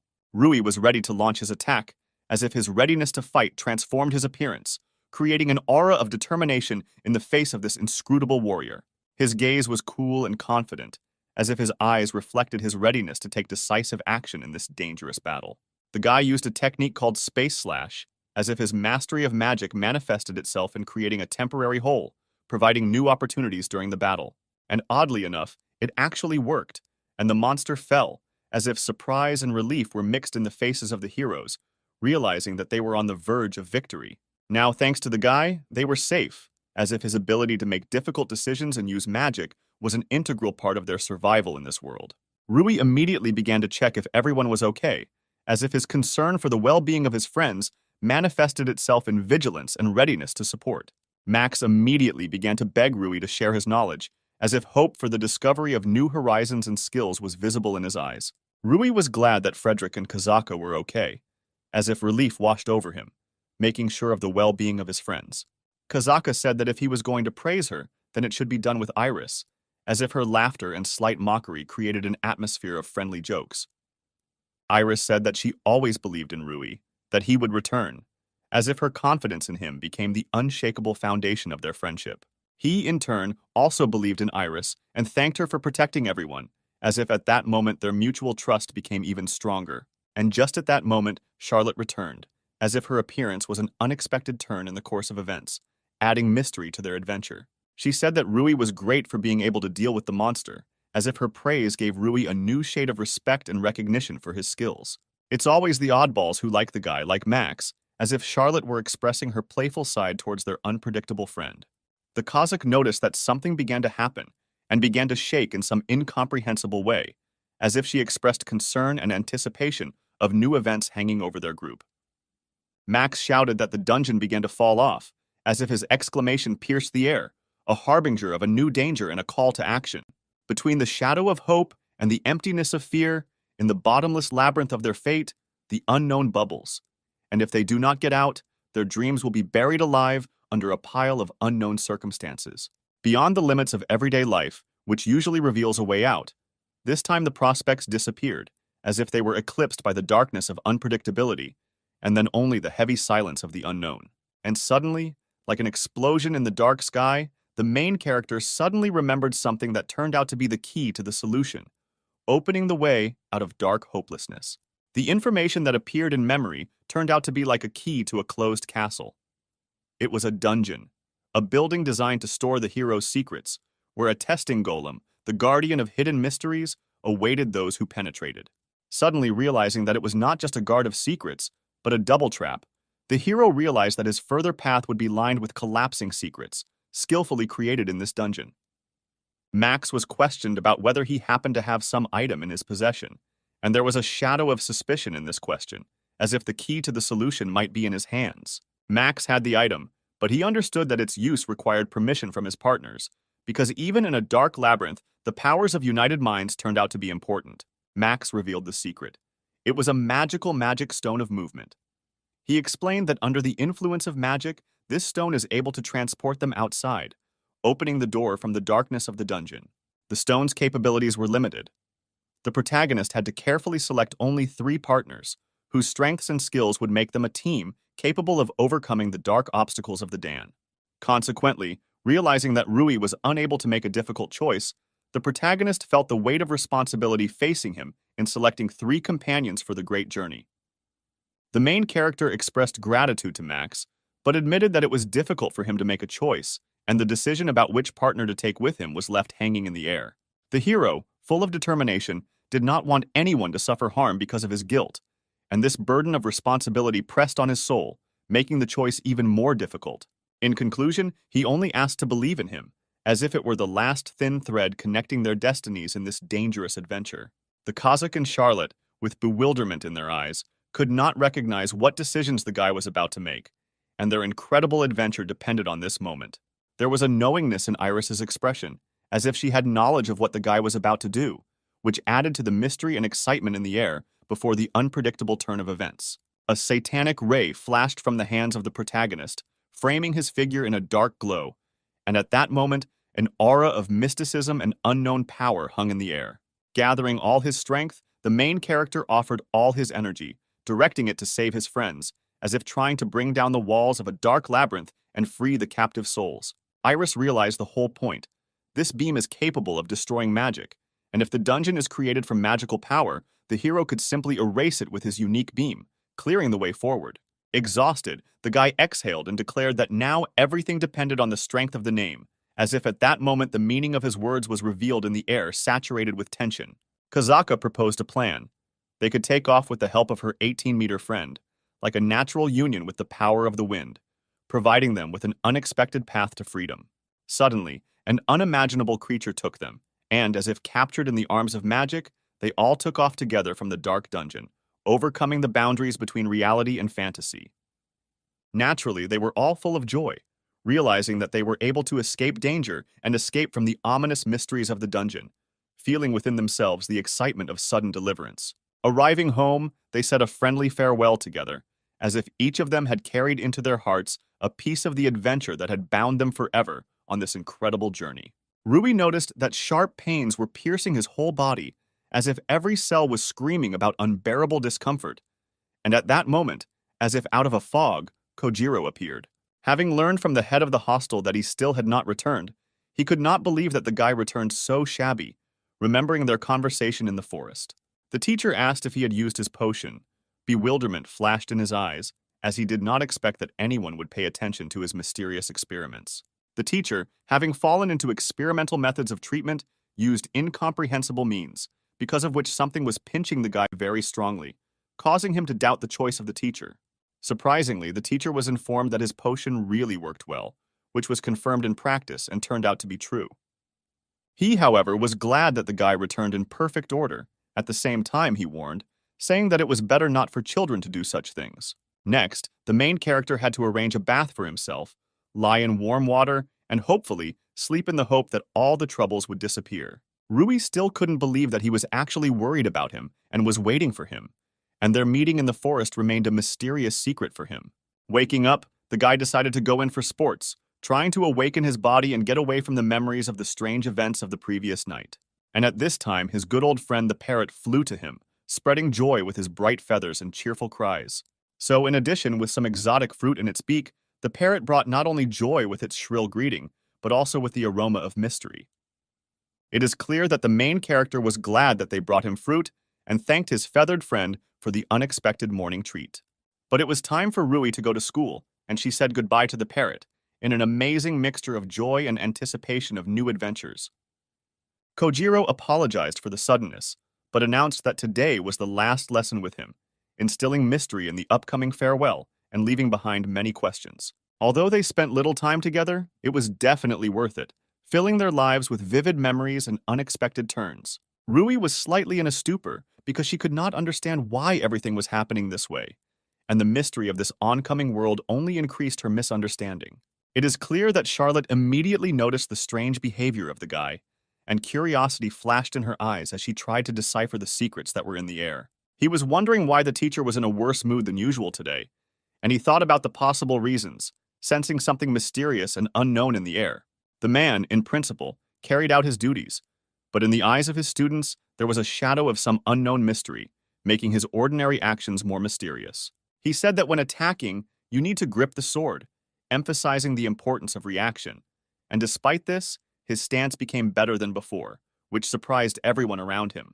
It's clear that the guy was happy with what he heard, saying that the stand needed to be made even better, and deciding to go practice to bring his skills to perfection. Next in line was Prince Yuri, and everyone around him was curious to see what lessons of skill and secrets the mysterious teacher might reveal to him. Deciding that it wouldn't hurt for him to learn how to wield a weapon either, Prince Yuri watched the learning process with fascination, ready to plunge into the world of secrets and skills. He brought a staff to training, ready to learn not only swordsmanship, but also master other types of weapons, adding variety and uniqueness to his training. The teacher said that he would now attack, and Yuri needed to try to defend himself, following his instructions. There was a tense atmosphere in the air, full of expectation and challenge. Yuri was serious about this training, believing in every movement of the teacher an opportunity to gain a new level of mastery and improve his skills. The teacher noticed that the guy had a good stance, and his gaze was confident, emphasizing his readiness for challenges and a thirst for mastering new techniques. It is not clear why the teacher regretted him, because in his eyes one could read pride in the demonstrated level of training and the desire for improvement. But still, the teacher decided to start sparring with his student, creating an atmosphere of competition and an opportunity for Yuri to show his skills in battle.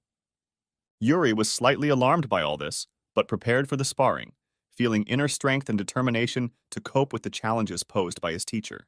Well, it's clear that Kojiro, in turn, was calm and confident.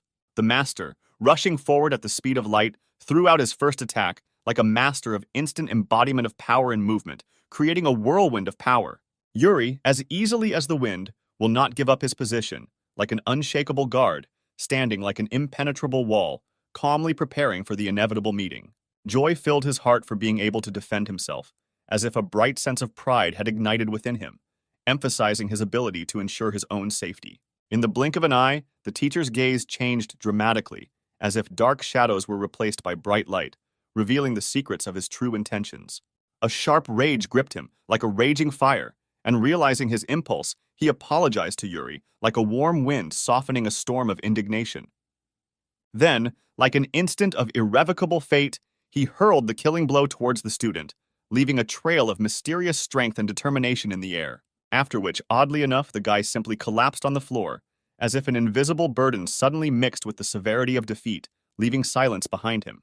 Everyone present was frightened by what was happening, as if a sudden shadow of fear enveloped them, causing their hearts to beat louder in confusion at the unforeseen threat.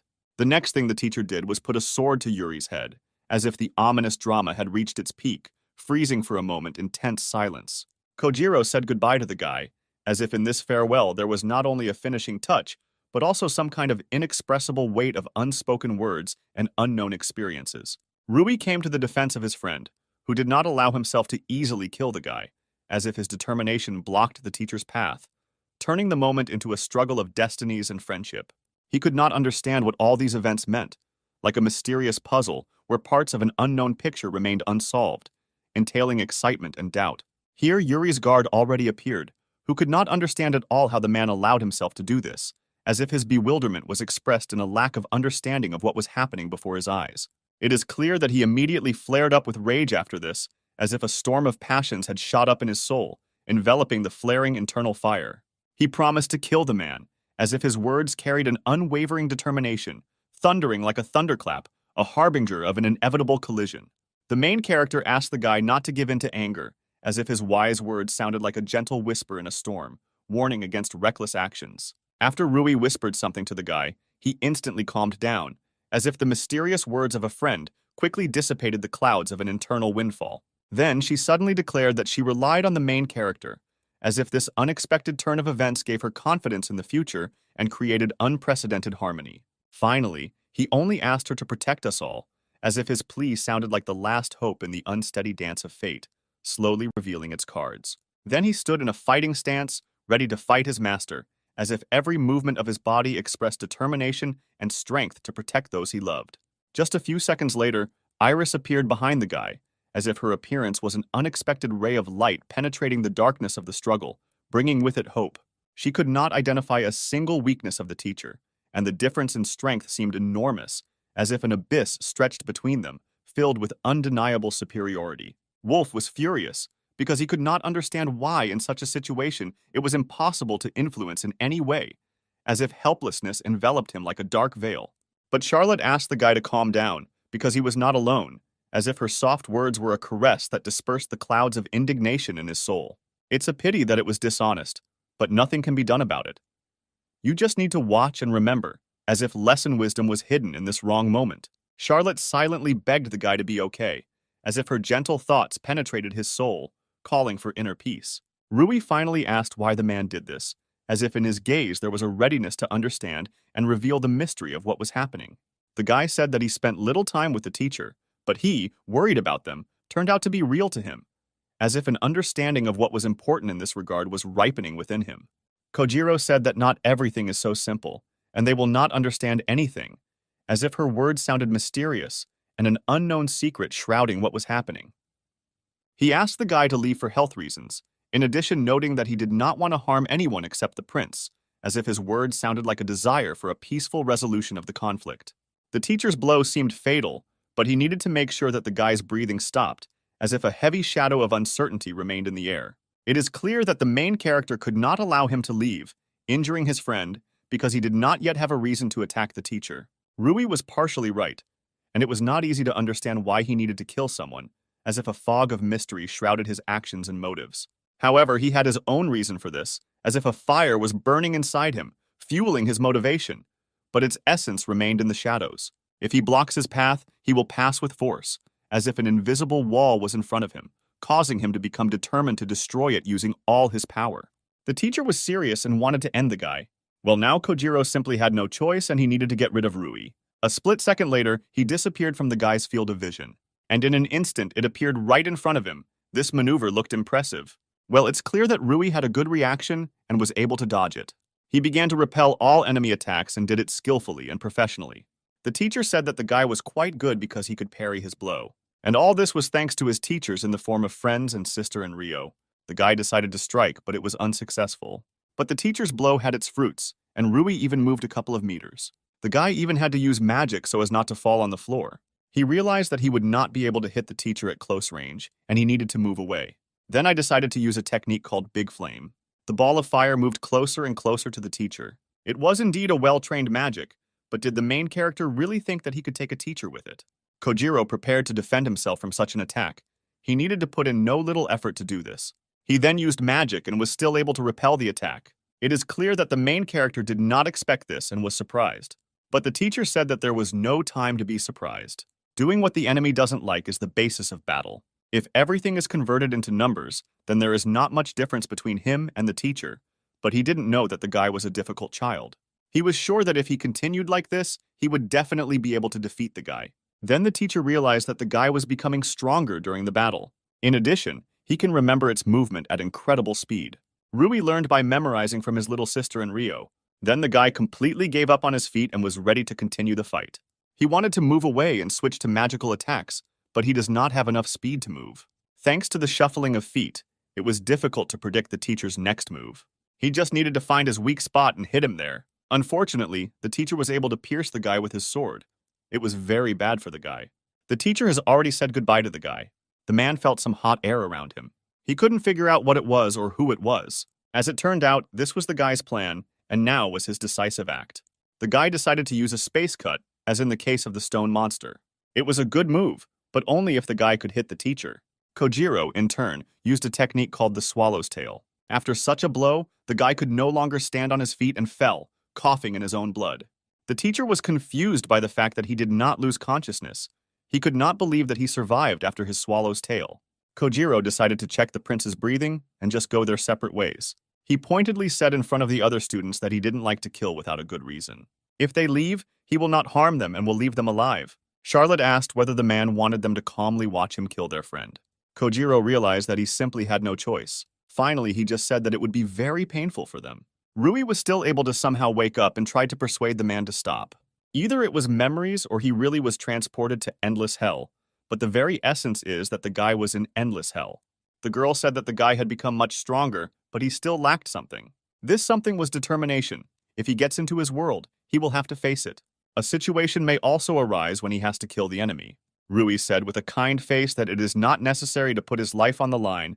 If we talk, he can understand him. The girl said that his kindness is his strength. However, if everything could be discussed, this would not happen to the warrior. Things that are important to him can be lost in an instant. Therefore, in this case, he does not need to get lost when he fights for life and death. Rui managed to whisper words of forgiveness from the girl, Rio, and then he began to get up completely in order to continue the fight and not let the man win. Rui found the strength and motivation to get up and continue the fight. Kojiro did not expect that he would have the strength to fight with such wounds. The guy is shaking all over but is still ready to continue the fight with the teacher. Rui was determined. He wanted to put an end to this lawlessness. Kojiro asked for forgiveness for treating him like a child, and will now accept him as an obstacle to his goal. The teacher was ready to strike Rui again, but to the surprise of everyone, the guy was able to easily repel this attack without using a weapon, with his bare hands. Kojiro couldn't understand how Rui managed to do it so easily. He was confused, because his movements were very careful. Then the main character began to launch his attack. Kojiro will notice that Rui's number of hits has changed, which means that he has become stronger. The main character realized that he needed to use a third attack technique called Saranui. This blow was really strong and unexpected for the teacher.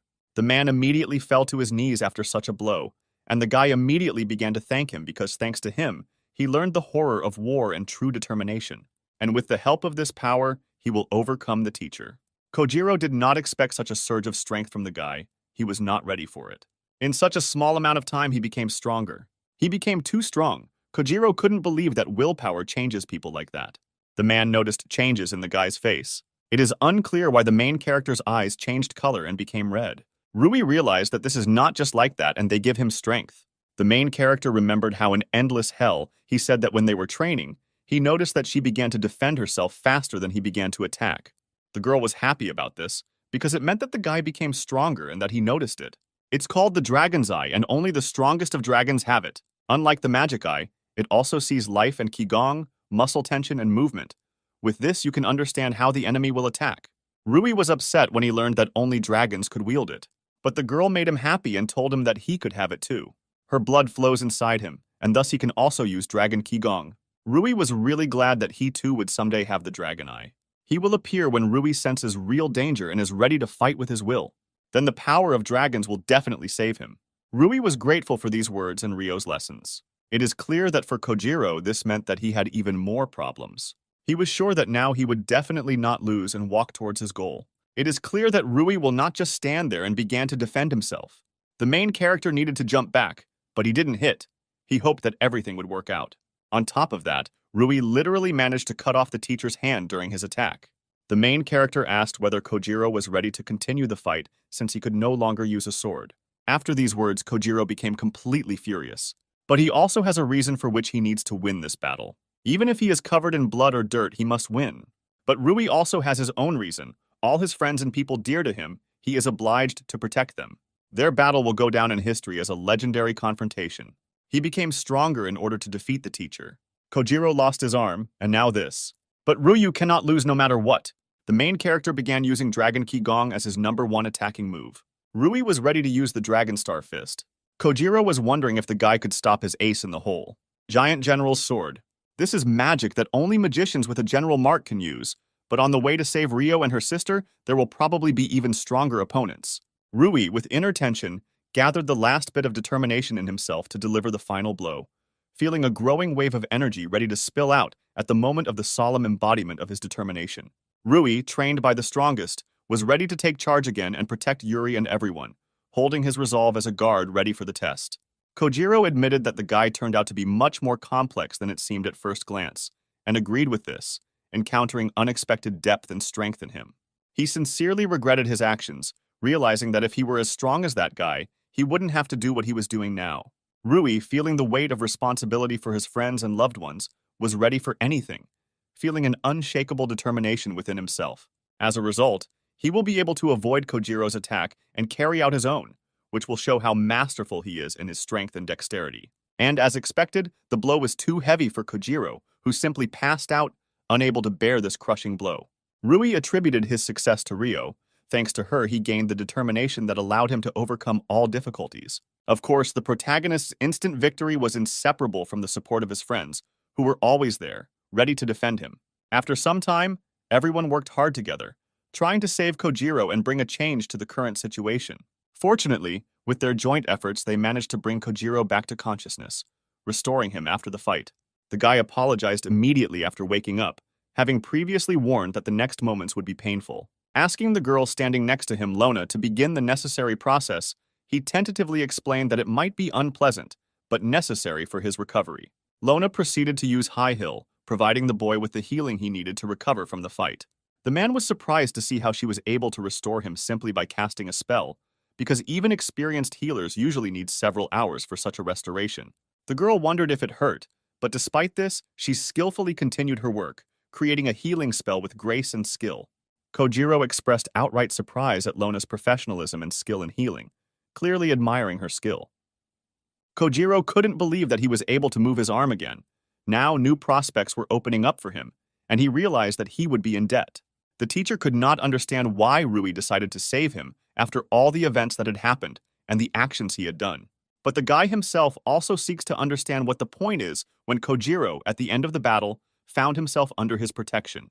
It was as if he had conceded, as if he was deliberately aiming for defeat, giving the impression that his goal was to concede in this battle. Then Kojiro realized that his deception had been figured out, and even the children noticed this cunning move.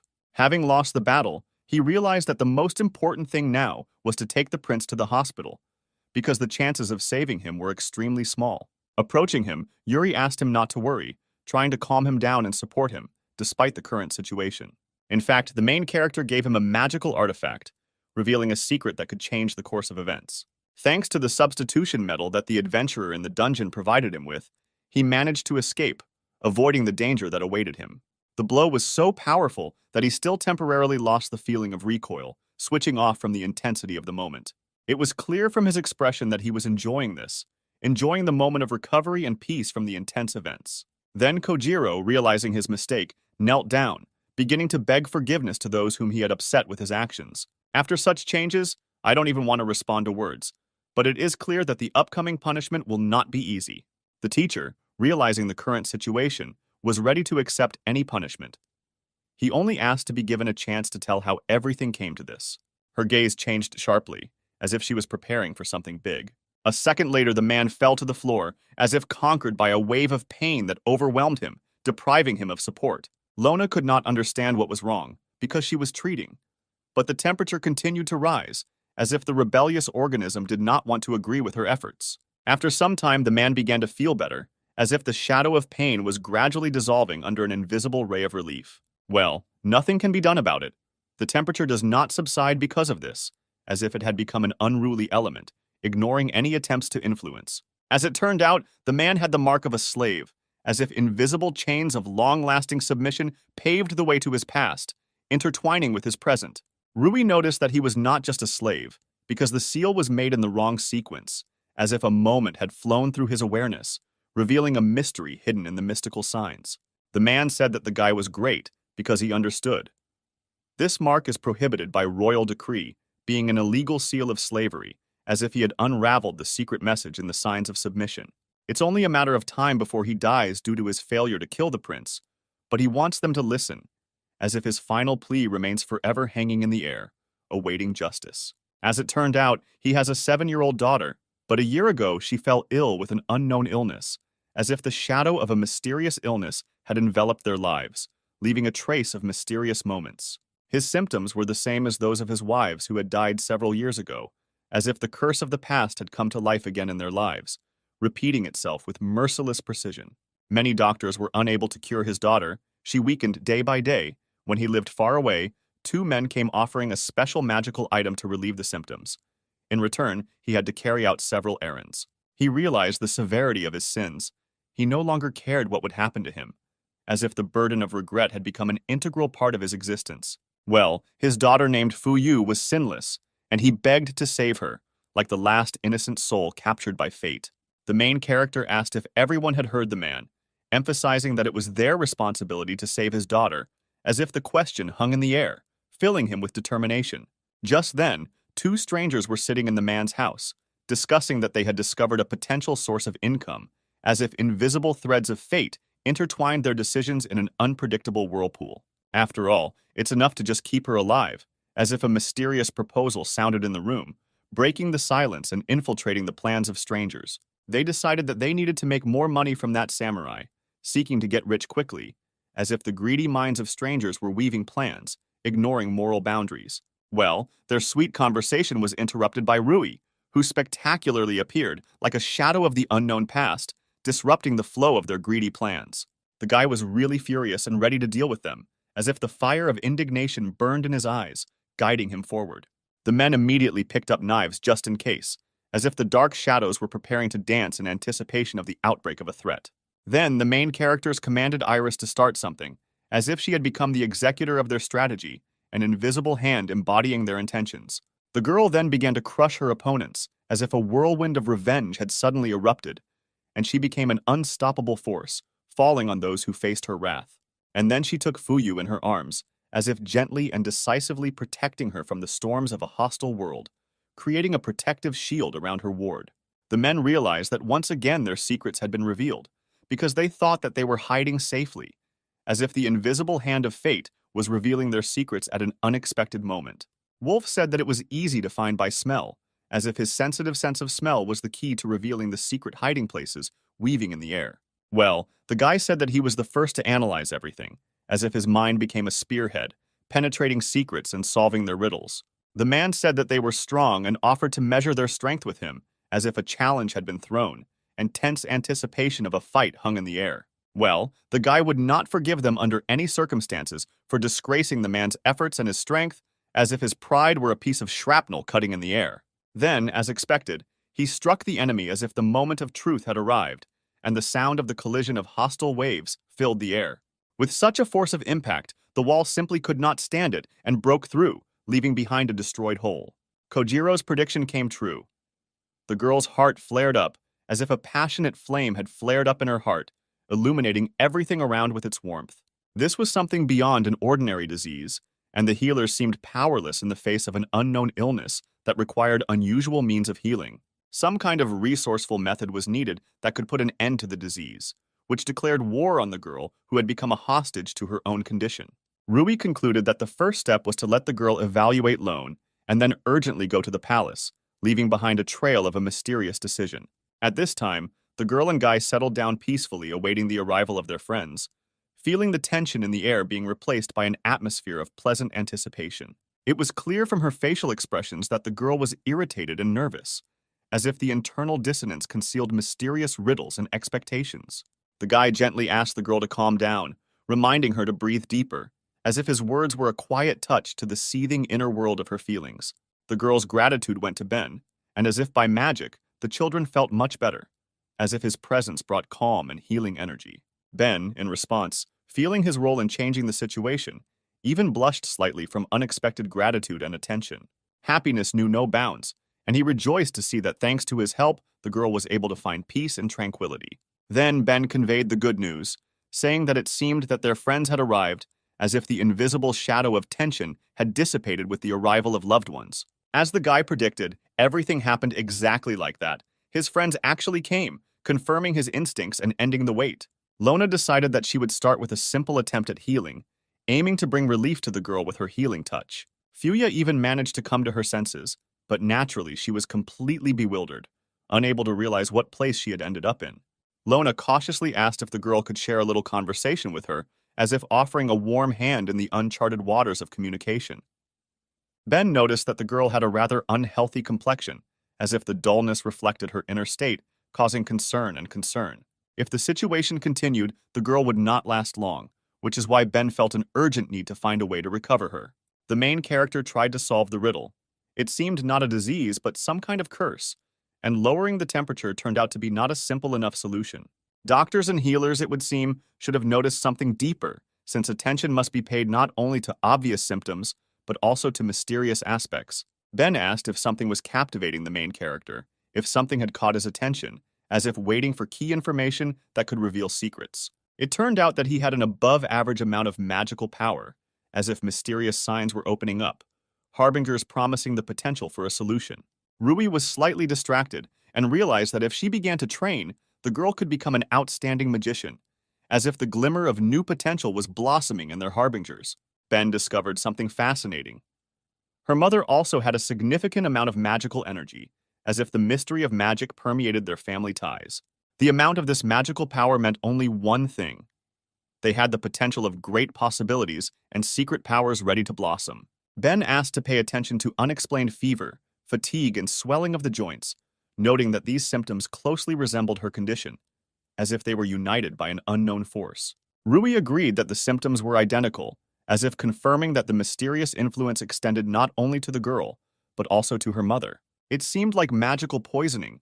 Usually too much magical power is considered a sign of health, but too much can lead to poisoning, and her mother had a body type that made it difficult to control magical energy. Her body is tormented by the accumulated magical energy, and if it is released, it will begin to accumulate again. Perhaps this is not an easy solution to the problem.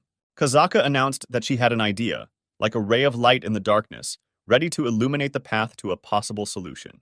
She offered to give them her idea for free, like a gift ready to shed light on the dark corners of their mysterious quest. She begged them to try it on the girl, as if staking any hope of successfully testing their shared path to healing. Rui waved his hand, inviting Lona to join him, as if anticipating the moment when a new chapter in their strange healing journey would begin. The guy asked Lona to put it on the girl and use it when she felt tired, creating an opportunity for her to heal through healing. Lona announced that she had a gift, asking if the girl could accept it, as if the offer of a mysterious gift was hanging in the air. Fuya tried to express gratitude but suddenly began to faint, as if emotional stress had overtaken her, leaving confusion and anxiety in its wake. Of course, the girl immediately began to treat her, as if healing magic had been summoned in response to an unexpected fainting spell. Her face instantly takes on a healthy hue, as if the magic of healing spreads through every cell of her body, returning vitality. Ben felt bewildered, could not understand whether it was the effect of the bracelet, as if a mysterious force was hiding its secrets, leading him into a world of mysteries. This is a magical item, a charge bracelet, created to accumulate magical energy. When it is filled, the release of magical power outward will begin. However, to her, it seemed to always drain her energy, as if a magical exchange was part of an unexpected journey with this bracelet. The Kazakh woman asked to give her money instead of gratitude, explaining that she bought the bracelet at a big discount from Max and simply spent the money for nothing. Wolf noticed that the girl was blushing, indicating her embarrassment, as if embarrassment bloomed on her cheeks, creating a non-verbal response. After some time, Rui decided to visit Kojiro, as if the clock was ticking, measuring the moment when they would cross paths again. The teacher expressed gratitude for the guy's visit, announcing that the academy was closed for the holidays, and now he had free time. As the guy noted, the man seemed to feel great, as if positive energy and satisfaction surrounded him. It all happened because the protagonist erased the mark of a slave, as if the act of liberation marked the beginning of a new stage in their relationship. Kojiro realized that it was because of him that they were sent on vacation, and he brought trouble to Lagasse, as if the shadow of regret lay heavily on his shoulders. The man should have been severely punished, but Yuri took him under his wing, as if his difficult past was in the hands of a man ready to change the outcome of events. So far, he has not been removed from the post of class teacher, as if the educational institution provided him with a temporary refuge, allowing time to heal the wounds. It was as if suddenly an almost sepulchral silence reigned, as if everything around instantly froze, leaving only the echo of previous events. A man was recently told by a jailer that the guy cured his daughter. He saved not only from robbers, but also had a healing effect. The man couldn't even imagine how he could thank the guy for this, as if her daughter's life had received a second chance, leaving behind a debt of gratitude. Rui stated that a man should not be grateful for this, as if the act of healing had become a natural manifestation of her gift, a kind of integral part of her being. After all, at the very least, he simply acted in a natural way, expressing concern and asking her to leave quickly for the good of his own daughter. The man firmly decided that he would never forget his debt. Someday he would definitely return it. He swears with his commander's mark, as if the promise remained in his heart like a sealed agreement. At this time, Iris seemed alarmed by something, as if the shadow of an indefinite anxiety was approaching, overshadowing the clarity of her usual mood. Although it was still early, the guy was extremely tired and decided to take a nap, as if the need for rest had become the main pressing issue. But his attempts to sleep were interrupted by Iris, who at that moment entered the room, as if an invisible force of fate had directed her to him. She immediately apologized for her late arrival, explaining that she had a friend gathering information who came for a surprise visit. An interim report on the ruins of the hero was received, as if pieces of the past and future began to sparkle in this information kaleidoscope. When the girl tried to sit on his lap, he remarked that this was not the place to do that, as if the atmosphere called for more formal communication. Iris felt like she had done something wrong, as if the realization of her mistake was reflected in her gaze, creating unnecessary tension in the air. Then she pressed herself as close to the guy as possible, as if trying to smooth out the previous awkwardness and restore communication on a closer level. She even wondered if it was all too fast, as if trying to decipher the fine line between the speed of events and her comfort. The main character realized that this was indeed too close. There are only two people in the room, and they are so close to the bed that it will be difficult for him to concentrate. The girl noticed the guy's worried look, as if the reflection of his anxiety was mirrored in her attentive gaze. Iris was annoyed that the guy was not listening to her, as if an invisible wall of misunderstanding had risen between them. Now, realizing his mistake, he was ready to listen carefully to her, as if awareness of his own inattention had opened up a new perspective for him in communication. The girl decided to tell so that the information would not leak out, as if the circumstances required clarity and common understanding in a situation full of tension. Since the guy didn't listen to her, she decided to get closer to him. He noticed that this was impossible, as if reality had interrupted their moment, emphasizing the inadmissibility of further physical steps. Although perhaps this attracted him, as if a moment of intimacy left a mark on his perception. Iris wondered if their relationship was a servant-master relationship. At first, she showed him respect, as if trying to decipher the subtle dynamics of their bond. As the companion of the great demon king, she was content enough to help him, as if in her eyes he was not just a servant, but a companion in great deeds. Spending time together, succumbing to his strength and kindness, just looking at him, her soul becomes warm, as if emotional memories warm her inner world. And then for the first time she felt the distance between them. She began to feel jealous of the hero's granddaughter, as if the new element of interaction brought with it difficulties. She realizes that she may not be worth it, but she decides to try anyway, as if the desire to cross the border of her feelings became too strong to resist. She asked if the guy wouldn't mind. He could return her feelings. Then she kissed the guy, as if this moment had become decisive in their relationship, filling the space with new, unknown emotions. To my surprise, the guy didn't try to resist at all, as if at that moment he decided to indulge in the flow of feelings, leaving questions and doubts behind. He noticed that it was unusually pleasant, as if in this kiss he had found something that he had been missing for a long time. The girl said that she was very pleased, as if the confirmation of her feelings added warmth to the air and blurred the sharp edges of their misunderstanding. Rui reciprocated. He was flattered that such a girl had feelings for him, as if mutual recognition brought them even closer. Iris asked if she could come down, as if the question became a bridge to return to more mundane questions and activities. Rui said that this was not necessary, as if he gave her freedom of choice, creating an atmosphere of mutual respect and understanding. In fact, she didn't tell him anything, as if a secret was hidden in her eyes, adding heightened interest to the moment. From their first meeting, she fell in love with his sweet face, as if the facial expressions of his face became a magical guide to the world of her feelings. She apologized for ignoring him the first time she met the guy because she felt embarrassed and insecure. Then she thought that someday they would have to be enemies, as if the first impression left its mark on her perception of the situation. Fate is a strange thing. Back then, she didn't think their relationship would develop into this, as if a path that began with uncertainty led them to an unexpected turn. She couldn't stop looking at the guy's sweet face, as if she found something in his features that made her heart beat faster. For a long time, she had wanted to make him blush, as if in this embarrassment she saw a peculiar charm and inexpressible tenderness. The guy only asked to be more gentle, as if his request sounded tender and trembling.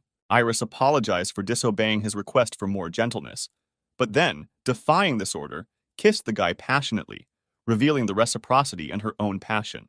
Meanwhile, Charlotte was sitting in her room, unable to understand who Iris thought she was, as if a mysterious shadow of misunderstanding had passed through her thoughts. She didn't know what she was doing, because if she was attacked, she would come back, as if a mysterious threat lurked in her ignorance and uncertainty. She noticed a brochure from a harvest festival she had attended often as a child, as if memories of past joys had resurfaced in her mind. And in this, she saw some kind of sign from the universe. She understood what was needed, as if the random find had become a reminder and direction for her from the cosmos. While the guy was sleeping, it was time to enjoy his sweet sleeping face, as if these moments of peace brought joy and peace. Using her long nails, the girl decided to sneak into the room, as if her determination and dexterity were the keys to the secret corners. Carefully opening the doors, she immediately asked for forgiveness and wanted to ask something, as if her sudden appearance was accompanied by sincere intentions. To her surprise, she did not notice anyone in the room, as if the emptiness and silence became her silent testimony. And only on the table did she see a note, as if the mysterious message had become her only guide in this quiet emptiness. It was a note from Charlotte, where she said that she had taken the guy and asked everyone to go to his room, as if mysterious courses of events were developing under her leadership. There was no longer any warmth left on the bed, so that meant that they had long since left, as if the empty bed was evidence of their temporary absence. She agreed and now takes her for a rival in love. Next time she will not give in to her, as if a hot struggle for attention and feelings had flared up in her heart. At this time, the couple was directly running somewhere, as if their haste was evidence of urgent concerns or exciting events. The guy, waking up in the morning and finding that she was in his room, was scared. He would have been grateful if she had given advance notice that they would be leaving, since the surprise had caused misunderstandings and anxiety. And then the gaze of a couple of girls fell somewhere in the distance, as if something had attracted their attention in the distant future. This is the trading country of Bloom, as if the name of the place carried a hint of prosperity and variety of trading opportunities. They really use ships as homes, as if sea travel has become not only a means of transportation for them, but also a way of life. A state city on the seashore, founded long ago by a great merchant, it is called the largest port on the mainland, as if its history is imbued with great trading traditions. Usually there are more people in the capital, but today there are a little more people here, all because today is the first day of the fertility festival, as if a festive atmosphere filled the streets of the city. The main character was incredibly happy, because for the first time he came to some festival, as if enthusiasm and excitement filled his heart. He immediately grabbed his girlfriend's hand and told them to go, as if the excitement of discovering a new adventure had visibly awakened his resolve. Charlotte slightly did not expect such abruptness from the guy, as if his unexpected energy gave their walk an unexpected pace. She noticed that they hadn't gone on a date together in a long time, and she was glad that she brought him, as if remembering how nice it was to spend time together gave them a special mood. And then their journey into the world of adventure began, as if every step at the festival opened up new interesting opportunities for them. They both had as much fun as they could, as if every moment at the festival became a reason for laughter and joy. It was just time for a snack, as if appetite had become an involuntary companion of their exciting journey through the gastronomic delights of the festival. Rui really enjoyed the food, as well as everything else about the festival, as if the delicious food had become an integral part of his positive experience of the event. So they will be cheerful for the second half of the day. Charlotte's fish soup is also very tasty, as if the delightful impressions left them with energy and satisfaction. However, all the stores she showed were good, as if the selection of offers pleased them with variety and quality. There were even magical objects that Max probably didn't have. Somehow they continued to meet him, as if the mystery of magic added a new element of interest to their everyday life. He, Wolf, and Byrne also see each other often. I don't know what happened, but they somehow found a common language, as if the invisible ties of friendship became stronger. Charlotte asked the guy not to worry, because she had already planned everything, as if her confidence added comfort and confidence in future events. To be honest, this made the main character laugh, as if the unexpected course of events added lightness and playfulness to the situation. He asked the girl for forgiveness after he saw her face, as if caring about her feelings became more important to him than jokes. He just feels like an ordinary student when they walk him around so calmly, as if the ordinariness of the moment creates a pleasant sense of normalcy. From the moment he decided to save his little sister with Rio, he only thought about how long he would have to fight alone to achieve his goal. He did not think that he would spend such a peaceful time, as if life had surprisingly changed its ways. The girl kindly called him a fool, as if the playful abuse had become another link in their friendly relationship. They really may be a little unusual, as if the originality gives their relationship a special charm. But this does not mean that they cannot be satisfied with something ordinary, as if in simple joys they find their uniqueness. Maybe because they try so hard, they have the right to everything and faces more than others, as if their efforts give special meaning to every moment. Rui completely agreed with this, as if in the unity of thoughts and feelings they found the harmony of their existence. For some reason, he really began to think too much, as if a shadow of misunderstanding had covered his thoughts. Charlotte offered to go already, because she had not yet had enough fun, as if the anticipation of the fun made her look forward to the continuation of the adventure. The main character looked at the girl and how happy she was with a smile on his face, as if his own happiness was closely connected with the joy he brought to her. Still, they bought something. The guy, as always, bought something incomprehensible, as if his interest in unusual things was an eternal source of surprise. The fun passed for him as if in an instant. He wondered how many more stores they would go to, as if his curiosity knew no bounds. But suddenly, all the fun in the guy's eyes ended after one mention of his name, as if a wave of seriousness and anxiety covered his soul. Out of nowhere, Elena appeared behind the guy, as if she had emerged from the shadows, ready to bring new twists to their adventures. Charlotte could not understand what was going on, as if Elena's mysterious appearance had brought mystery and unsolved mysteries into her world. The main character was clearly not happy about the girl's appearance, as if her appearance disturbed his peace and caused misunderstanding. He immediately began to wonder where she came from here, as if trying to reveal the secret of her appearance in their world. Now she was convinced that it was still a guy. She had been looking for him for a long time, as if solving a riddle that had been tormenting her mind for a long time. She didn't think he would leave the village and become an adventurer, as if imagining his future had changed her view of him. Elena had clearly been preparing for this meeting for a long time. Her gaze expressed secret plans and long-hidden feelings. As an adventurer, you can earn money and travel to different countries. It was a very convenient profession. It took a lot of effort to find him, but she still turned out to be strong. She quickly advanced to silver rank. Elena, noticing the determination in the guy's eyes, decided to invite him for a walk, and at that moment, on a magical night, she said that she forgives him for his previous rejection, opening the door to a new chapter in their relationship. In a world of magic and mystery, where destinies are intertwined, she, like a gentle shield, will cherish him again. Her love is an invisible armor in the storm of life. Perhaps her intentions were hidden in manipulation, because this, apparently, was not a simple defense.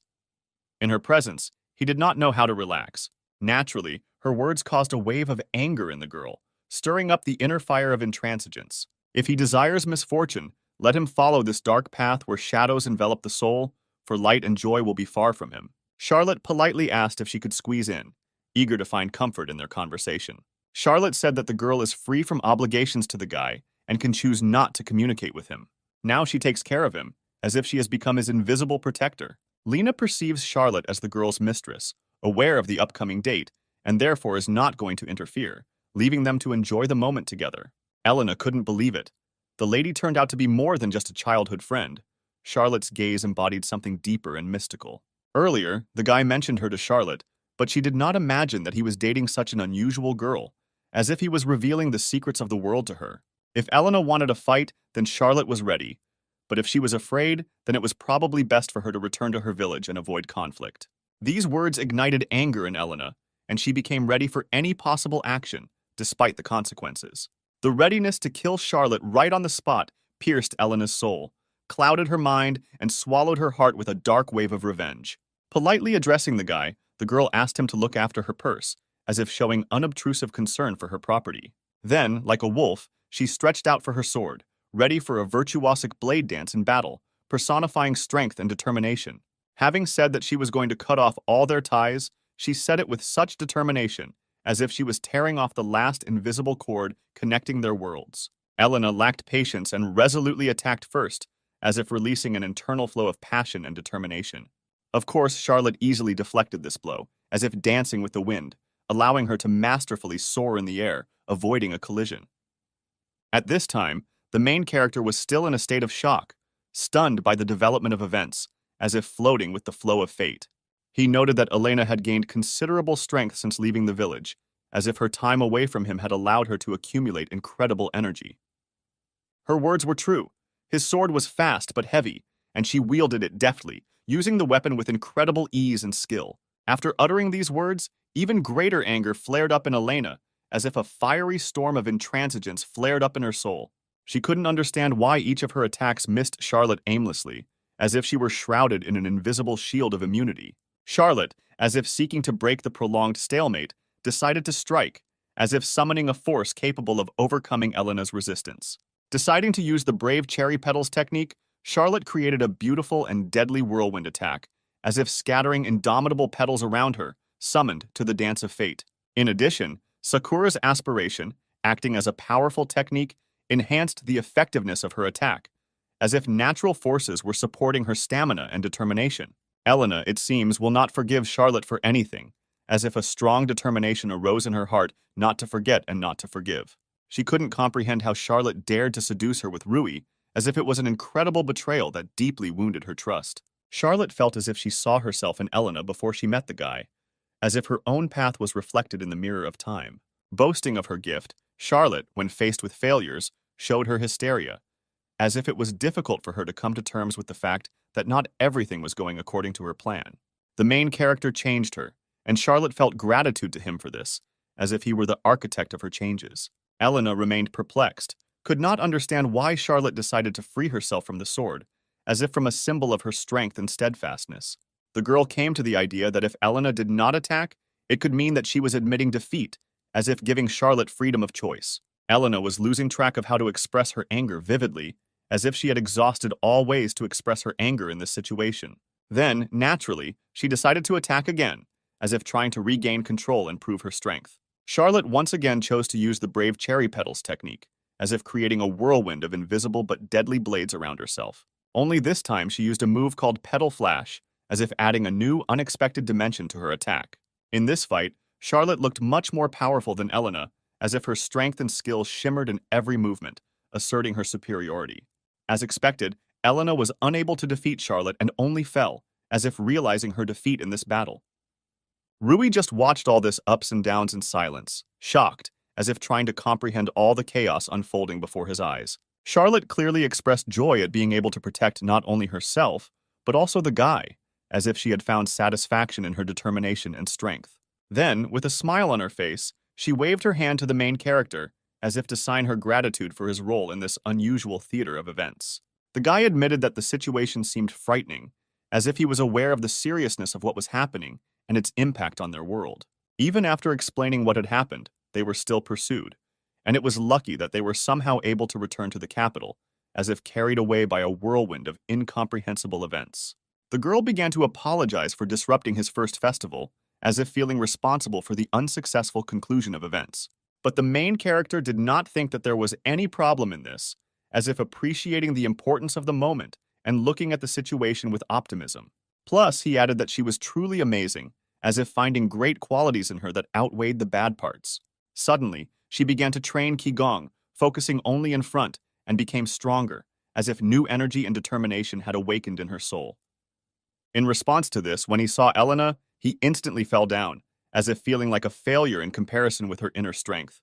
It seems that in this situation, it is difficult for him to find the strength to become stronger, as if he feels his own limitations in the fight against current circumstances. Charlotte instantly grabbed the guy's hand and walked with him somewhere, as if holding his hand, she was opening up new horizons before them. Dragging him to the bed, she declared that she had become stronger thanks to him, taking him as a model, as if in his presence she found strength and inspiration.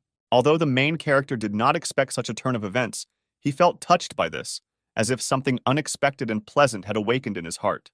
He was only frightened by such a girl, but this does not change who he is, as if his own stable personality traits remain inside him. Rui was glad that a person appeared in his life whom he could trust and discuss everything, as if he had found his support and understanding in this regard.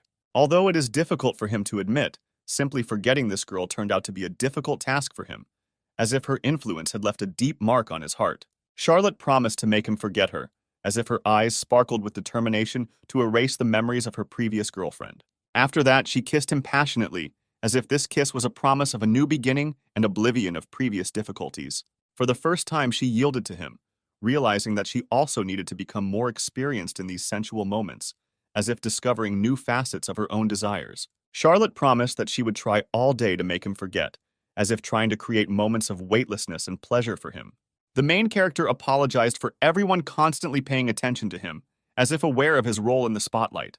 But Charlotte did not attach any importance to this, as if for her the lack of time was just an insignificant factor in their communication.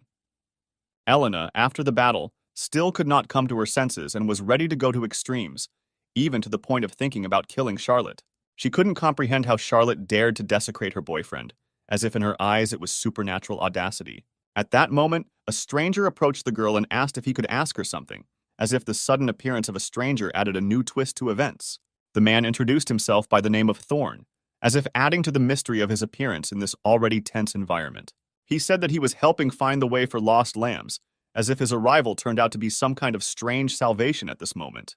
Elena stated that he looked suspicious and did not want to talk to him, as if she felt something mystical and disturbing in his presence. The man was still able to hold the girl by mentioning her hated enemy and the person she seeks to win back, as if these words had an effect on her, making her think. The stranger asked to believe him, clarifying whether what he was saying was true, as if casting doubt on his veracity. The man said that he knows all these details because he is a pastor and is able to sense people's weaknesses, claiming that they can help Elena. Elena could not comprehend what the man meant when he spoke of saving her, as if his words remained a secret, incomprehensible and mysterious to her. No matter how he looks, he is actually well placed in a large organization. If she wants help, they can help solve her problems, as if providing new perspectives and opportunities. Elena noticed that it all really looked very suspicious, as if every element of this incident was filled with mystery and uncertainty. But if, like today, she misses the guy again, it's as if doubt and fear of loss are tormenting her heart. In the worst case, you can beat them up and just leave. She is just going to use them and nothing more, as if her goal is to survive at any cost. Elena stated that she agreed to the man's terms, as if making a decision that she believed could ensure her survival and protection.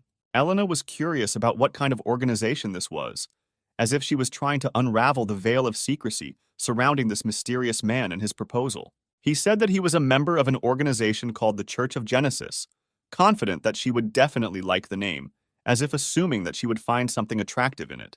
The man was disappointed that nothing was known about the Demon King until now, as if his expectations and hopes for new information remained unfulfilled.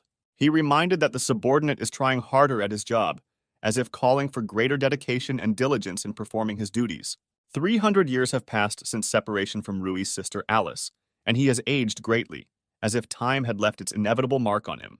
However, after more than a century of searching, there is not a single clue, and there are very few who are looking for her seriously, as if the mystery of her disappearance remained unsolved and forgotten. A guy approached the man and asked if she could talk to him for a moment, as if the appearance of a new face brought some change to the routine. The guy's name was Jason, as if the new name gave him individuality and mystery in this difficult world. 300 years have passed since the mistress disappeared, and the inhabitants of the demon territory began to show dissatisfaction due to the long absence of their king, as if the power and order in their world began to be shaken. Recently, wars have begun, as if demons deprived of their ruler fall into chaos and struggle for power, bringing with them destruction and anxiety. And this was just the beginning, as if the shadows of future storms were already darkly stretching ahead, foreshadowing even greater trials and changes. The man was furious at the news that there was a new contender for the throne, as if his power was under threat, and this made him angry and worried. The man is almost the only protector of the Demon King's family.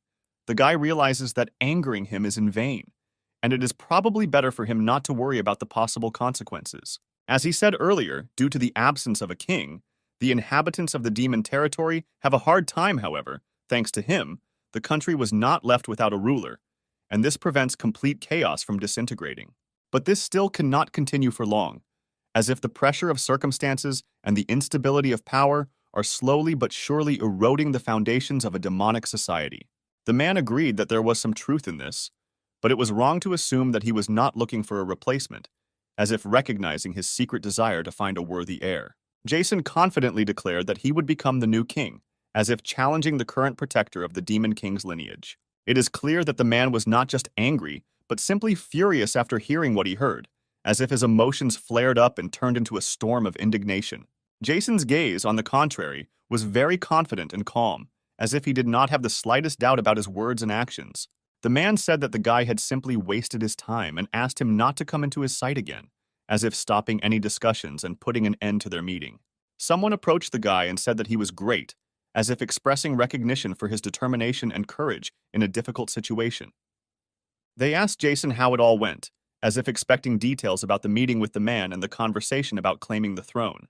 He began to say that, as the Prime Minister said, he was too devoted to the country, and better than others, he did not involve himself in this either, as if conveying the assessment of his situation by senior officials.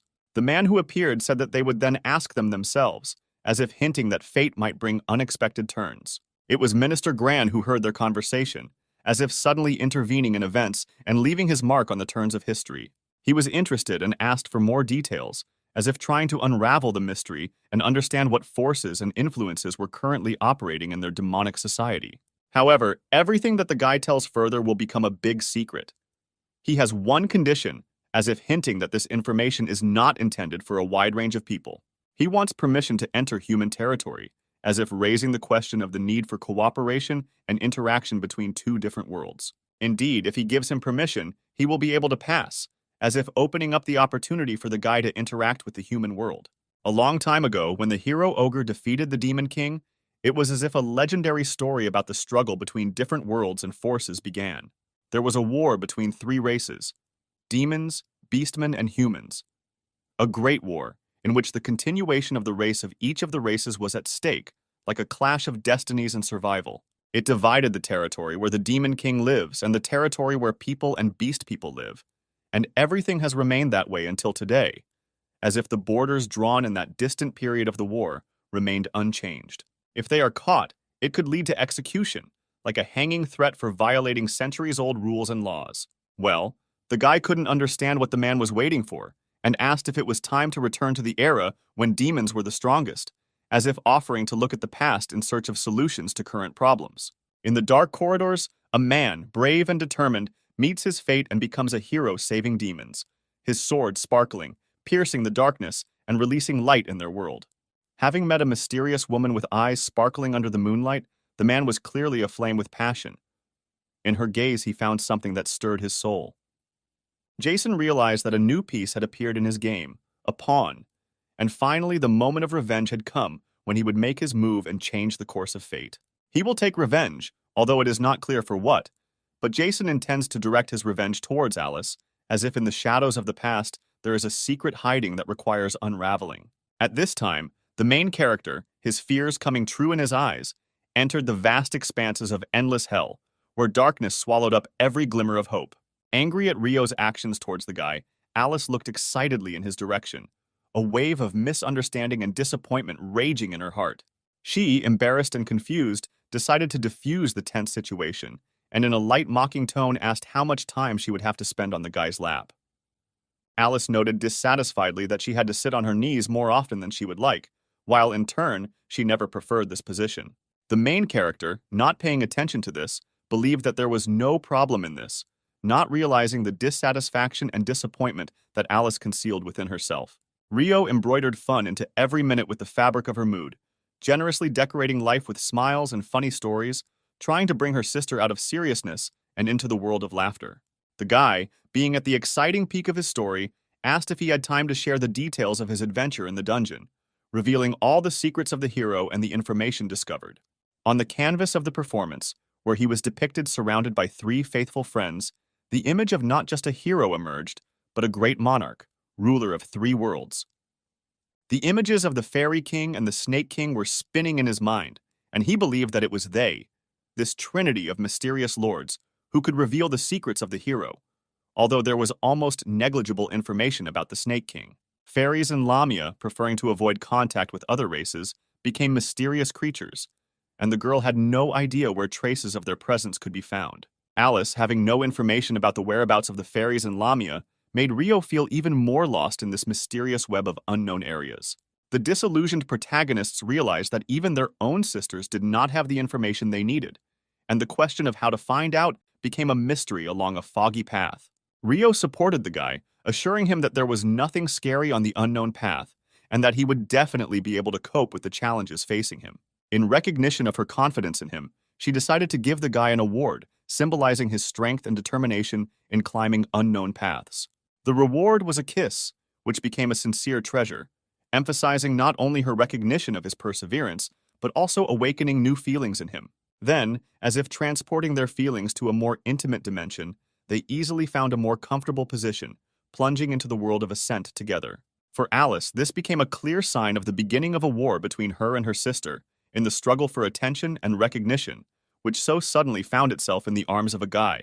Rio, due to her own desires, asked not to interfere with the act of love, which became a kind of response to the challenges thrown by their sisters to each other. Alice, deciding to use a technique called high fire, attempted to change the dynamics of the war by introducing an element of surprise and force into her strategy. The next morning, the guy was almost all aching after a serious reception from his sisters, and he realized that the war between them had added its share of emotional intrigue and incredible intensity. Iris, penetrating the guy, showed concern and interest, asking how he was feeling and how he managed to sleep after an unusual evening full of passion and struggle. Iris, entering the guy's room, expressed concern and interest, asking how he was feeling and how the night was filled with passion and surprises. Rui was surprised that Iris showed up surprisingly early this morning, leaving him somewhat amazed at the unexpected change in routine. Iris, having shown her caring nature, turned out to be so devoted that she was even ready to take care of even such little things as wiping up after a guy.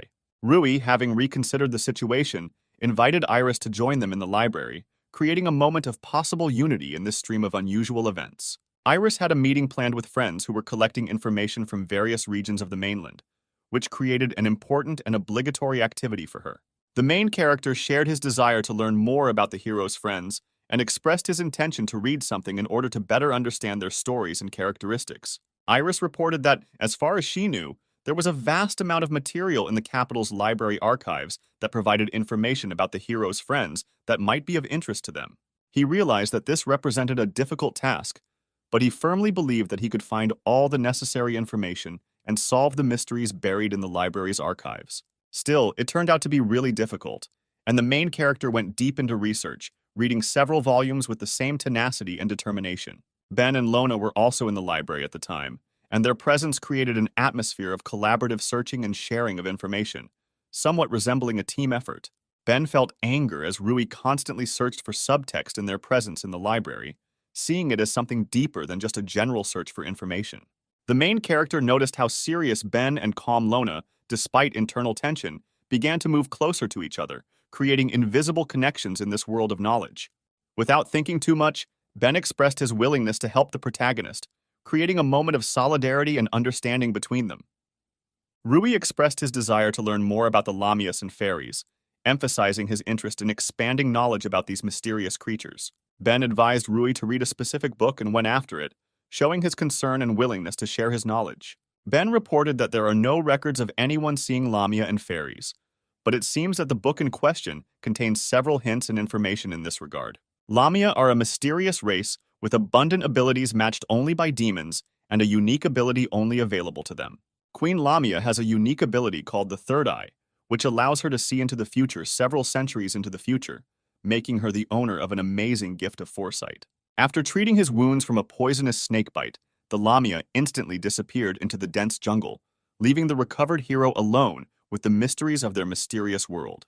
But if you think about the fact that their unique ability can be used for malicious purposes, then it is probably better for everyone to stay away from connections with these mysterious creatures. Unfortunately, Ben doesn't even know anything about fairies. He doesn't even know if they really exist.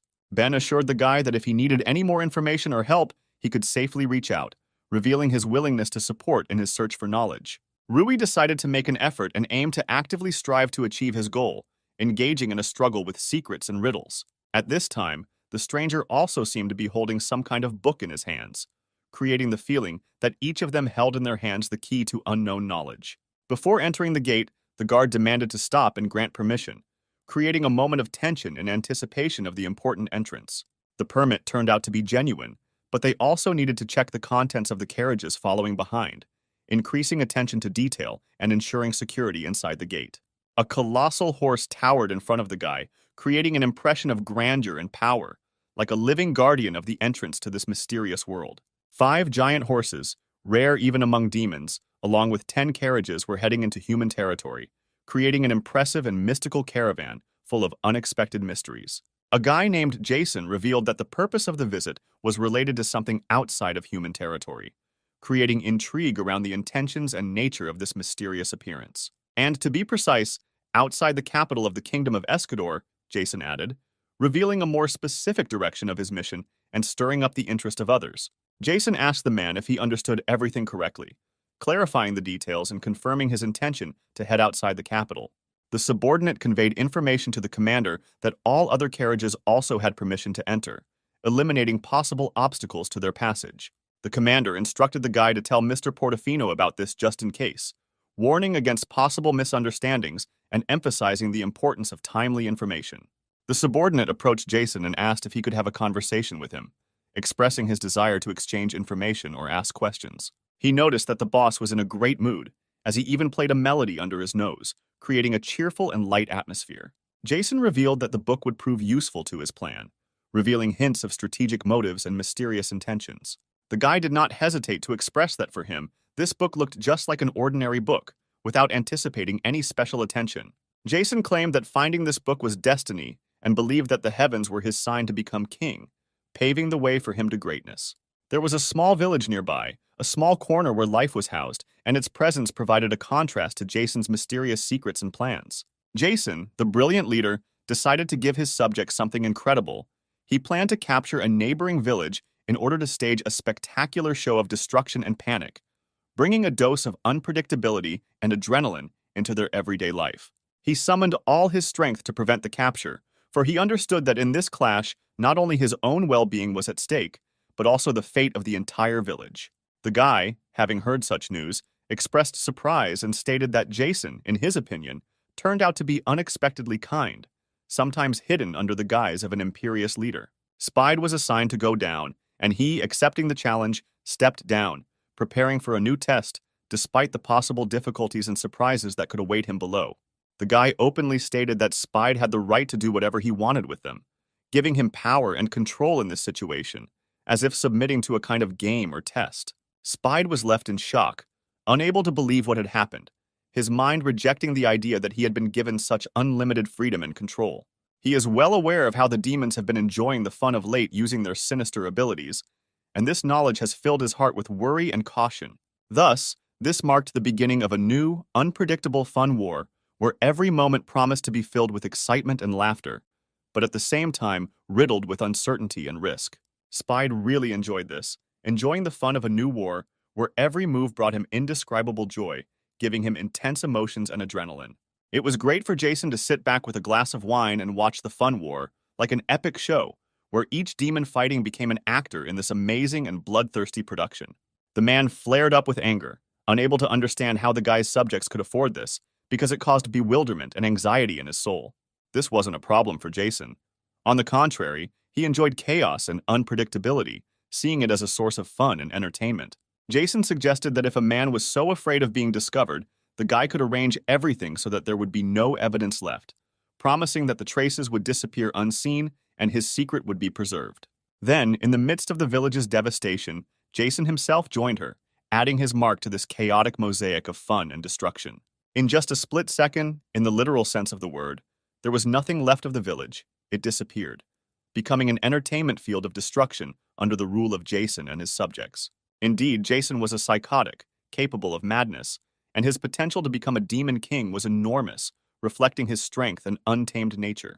However, it seemed like it wasn't enough to cause chaos in just one small village, and Jason had already begun to think about how to expand his power and chaos to a larger area.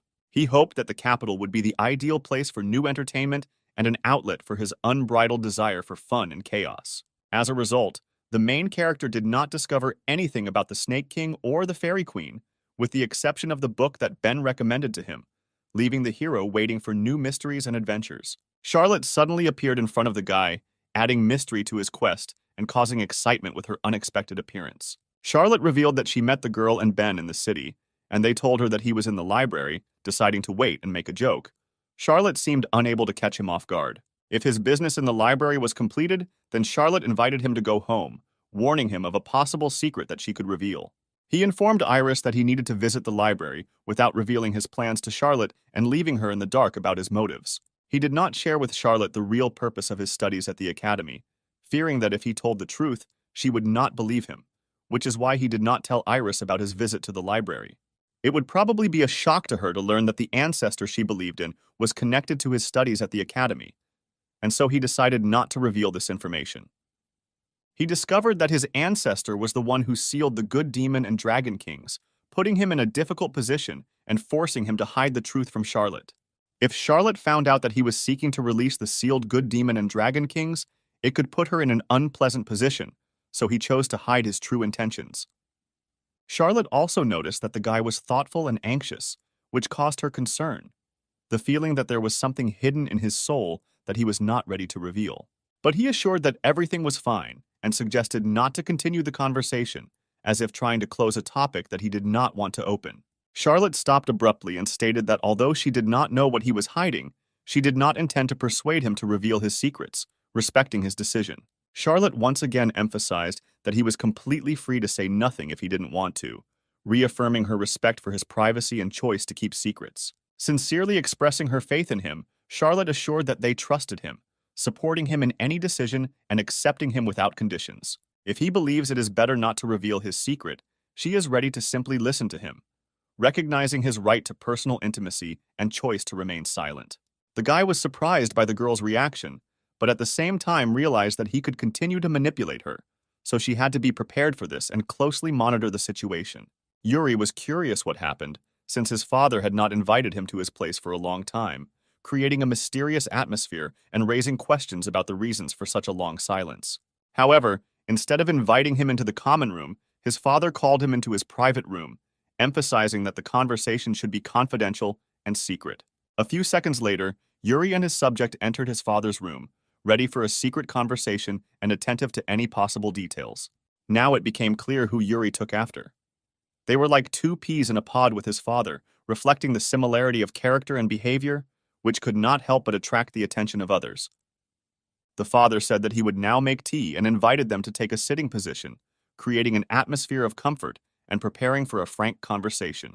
A few minutes later, the tea was ready, filling the room with a pleasant aroma and creating a cozy atmosphere for continuing the conversation. The atmosphere between father and son was pleasant and kind, filling the room with warmth as if they were enjoying their moments together. Recently, there was a message about the arrival of a messenger from the country of demons in the capital, which, despite the usual, gave the event a special mystery and interest. It is clear that after such information, both guys were in complete shock, faced with unexpected and potentially dangerous circumstances. Yuri was curious to know what the goals of the envoy from the land of demons were, and when he intended to arrive in the capital, creating a sense of the unknown and mysterious in the upcoming events. Yuri did not know where to put his nerves after learning that the messenger from the land of demons intended to arrive tomorrow, filling his feelings with tension and anxiety. The father asked Yuri to remain calm, claiming that he hoped they could maintain composure when faced with the arrival of an envoy from the land of demons. Taking into account the risk of attack, you will have to invite the envoy to the palace and then move away from the city with him, avoiding potential dangers. This is all just guesswork for now, but apparently this is solely the decision of the minister, who is showing a belligerent mood. The father asked Yuri to carry out the evacuation, emphasizing the seriousness of the situation and the need to safely leave the possible conflict zone. The most important thing now is that the royal bloodline is not interrupted, even if something unexpected happens to the father, emphasizing the importance of maintaining the chain of inheritance. The man immediately apologized to the guy for his unusual request, recognizing the possible emotional and moral burden associated with such a request. The man announced that he was transferring responsibility for the future of this country to his subject, doing this with special solemnity and hope for prosperity. The guy assured that he would protect Yuri even at the cost of his life, expressing devotion and determination in protecting the future of the country and its leader. The father realized that he had raised his sons correctly, and there was nothing better for him than to see them show loyalty and responsibility at a critical time.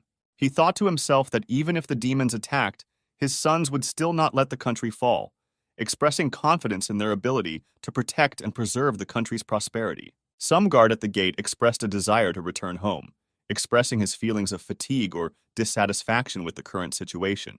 A man asked Carlos where his energy had gone, expressing curiosity or surprise at the changes in his mood or behavior. As it turns out, it was a commander named Eckel, providing information about the identity of the one asking the question about Carlos's energy loss. Carlos was indeed surprised by such a meeting with Commander Eckel, feeling surprise and perhaps some misunderstanding in the situation. The commander behaves with dignity, even after being notified of the impending demon attack, demonstrating the example of the kingdom's shield and confirming the expectations of its reliable protection. Allowing highly skilled riders to enter the capital too quickly could cause disaster due to the potential for chaos and poor horse handling in confined spaces. The commander issued orders to assemble all of the country's carriages in preparation for evacuation or mobile deployment to ensure rapid and efficient transport if necessary. Jason expressed his gratitude for his willingness to receive them and introduced himself as a subject of Minister Grands, named Jason, establishing contact and demonstrating his willingness to cooperate. In response, the commander thanked them for their journey, expressing recognition and respect for those who were ready to take on the challenge in conditions of uncertainty and tension. The commander introduced himself, oddly enough, as the commander of the Knights of the Royal Escador named Eckel. Having never expected a meeting, the man realized that in front of him stood the shield of the kingdom. He was well acquainted with the heroic deeds of this great military leader, whose deeds had become legends among the inhabitants. Hearing the commander's confident words that he was well aware of the man's exploits, he suddenly asked him, wondering what he himself thought about it. Then, without wasting any time, we proposed to resolve the conflict by force right away, insisting on instant reconciliation. Jason intervened in a timely manner, stopping and offering an apology to the commander, to which he replied with a smile that he did not see any problems in this and was ready to forgive. The commander offered to take us to the palace in these carriages, leading our horses, and promised us his own supervision at the guard gate. The relieved commander expressed his joy that they had managed to temporarily avoid disaster, while his main goal of protecting the country and the king remained at the very center of his concerns. At this time, the main characters, Charlotte and her companion, were in the classroom, immersed in the fascinating world of knowledge and discoveries. The girls were surprised why the guy knew nothing about demons, and began an interesting conversation, revealing the secrets of the supernatural in the world that surrounded them. By the way, Charlotte was uncomfortable with the fact that demons had appeared in the capital, and she sincerely wished that her friends would quickly return to confront this evil sign together. By the way, before he met his sister, he himself thought that there might be good ones among the demons, but not everyone knows about it. No one knew that Iris was also a demon, and it remained a hidden secret, adding to the mystery of her personality. When his sister returned from endless hell, he dreamed that people would be able to make friends with her, but he realized that it would be very difficult. At this time, the main character noticed that Iris was sitting nearby, giving the moment special excitement and an unexpected turn of events. Approaching Iris, he asked if she would be fine and if she was connected to demons, trying to find out the truth and calm his worries. Iris revealed that vampires have the ability to change their appearance and warned that if she was discovered, there would be a commotion, adding to the mystery of her existence. She remembered asking at the vampire meeting the day before yesterday, and she was told that no one was sent to Escador, which confused her and created mysterious secrets. Only now she was informed that a demon named Jason was involved in the case, about whom there was a lot of bad gossip, adding intrigue to the solution. The main character thanked for the information and assured that he would remember this demon named Jason, as if ready to face the mysteries and challenges that had yet to be solved. When the teacher entered the classroom, the main character noted that it was not possible to start yet, since Yuri and Ibuki did not show up, emphasizing the importance of their presence. The teacher announced that Yuri had health problems, so he was absent, and at the same time apologized for the brevity of lessons today, explaining that recent events had created certain difficulties in the schedule. The main character was very surprised because Yuri had never missed a lesson until today, and even had his lessons cut short, and all this happened right when the demons came. Although the time for the end of the lesson was a little early, the teacher announced that that was all for today, asking to be careful on the way home, as if anticipating possible difficulties. Rui was finally free. He planned to go to the cafeteria and eat as always, and then go home. Charlotte offered to go somewhere with her guy if he was free. The main character, with wide eyes, looked for an answer in bewilderment, unable to comprehend the reason why all this happened again, as if a mysterious turn of fate had disrupted his routine. Charlotte stood in bewilderment because she couldn't understand why Iris was with them, because she had only invited a guy. She explained her presence, claiming that it was her responsibility to be with the master. Confusion flashed in her eyes, but she stood firm in her opinion. Of course, adding that if Charlotte doesn't like something, she is supposed to be free to move to another place without unnecessary hassles and complaints, to make it comfortable and easy for her. Classmates were happily informed that their order was ready, and this news of the successful completion of their selection filled them with pleasant satisfaction, creating a pleasant feeling of joy and satisfaction. It is also worth emphasizing that all this seemed truly appetizing, which, combined with a pleasant notification that the order was ready, created a tempting prospect of tasty pleasure, inspiring real gastronomic pleasure. The main character completely immersed himself in pleasure, fully enjoying the delicious food that was brought to him, forming a moment of complete satisfaction and true joy around himself. Noticing that he was dirty, Iris immediately began to help him, showing care and friendliness at this unexpected moment, creating an atmosphere of attention and support. From the expression on her face, it became clear that she was alarmed by the girl's behavior, reflecting anxiety and bewilderment at the unexpected actions of her interlocutor, creating an atmosphere of misunderstanding and anxiety. She was sure that Iris was doing this on purpose, demonstrating her actions right in her presence, causing her a feeling of dissatisfaction and irritation. After that, she decided to take action and was ready to tell the guy something important, taking responsibility for conveying information, creating an environment of seriousness and readiness to act. Then she suddenly just licked it, creating a moment of confusion and surprise with her unexpected action, giving the situation a strange cast and raising questions in the air. And after that, she gratefully expressed her gratitude and said that everything was delicious, ending the meeting with a positive review, creating a pleasant impression and ending the meeting in a good mood. Of course, the main character could not understand what was happening here and was slightly alarmed, feeling some awkwardness and misunderstanding of the situation, creating an atmosphere of mystery and slight anxiety. Everyone else present will also always be in shock at what is happening, creating an atmosphere of surprise and bewilderment among everyone present, leaving a trace of mystery and surprising excitement in the room. Iris then offered her pancake to Rui with a smile on her face, creating a warm and pleasant environment where the delicacy became not only a symbol of taste, but also a sign of friendship, blossoming in an atmosphere of mutual understanding.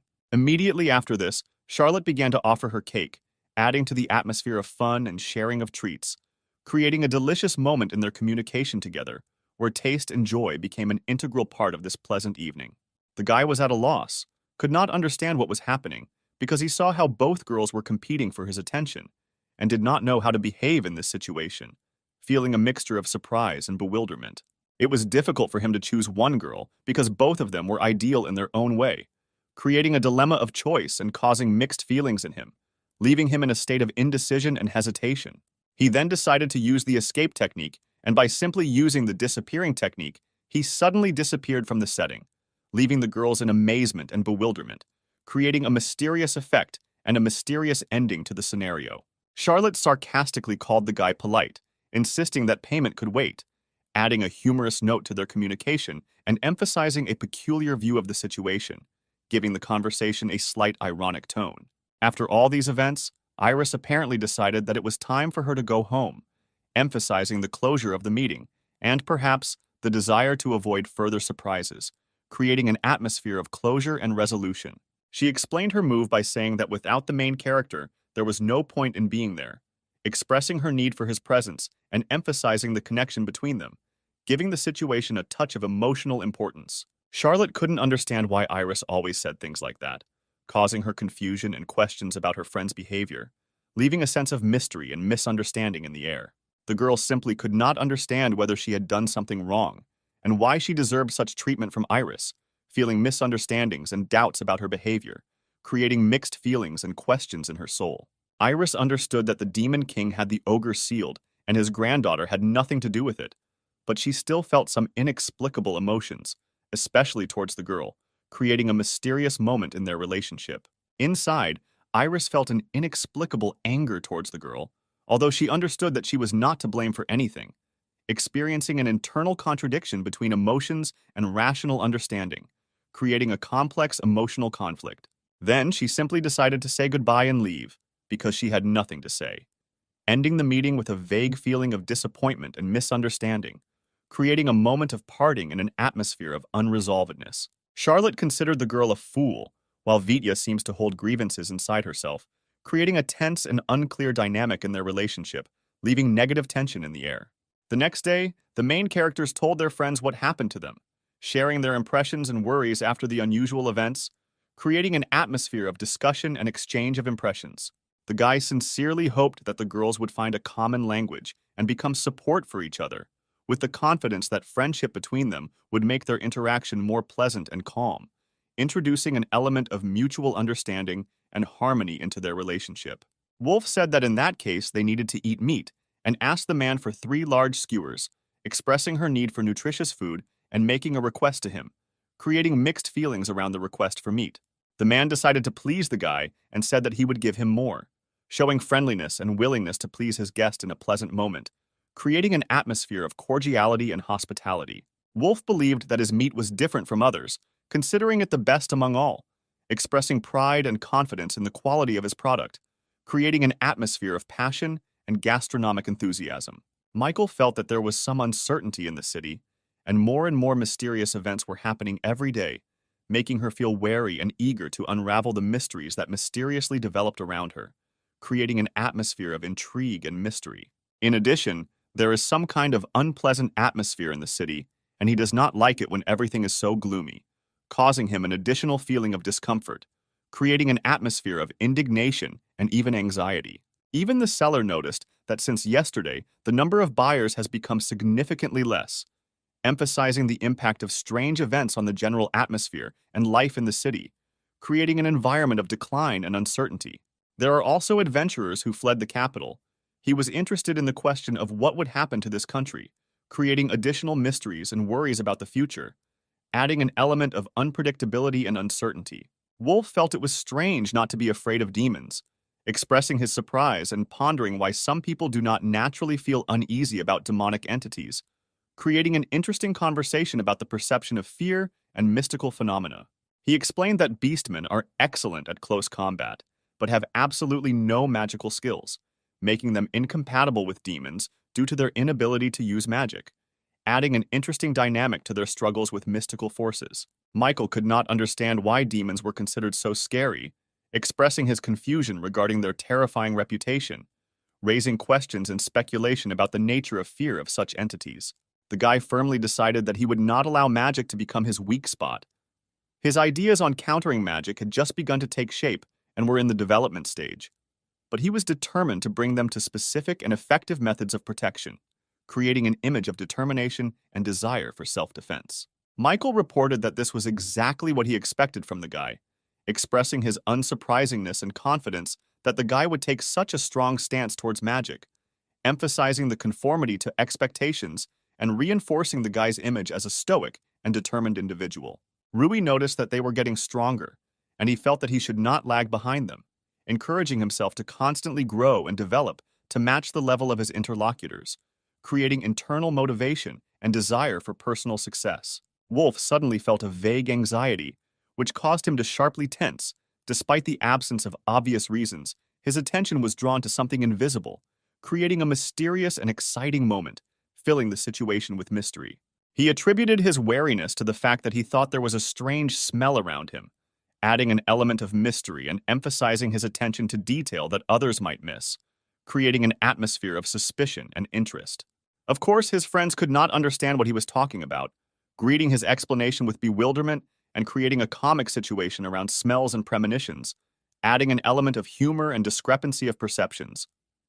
In addition, Michael reported that he smelled only the smell of meat and nothing else, specifying that his sensations were limited to a specific aroma, which added mystery to their discussion, emphasizing the limitations of perception and causing interest in the nature of his senses. Rui noticed that the situation had become strange, and accordingly, his curiosity was aroused a little, creating interest and a desire to unravel the mysterious events happening around him, adding an element of intrigue and exploration. Then, the main character decided to try to discover magical power, opening a new path for himself and introducing himself into the world of secrets and magic in search of answers to his questions, creating an atmosphere of intrigue and desire to understand the unknown. The people who were around turned out to be really just ordinary people, adding mystery and bewilderment to the strange incident that caused such anxiety and interest, increasing the inner feeling of mystery and uncertainty. A second cut suffocated the situation, and the guy, with a wary gaze, drew attention to someone, creating tension and increasing the feeling of mystery in the air, adding an element of intrigue and surprise to what was happening. He noticed three people, and if he looked closely, their magical power was shaking strangely, creating strange vibrations and raising further questions about their unique abilities. Perhaps, of course, it seemed to the main character, but just in case, it is better for him to follow them, leaving the question of what is happening open and not excluding the possibility of something more mysterious. And literally in a split second, they took off, adding mystery to the scene and giving the protagonist a sense of urgency to follow them. Well, Michael abruptly stopped the seller and said he wouldn't let them leave without paying for the meat, creating a tense situation and emphasizing the importance of honesty in this context. In the end, with an incredible effort, he ran to three strangers, despite all the difficulties, and they finally found themselves together, creating a mysterious picture of the evening city. As long as they behave as usual, apparently they really are just ordinary people, and at this point there is nothing to suggest anything unusual in their behavior. Wolf noticed that the boys were hitting on the girls, and his attention was drawn to their smiles and joking conversations, creating a cheerful atmosphere in the crowd. And then, as if out of nowhere, the guys started dragging the girls into some alley, adding mystery and excitement to the city night scene. Three strangers reported that the girls were brazenly resisting, all because they thought they looked human, creating funny misunderstandings in an unexpected situation. The guys were in anticipation because they had never had sex with a person before, and excitement was mixed with inexperience, creating a special tension in their expectations. Rui could no longer stand it and decided to help the defenseless girls by taking action to change the situation and prevent possible problems. He then very intensely asked the girls if they were safe, expressing concern and a desire to protect them from possible troubles. Of course, both were very scared, but they said that everything was fine with them, trying to calm down the worried Rui and emphasize their well-being in this situation. The protagonist told them not to run, warning them that it was dangerous here, and tried to convince them to stay in a safe place where potential problems could be avoided. One of the strangers approached the guy, arousing his attention, and began to ask questions or express his thoughts, creating interaction in a mysterious situation.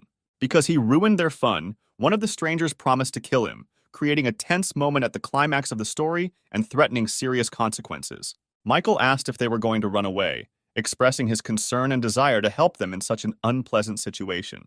The strangers were determined, and not understanding with words, they decided to explain their position to him through bodily actions, creating a tense moment in the exchange of hostile emotions.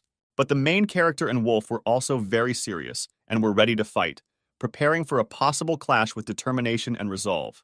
The guy had low magical power and weak defense, creating a threat and adding an element of danger to his participation in a possible clash. On the contrary, he would definitely not lose with an ordinary sword, giving the situation a certain epic feel and emphasizing his chances in the fight. And so it happened.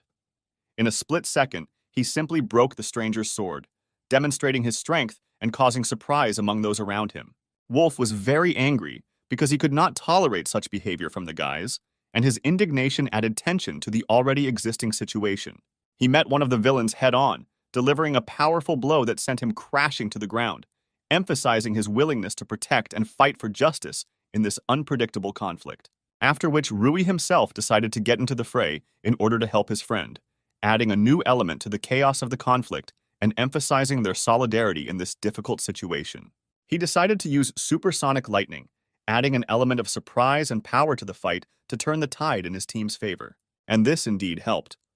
At least one of them received a serious blow, emphasizing the effectiveness of using supersonic lightning in the fight. With the reinforcement of their friends in superior numbers, they felt confident in their superiority to the strangers and prepared to end this ridiculous conflict in their favor. The protagonist pathetically asked if the last remaining guy was ready to continue, expressing his readiness to end this troubled moment and emphasizing his determination. By tearing the chain from his chest, he became a symbol of possible surprise, leaving everyone around him tensely waiting to see what would happen next in this mysterious and unpredictable scenario. And then demonic wings began to appear on him, giving this unusual situation an even more mystical and mysterious character, leaving everyone in amazement. He said it was too late to apologize and said he would kill the guy, hardening his tone and adding a new element of tension and danger to the situation. It is clear that the main character knew this, but he also noticed that the stranger skillfully hid his magical power, creating a certain mystery and an additional element of danger. The chain he removed had the ability to hide his demonic nature. It wasn't perfect, but to most common people, it effectively masked his true nature.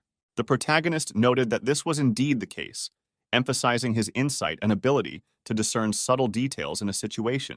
The main character noticed that the chain removed by the stranger was capable of hiding his demonic essence, and if the guy had not smelled the smell, he would not have noticed either. Perhaps there are other demons among them, and the situation may be even worse than it seems. Magic items weaken the magical power of demons, adding a new element to the scenario's characteristics and influencing the power dynamics in the conflict between the heroes and the stranger. The stranger asked the guy not to think that he was still the same, emphasizing his changeable nature and possible deceptions in the world of magic and intrigue. And then he asked the main character to prepare for the blow, creating a tense moment in anticipation of the inevitable collision and emphasizing the seriousness of the situation. Of course, Rui was not going to just stand there and wait to be hit, showing determination and willingness to respond to the challenge, which added to the dynamics of the fight. On the contrary, he immediately delivered his blow, thereby preventing the attack and emphasizing his vigilance and skill in battle. The blow was really strong, and the opponent flew straight into the opposite wall, creating a spectacular finish to his attack and emphasizing Rui's power in combat battles. He just could not understand how the demons got into the city, and whether there were other demons in the city, adding questions and mystery to the mysterious events in their surroundings. Avoiding full disclosure, the stranger remained silent, emphasizing his caution and intractability in disclosing details, which only increased the mystery and misunderstanding in the eyes of the protagonist. The main character said that he was ready to bloody his hands to protect those who are dear to him, and asked if the stranger was ready for such a sacrifice, finding out his readiness for protection and alliance in this difficult battle. And then the guy gave up and began to say that there was no one else in the city yet. They were simply ordered to go out into the city, but thinking that if they were ordered to act according to plan, they would not be given time to have fun. The guy could not understand what plan the stranger was talking about, leaving in the air a feeling of mistrust and unsolved secrets in their future cooperation. But he couldn't say, because if he spoke out, his boss would simply kill him, creating an additional layer of danger and drama in their interaction. Contrary to expectations and ambiguities, the stranger somehow managed to escape, leaving behind a mysterious trail and forcing the protagonist to ponder the possible consequences that could arise from this unexpected turn of events. To be honest, the main character could not understand how this could happen, but he needed to act, gathering strength and preparing to solve the mystery and face the new challenges that lay ahead. He then instantly remembered that there were a lot of people on the main street, causing him to become uneasy and realize that the situation might be more complicated and dangerous than it seemed. And under any circumstances, the stranger must be stopped somehow, otherwise big problems will arise, forcing the protagonist to feel increasing tension and responsibility for the safety of the city. Just then, Michael came running in, complaining about being left without paying, adding a new element to the chaos and possible negative consequences for the protagonist's team. It just happened that Michael was so lucky that a stranger almost ran into him, creating a comic moment in the chaos and further confusing the situation. After which, Michael heard him strike the stranger, bringing him up to date and emphasizing the need for coordinated action in this difficult moment. He, of course, didn't understand anything, but he got the gist that he needed to hit the guy, creating comic confusion and adding misunderstanding to the already existing situation. Immediately after this, his eyes lit up, and the idea of a secret move appeared, suddenly changing Michael's character and adding an element of surprise to the development of the fight. Next, of course, a punch called an explosive fist was thrown, creating an epic moment in the fight and surprising everyone with his unexpected skill. Of course, the blow was even stronger than that of the protagonist, adding a new level of power to the stranger's defeat and causing amazement among those around him. The stranger could not understand how this happened because he thought that everything would go smoothly, leaving him bewildered and embarrassed by unexpected resistance. When Michael was asked if he had overdone it, the main character, on the contrary, said that he was great, supporting him and expressing recognition for an unexpected and successful technique in the fight. Well, Michael still continued to yell about being left without paying, adding a comic element to the situation and highlighting his displeasure at this chaotic moment. Rui revealed that the demons may be up to something, so they need to scout, adding an additional element of mystery and preparation for possible dangers in the future. If they have a plan, they must first find out who their boss is, emphasizing the need for strategy and intelligence to effectively counter the demonic conspiracy. But to do this, the main character will have to use his power a little, emphasizing the need to use his skills and magic to achieve his goals. Rui then raised his hand to the stranger's forehead, creating a mysterious moment that could have a connection to his magical abilities or some mysterious ritual. To be honest, Michael could not understand what the main character was up to, creating an additional layer of intrigue and uncertainty in their group, causing interest and misunderstanding from those around him.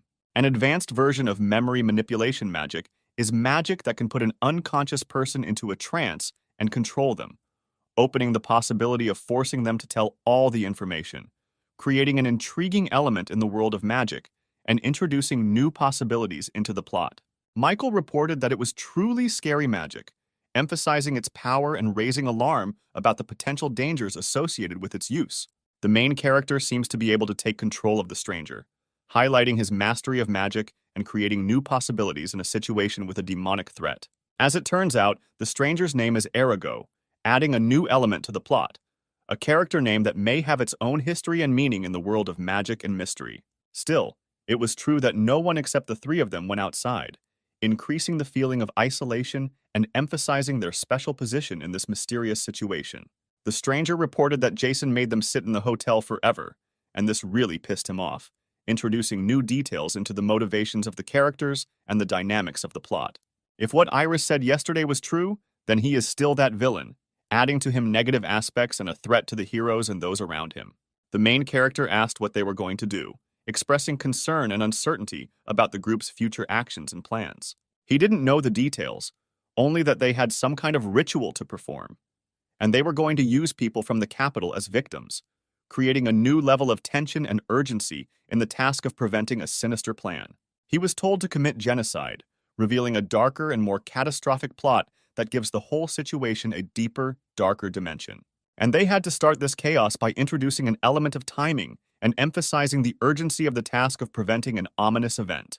Today at 3 o'clock, they would have to attack the city with the ringing of a bell. They were supposed to attack in 2 groups, adding specific details and clarifying the villain's plan of action. I start with the hotel, and the freaks should not have destroyed the capital at once, creating a more complex scheme and attack plan that requires careful research and prevention. Of course, such information shocked everyone present, increasing tension and emphasizing the urgency of the need to prevent the upcoming threat. The protagonist decided that he would force them to sleep through sleep magic, taking decisive steps to neutralize the danger and create an opportunity for a deeper study of their plans. And then he began to run somewhere, leaving everyone in amazement and introducing a new element of surprise into the course of events, creating additional difficulties for the heroes. At the moment, it was 2 o'clock in the afternoon and 50 minutes, emphasizing the limited time before events occur and increasing the sense of urgency in the actions of the protagonist. They simply did not have time, because in 10 minutes the demons would begin to attack the city. They needed to protect everyone from the demons, but at the same time, they needed to find out Jason's real goal, introducing poignant moments and internal contradictions into the plot. Friends reported that the guy was very strange, adding a mysterious element to the plot and possible difficulties in revealing his true intentions. And he said that he should not think about going there alone, because they are with him. They will do everything he asks, showing unity and readiness to support the main character in a difficult situation. To be honest, the huge hero was slightly shocked after such words, reflecting his surprise and perhaps an unexpected sense of responsibility for those who are ready to follow him. He decided that he would still rely on the boys, deciding to entrust his fate to the group, feeling that there was strength in unity, and preparing for joint efforts in the fight against the demonic threat. He, realizing that the demons would soon begin to attack, decided to rely on his friends, armed himself with a sword, and, with faith in their joint strength, went forward to save his city from sinister forces. The main character decided that he would go towards the hotel, where there would be many demons, demonstrating his determination and willingness to fight the threat directly. Rui, using his memory manipulation magic, decided to probe the demon's memory, hoping to learn more about their plans and goals in order to have an advantage in the upcoming clash. And Michael had to go to the royal palace and report everything to the knights, creating an additional plan of action and ensuring that the official defenders of the city were informed. If he says that he stands up for Yuri, he is listened to, emphasizing the importance and influence of Yuri in the city and the possibility of using this to his advantage in the current situation. Michael was only interested in one thing. After he reported whether he could act as he wanted, expressing his desire to maintain some degree of freedom in solving the problem. Then they had to be careful, realizing that every step in their plan matters, and any mistake could be decisive in the fight against the demons and to save the city. The next time they meet is after everything is over, emphasizing the anticipation of the unknown and the tense atmosphere before the upcoming battle with the demons. Under the weight of responsibility for the future of the city, they formed an unbreakable alliance, ready to confront the darkness and bring victory to the light, taking up arms and turning their gaze towards the advancing enemy. At this time, Jason calmly drank wine for himself, emphasizing the carefree attitude of his attitude towards the impending danger and creating a contrast with the tense situation of the main characters. Seeing Jason calmly enjoying the wine, the man conveyed the information that they should begin soon, making the main characters feel the pressure of time and the inevitability of the approaching clash with demonic force. Jason noticed that he was somehow anxious, and as he found out, there were no platinum-class adventurers in the capital right now, adding mystery to his behavior and raising questions among the main characters. When they got to the capital, they were already winning. It would be nice if it were that simple, emphasizing the impending difficulties and surprises that may await the heroes in their attempt to save the city. Now that the time had come, they needed to get started, creating an atmosphere of tension and preparedness for unpredictable events in the near future. The man could not believe that he just had to wait, expressing anxiety and bewilderment in front of the unknown danger that was slowly but surely approaching. Since he is a warrior, he could not simply sit still while the war was going on nearby, expressing his rejection of passive waiting and preparing to take an active part in the fight for his city. Jason noted that the man was truly an old man with an old mindset, highlighting the generation gap and differences in approaches to the situation that could affect their ability to effectively deal with the approaching threat. He decided to entrust him with dealing with the commander of the Royal Knights of Jekyll, demonstrating strategic thinking and distribution of responsibilities in the upcoming struggle. The man at first did not understand who Jason was talking about, expressing bewilderment and emphasizing possible difficulties in communication and understanding among the heroes. After he realized who the guy was talking about, his eyes lit up, expressing determination and possible personal involvement in resolving the conflict with the commander of the Royal Knights. Jason said that he would leave him several subjects. He could use them, offering the man the resources and opportunities to effectively complete the assigned task. Jason nodded affirmatively, emphasizing his confidence and trust in the boy's ability to successfully complete the task, creating additional incentive for him to show his best qualities in protecting the city. But he didn't care, because he no longer needed the man after he crossed the border, highlighting Jason's determination and his ability to get away with cooperation after achieving his goal. If he manages to distract the commander of the knight and the king, it will even be to their advantage, expressing the possibility of creating favorable conditions for the implementation of their plans and actions in the interests of the city. Although it would be best if they beat each other, highlighting Jason's strategic move to try to create a win-win situation for his side within the royal structure. It is better for them to concentrate on their plan now, emphasizing the need to focus on solving current problems and putting internal conflicts on the back burner to achieve a common goal.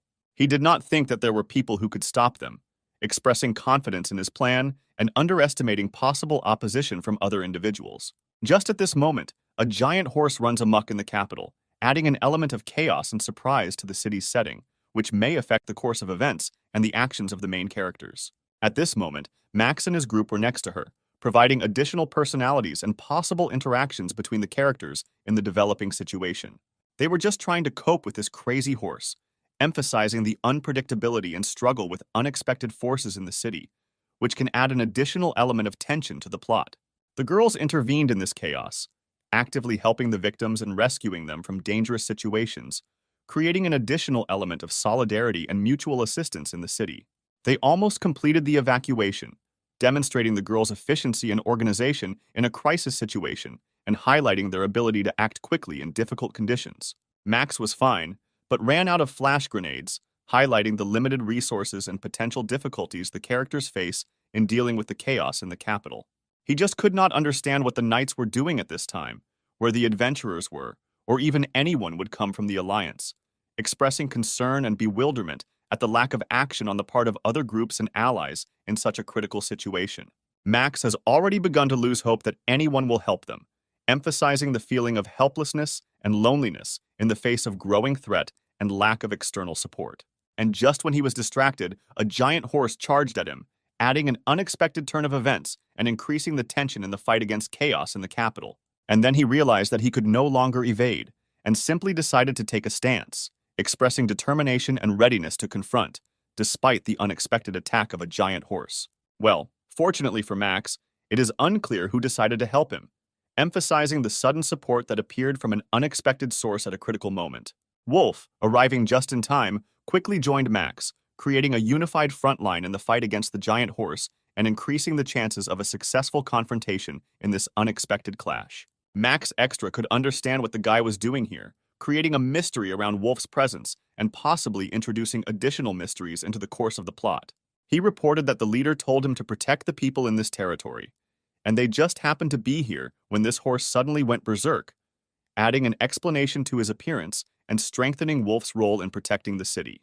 They were able to somehow save the people, but they themselves would not be able to defeat the horse, emphasizing the complexity of the situation and the need to join forces to overcome the threat. Wolf was effusive in his praise and expressed his admiration, saying that the boys were truly great, having overcome difficulties and shown outstanding perseverance in all trials. The guy instantly turned into a wolf, and claiming that he was now taking the initiative, said that from now on he was leading the business and promoting it with his wolf lifestyle. The guy asked if Max was scared, because for the first time he showed his strength, demonstrating that he was capable of something much more impressive and powerful. Well, to tell the truth according to Max, he was not only not afraid, but he was delighted and said that it was simply incredible, and he was simply delighted with all this magical magic. To be honest, it never even occurred to him that the moment would come when such words would be spoken to him, and he was pleasantly surprised and even a little shocked by this unexpected confession.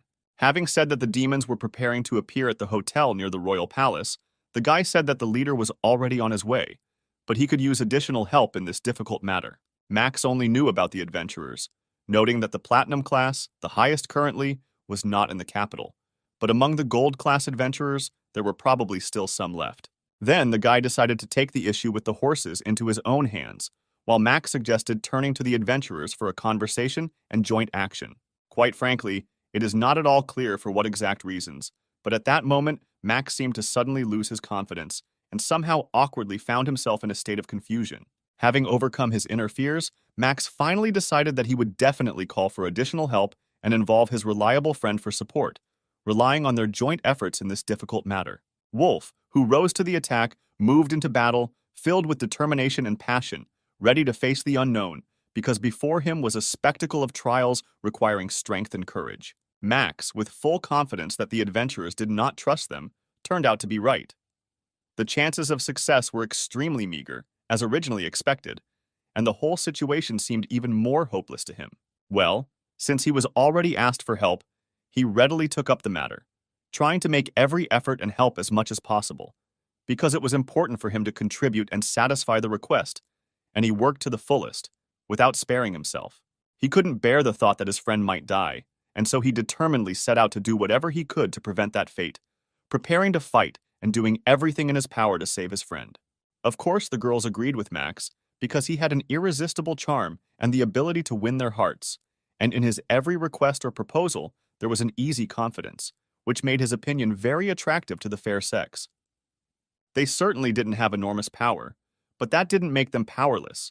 On the contrary, they were going to put in their best efforts and try to achieve their goals, overcoming their weaknesses and achieving success in their efforts. Max told Jim to stay put and help the guy, emphasizing the importance of this task and expressing confidence in Jim's ability to make a significant contribution to resolving the situation. And he persuaded another girl to go with him, assuring him that if he was beaten, she would be there, ready to provide the necessary help and support, creating an atmosphere of mutual trust and protection. He then decided to do whatever he could, relying on his strength and determination to achieve his goal or overcome obstacles that might come his way. And the girls, in due time, will show that they are not cowards, showing strength of character and determination in the situation, proving their ability to cope with challenges and not succumb to difficulties. Michael rushed forward as if he had escaped madness, shouting that if his encounter had been unfortunate, it would no longer be his problem, filling the moment with an atmosphere of anxiety and uncertainty. He still had a little time left before the palace, and he relied on the fact that he would be able to meet Yuri, hoping for a favorable set of circumstances and the opportunity to spend time in the company of his friend.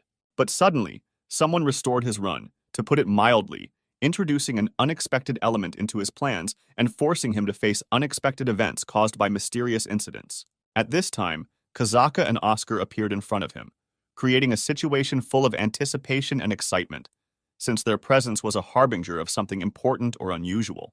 The guy reported that they had been doing a bit of investigating here, suddenly introducing an element of mystery and intrigue into the situation, raising questions about the nature and purpose of their investigation. And the girl reported that the beetles were not feeling well, creating a mysterious atmosphere and arousing interest in what could affect the condition of these strange insects. After the demons arrived, they began to behave strangely, explaining that they had a strange feeling about the palace, which was why they came here, causing misunderstandings and incredible speculation. Michael was surprised, because he did not think that both of them were so friendly, causing him some surprise and joy at the unexpected harmony between the demons, which he did not expect to see. As it turned out, classes ended earlier than usual today, and Oscar suggested they go for a walk, suddenly creating an unexpected turn of events and an opportunity to have a good time after the school day. Michael, to be honest, did not expect Oscar to seem like this, surprised by new traits of character or behavior of his friend that manifested themselves in an informal setting outside of class. He, however, turned out to be not as shy as Oscar thought, opening up in a more informal setting and showing himself from a new, unexpected side. To be honest, Oscar easily fell into that couple when Michael said that he was in love with the girl, causing surprise and joyful emotion in his behavior. The brain then decided to wonder what Michael had forgotten there, perhaps hinting at mysterious or important aspects of the past or forgotten details that might be relevant to the current situation. Then, over the course of several minutes, Michael told them all the details and events, removing the questioning shadows and creating clarity around what could have happened and how it affected his current state. And accordingly, taking this into account, there is a high probability that the palace seems strange in the eyes of the demons, so it is necessary to quickly deal with these circumstances and find out what could cause their unusual perception. Michael politely asked for their help, emphasizing his dependence on their support and joining forces in solving the mysterious situation surrounding the strange perception of the palace. They then decided to go to the palace, oddly enough, perhaps to unravel the mystery and understand why it evokes such strange impressions and feelings in the demons. Not far from them, Michael noticed a guard, causing him to be a little alarmed and attentive to safety, because the presence of a guard could indicate something unusual in the vicinity of the palace. Michael shouted very loudly to the guard, trying to get his attention and ask him with a request or question, creating a situation that required attention and a response. But the guard showed no attention, and Michael decided that it seemed he would have to get closer to get his attention and get an answer to his questions. Michael said that if they didn't hurry, the capital would simply come to an end, adding drama and urgency to the situation to emphasize the need for a quick response and resolution of the problem. But he was quickly stopped and told that there seemed to be something there, drawing attention to a possible source of problem or danger that needed to be investigated and resolved. He then decided to use magical analysis, attempting to penetrate the mysteries and energies of the surroundings in order to identify unusual or anomalous phenomena that could be related to the strange state of the palace and the demons. Oscar noted that this was quite high-class barrier magic, indicating the presence of powerful artificial barriers, perhaps created for the purpose of protecting or hiding something important within the palace. And not everyone is capable of creating such a powerful barrier, which is why the guard did not pay attention to Michael's presence, since usually such magical protections remain invisible to ordinary observers. This barrier appears to have a cognitive alienation effect. The guard cannot see or hear them, creating the illusion of invisibility and inconspicuousness for those who try to get close. Therefore, even if the capital were turned into embers, inside the palace it would look the same as usual thanks to this cold magic, maintaining the appearance of an ordinary and unshakable reality inside the palace walls. Michael decided that he could simply break this wall and began to literally beat it, trying to overcome the magical barrier with physical force, expressing his determination and reluctance to accept the impassibility. Yes, he decided to use the Supreme Bomb, with the hope that it would somehow help, showing determination to use all available means and strength to overcome the magical barrier and the problem inside the palace. Well, oddly enough, nothing helped, and the guy simply sat back, realizing that the use of a higher bomb or physical force had no effect on the magical barrier, creating disappointment and uncertainty in further actions. But he is glad that he at least cracked it, leaving the hope that even small successes can lead to overcoming the magical barrier and achieving the goal. Oscar once again explained that this barrier was most likely created by the forces of about 10 demons, adding an additional element of mystery and complexity to the picture of the situation. If you don't use the latest fire magic on him, it is impossible to pass through, which means that Michael's blow was not strong enough, and a more powerful impact will be required to overcome the barrier. And he said that he tried to use the belt of magical power, but nothing worked, emphasizing that the magic he tried to use could not overcome the magical barrier. He did not sense Yuri's presence from the palace, which added to the mystery and anxiety, as Yuri was usually easily detected in the magical plane, and his absence created additional questions and anxiety. Michael could not understand when Oscar had learned to search for magical power, causing surprise and questions as to how even ordinary personal items acquired such amazing skills. Oscar still decided to look for Yuri, despite the complexity of the situation, showing determination and willingness to take the lead in solving the riddles and finding answers inside the mysterious palace. It is not clear for what reason, but he almost fainted, causing anxiety and bewilderment as to the reasons for his unexpected state at this moment. The guy then reported that he was in a folding area and felt Yuri's magical power in the gateway, adding new mysterious elements and indicating Yuri's possible location in this unusual magical environment. If you get there, you can defeat the one creating the barriers, and it will disappear, providing a new path to solve the mystery and overcome the magical obstacles inside the palace. Of course, Michael was for such an idea, because this proposal opened up the opportunity not only to discover Yuri, but also to get rid of the source of the magical barriers standing in the way of solving the problem. Just at this time, the guards were punched in the face, which caused some satisfaction and a feeling that their plan was beginning to work, making it clear that magical influence on the barriers could produce results. As it turns out, these were demons who were beating up the guards, adding an element of chaos and danger to the environment, which could be due to their interests within the palace and their influence on the magical barriers. They laughed because the partner was worried about his friend, demonstrating his cruelty and indifference to the feelings of others, which created an additional layer of tension in the situation. One of the demons reported that if the surviving partner sat on his knees, he would let him live, offering the destruction of the relationship and reduction to a level of submission in exchange for sparing his life. Of course, the guard was not ready to let them into the city and considered this very cruel, expressing his displeasure and protest against the threats and violence from the demons. The stranger hoped to negotiate with him, but nothing came of it, creating a situation of conflict of interests and possible conflict in an attempt to find a compromise or solution. It is unclear why something suddenly stopped him, creating questions and confusion as to what could have influenced the sudden change in circumstances. As it turns out, it was the main character who saved the guard, adding a twist and highlighting his role in resolving the conflict between the guards and the demons. The guy immediately asked if the man was okay, expressing concern for his well-being after intervening in a conflict with demons. To be honest, this guard's look was very frightened because he did not understand what was happening, evoking sympathy and understanding of the complexity of the situation that he had to face. The main character said that he would figure it out himself, emphasizing his willingness to take responsibility and resolve the situation in the future. And then he advised them to identify people with injuries and direct them to the gates, providing specific actions to organize assistance and manage the situation within the city. The guards couldn't believe that such a small boy had saved them, causing surprise and perhaps a re-examination of stereotypes about who can be a hero or leader in difficult situations. One of them heard that he had defeated the swordsman who had attempted to assassinate the prince a month ago, spreading rumors about this student from the magic school, which gave him additional status and respect in the eyes of the guards. The guards said that if it became dangerous, the guy should run, showing concern for his safety and warning against possible dangers in the future. The stranger could not understand how he saved the warriors, causing him bewilderment and interest in what abilities and skills allowed him to cope with such a difficult situation. Magic is the profession of demons.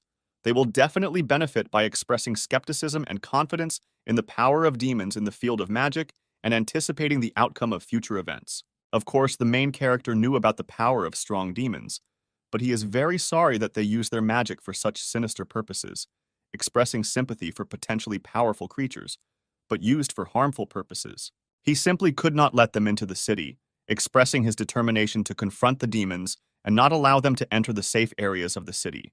The man then decided to use a supreme firestorm, taking measures to protect the city and confront the demons, showing his willingness to use powerful magical abilities to protect the monastery.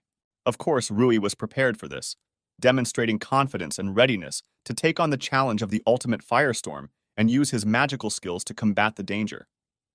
He was ready to defend the capital with all his might, showing devotion and determination to protect his city from possible threats and ensure the safety of its inhabitants.